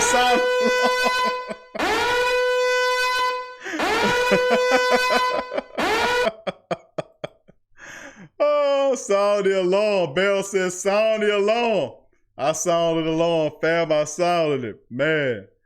Oh man, good stuff, man, good stuff. Appreciate the family, man. Appreciate the family. But anyway, family, let's see here. Let's see. Read a few more quotes from the family members here. Scoop says Goodell loves Kraft mayonnaise, and he ain't get in trouble for that, did he? Did Kraft get in trouble for that? He didn't even get in trouble for that. How you didn't get in trouble for that at that massage parlor? Huh? How you beat that? See what I'm talking about? Had that been you, look what happened to you. And they ain't have no proof, no evidence, and then they took all that away from you and didn't give you nothing back. But Kraft can make it in the massage parlor. They can make it filming and cheat people. And you don't think for a second that we don't think that they got their back? Man, I want to see the Patriots because they represent everything that the Saints is not. Come on. Come on now. Demi says we really need another football league to start. The NFL is so fair. It's all right, Demi. Listen, we can change this thing. You of all people, you a spiritual warrior, Demi. I know you are. You always come with the beautiful prayers. So like my mother and my grandmother always said. My grandma always said she was a prayer warrior. She used to say prayer changes things. That's what my grandma used to say. Rest in peace. My grandma was a missionary in Church of God in Christ she was a district missionary for many years. She was a church woman, true and true. And she always told me that prayer changes things. It could change a dirty NFL league too. So, we just got to utilize them spiritual weapons when we need to. You know what I'm saying, Demi? Let's see. Sub-Zero says people don't realize that Robert Kraft has the biggest financial influence in the NFL agendas. He has long bread. This guy tells Jerry Jones to get his money up. For real. He got a lot of money, bro. You're right. The guy that used to own the Seattle Seahawks, he was one of the richest in the league. He passed away. So, yeah, Kraft got money, though. No doubt about it. And influence in the office on garbage. Goodell, excuse me. Scoop says, when Bush signed the Patriot Act and the law, Patriots became the darlings in the NFL from outside this country. Google American football and the Patriots come up. Yeah, that's true. That happened that year, too. Demi said that's a new shirt. That's a new shirt. What's a new shirt, Demi? Sound the alarm? Is that what you're saying, Demi? Is that the shirt idea? Raymond Burks, who they said that bell crazy loud. I'm surprised. It's designed to. Raymond got to wake their ass up. Marvin's got his alarm clock. Sub-Zero, that's why they always fix the games to keep Brady playing against Breeze in the big game. We're going to see. Papa Semi-Sin want to see the Patriots too, no doubt about it. That's right, Scoop. Church of God in Christ. That's right. Demi says, amen, Q. Yep. 30 pieces, I think the Holy Ghost is a gangster. A Holy Ghost is a gangster. Gangster, you got to explain that with 30 pieces. But anyway, family, I'd like to thank all y'all for calling, man, the show and chiming in tonight, man. We got like 120-something plus people in the chat at 2 o'clock in the morning, man.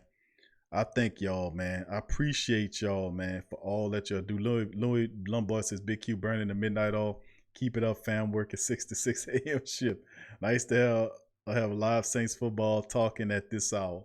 Well, fam, like I say, man, we've been on. It's 4 hours and 6 minutes and counting, family, that we've been on. It's 2 o'clock in the morning.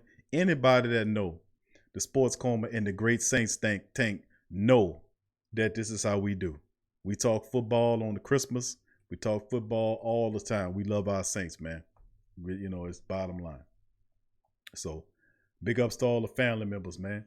Gundam says Holy Ghost. Okay, I already read that one. Demi says start a new football league. All right. Papa Sim said, good night, my woke brother. Enjoyed this real commentary. We'll be tuning in again. Thank you. Who that MVP in the building as well. Thank you for that, Papa Slim. He says the delayed game by Seattle was obvious to keep us out of a bye. No doubt about it, fan. We've been talking about that all show, bro. For the 4 hours, man. We already know what time it is. And, like we said in the show, bro, we got what we're going to do about it. We got to help our boys out, man. We got to put them vocal prayers out to protect them, man, because they're going against a juggernaut. Anytime you cheat another team or teams, because that's not the only one. They cheated a couple of teams to keep the Saints out of the first seed because they understood where the Saints go. When that happened, you got to set out the vocal prayers. You got to put on vocal prayers to protect your team. Who that to you? Pay attention. It's 26. Who that to you too, family? I see you. But that's the reality of the situation. You got to protect your team, man. Don't let them just rock in there. 30 pieces of respect and love, New Orleans Nation. See you soon. See, get a lot of respect and love from people outside of the building, man. You know, like the man know, he know his own platforms he go to don't show him that love and respect, and that's a shame. More people need to do that, man. But you know, I just know, man. I just know how I treat people like I want to be treated. I acknowledge family because you worthy of acknowledgement. You know, I ain't gonna pretend like it's your honor to be here watching me talk. Ain't no way in the world I do that, man. I don't play with y'all like that. Y'all, I tell y'all, I appreciate and I love y'all. I respect the hell out of y'all. Y'all know that. You know, I try my best to get through all the comments and everything, even though if it takes me 4 hours. You know, this is what I do. I believe in my family, my extended family, no doubt about it. So it is what it is. But like I said, I'd like to thank all the beautiful black and gold family members, 100 plus in the chat, man. Thank y'all, great people, man, for rocking with your boy at 2 o'clock in the morning. Man, thank y'all, man. Appreciate y'all. But like I like to say, family, I like to thank all the beautiful black and gold family members for chiming in. And as always, of course, feel free to visit the Pro Shop. This is the Pro Shop is the shop for the store. Over 28 designs for shirts, t-shirts for men, women, children, coffee mugs, pictures, pillows, smartphone cover cases for Apple, Android, all kind of stuff. It's literally dozens of products, different designs, all kind of stuff. It's available. There are great black and gold novelty shirts. Like the ones that you see here. It's over 28 designs available. We constantly adding more to the Pro Shop as well. It's a way to help, you know, raise revenue for the platform to empower. All monies that the Pro Shop make or the monies that the family members donate through the chat is circulated back into the platform. You know, we use it to improve graphics. We improve it to, you know, that ties to social media to improve the platform. And then coming up into next year, I think a lot of the beautiful black and gold family members will be really happy with some of the things that we got online that I got coming up real soon that we've been working on, that I'm gonna help, you know, that I'm gonna kind of talk to the family about coming up real soon. A lot of great things going on, as you know, but all things that go through, like I said, through anywhere, through the platform, it circulates back into the platform itself. Because I believe, like I said, I want to build up a platform that rivals some of the larger platforms that other teams outside, like the Dallas Cowboys, San Francisco people have. I want to have a great Saints think tank, a big thing that gives our family members a voice. So, you know, everybody can have a voice and be a part of this great thing, because it's exciting, it's nice. It ain't just sitting up here watching the news, man. You know, we interact and engage, people laughing, people happy.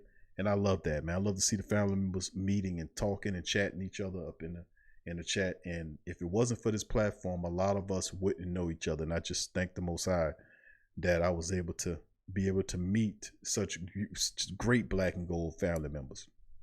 And that's just a part of it.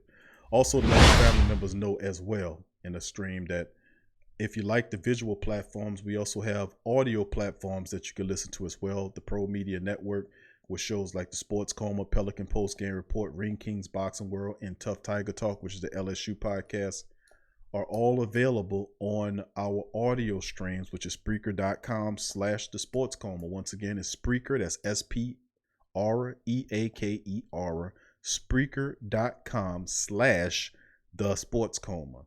And then you go there, sign up, and you know, you become a member there or subscribe to Spreaker. You'll be able to listen to tons of old shows from back in the day and on several different podcasts that the PRO Media Network does. Like we do the Sports Coma. And just a little brief history. The Sports Coma was the show. I did several sporting events from the Sports Coma. That's why it's called that. It was a mixture of different shows: basketball, pro basketball, which was the Pelicans, boxing talk, covering all the latest fight news, LSU news as well. So all that was the Sports Coma. And then eventually we had the decision to niche it down so it'd have its own channel, so it'd be a little bit more organized. but that's what this is, audio and visual as well. But Spreaker is the audio platform. You can subscribe there at Spreaker.com/the Sports Coma. Spreaker.com/the Sports Coma. Also, to let some of the family members realize is that you can also support us several different ways through the chat here, or you can become a Patreon, which is simply donating $1 or $5 or $10 or $20 a month, like Dada, like many other great family members, like Derek, Sean, Demi, all of this, Kelly, a lot of the great family members, Devin, that donate through Patreon because that's just their level of support. They believe in the platform and want to see it grow. So if you member or you're a person like that really want to help in that way, you can join the Patreon at patreon.com/the PRO Media Network. That's patreon.com/the PRO Media Network. Like I said, family, I'd like to thank all the beautiful Black and Gold family members for chiming in the building. It's over 111 people in the chat. Thank you for all that you do. Thank you for who you are and where you are. Just love y'all, man. Thank y'all. Love y'all to pieces. And I want to give all y'all a shout out before I go. Of course, my chat only go scroll up so far. So if I miss your name, please don't be upset. Just realize that my chat only go up so far. First of all, I want to thank all my callers that called in today. AJ Pierce, Neville. Good to hear from AJ, Neville, DJ, Kevin, Suede, Kyle Davis, Iceman. Bell called a couple of times. Big ups to him and Karissa and the family called. Big ups to the family members for calling. My dog Derek, peace up to you. Appreciate your handle the chat. Old Baldy, Papa Slim, Sub-Zero, Travis Williams, Marvin Norman, Demi, big ups to Demi. Cody Garcia, good to have you in the chat as well. DLP 2600, big ups to you, family. He said Seattle got robbed. That was clear as day as the tight end was held with no flag. Continues to happen. 30 pieces of silver, big ups to you as well for chiming in and keeping it respectable. TTV Tropical Edge HQ, thank you for joining us. Tyvon Smith, who that to you, fam? Jax the Saint, who that to you? TW, who that to you? TW, I see you, family. Brandy Jones, who that to you? Philanthrodox, who that to you? JCL Systems, who that to you? Terry Thompson, who that to you? Terry, I see you. White Wolf, who that to you? Let's see, T Dirty, my dog T Dirty, who that to you, T Dirty? Errol L. Sender, who that to your family? Let's see, it's F1 Rewa, I can't pronounce that, Sevenker. Let's see, F1 Racker, Rewacker, or Rewacker, I'm sorry if I'm mispronouncing that, family, but who that to you? James Wilson, who that to you, James? Let's see, I've set out Marvin. Let's see who else we got here. Let's see, did I call out anybody? I think I got it. Let's see, Top Quality, who that to you? DJ Big Sam, the Candy Man Smothers, who that to your family? I see you. JT, who that to you? TW, I see your family, who that to you? Mr. Brown, thank you, family, appreciate you, who that to you? Let's see, Travis Williams said, my last question is, are we a forgiving team? I just got to know. If so, Antonio Brown, perfect fit. Okay, I got you. Ramsey Ward, thank you, said Reverend Q, on my way home from work at the post office, I heard you were taking prayer with Chris. No doubt about it. We're going to definitely need it, man. Appreciate you. Thank you for listening, Ramsey. Let's see who else we got here. Let's see, Universal Galaxy. Isn't that James Finch? Who that to you, James? He talking about the Texans. Must be a Texans fan. Much luck to you on that one. Let's see. That's who else we got. Lance Kelly, good to see you there, Lance. Have faith in God, the best. Thank you. Who that to you? Toby Gicks, good to hear you from you, Toby. Let's see, who else we got here? And I think that's James Van Court. Thank you, James. Appreciate you, bro. Let's see who else. Raymond Burks, who that to you? He said we killing the Vikings. Lover Boy, thank you. Say Saints going to win the Super Bowl. Drew Brees retires. Sean Payton will be the head coach for the Dallas Cowboys. He under contract. That's not going to work, Lover Boy. Let's see who else we got there. Who that MVP says the lead of the game by Seattle was so obvious. No doubt about it. And who else we got here? Family members that I didn't chime out here. I think I got everybody here. Let's see. Scoop says, Derek, I wish Q read her chats and had something to say to her directly. She would have loved that. Okay, Scoop, who are you referring to there? I just seen that message there. that you said, I wish Q read her chats and had something to say. Who are you referencing, Scoob? Let's see. Let's keep it going here. I think that's everybody going down here, family. Like I said, if I didn't call your name, Marvin Norman, I think I called Papa Slim, Louis Lombard, Gundam 13, Nola Dog, Pay Attention 26, Rodney Golar. I see you, Rodney. Who that to you, fam? Bada Bing. There you go, Bada Bing. Let's see. Javier, Shandon, good to see you, Shandon, as well. And of course, Tyra and all the family members as well, man. Scoob, good to see all the family members once again. Who that to all the family members. No Pat's Jim, as a Vikings fan, you deserve to win 34-20. Thank you, No Pat's Jim. Thank you, family.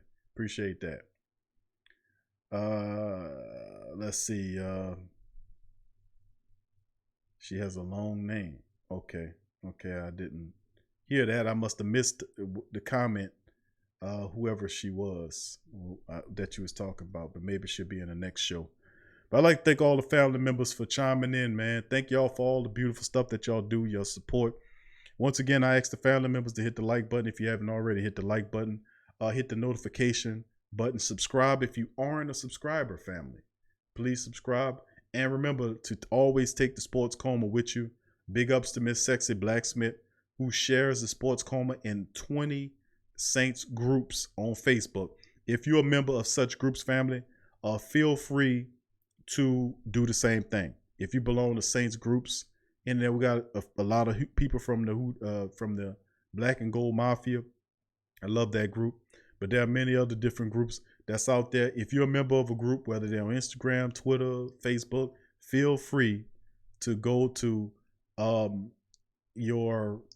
feel free to go to the groups and share the link. Take the link to the show and share it, man. It helps the show out exponentially. If you want a piece of merchandise, feel free to go to the Pro Shop. If you want to donate, the links will be in the description section upon the completion of the video. So once again, thank all the beautiful family members for joining us tonight.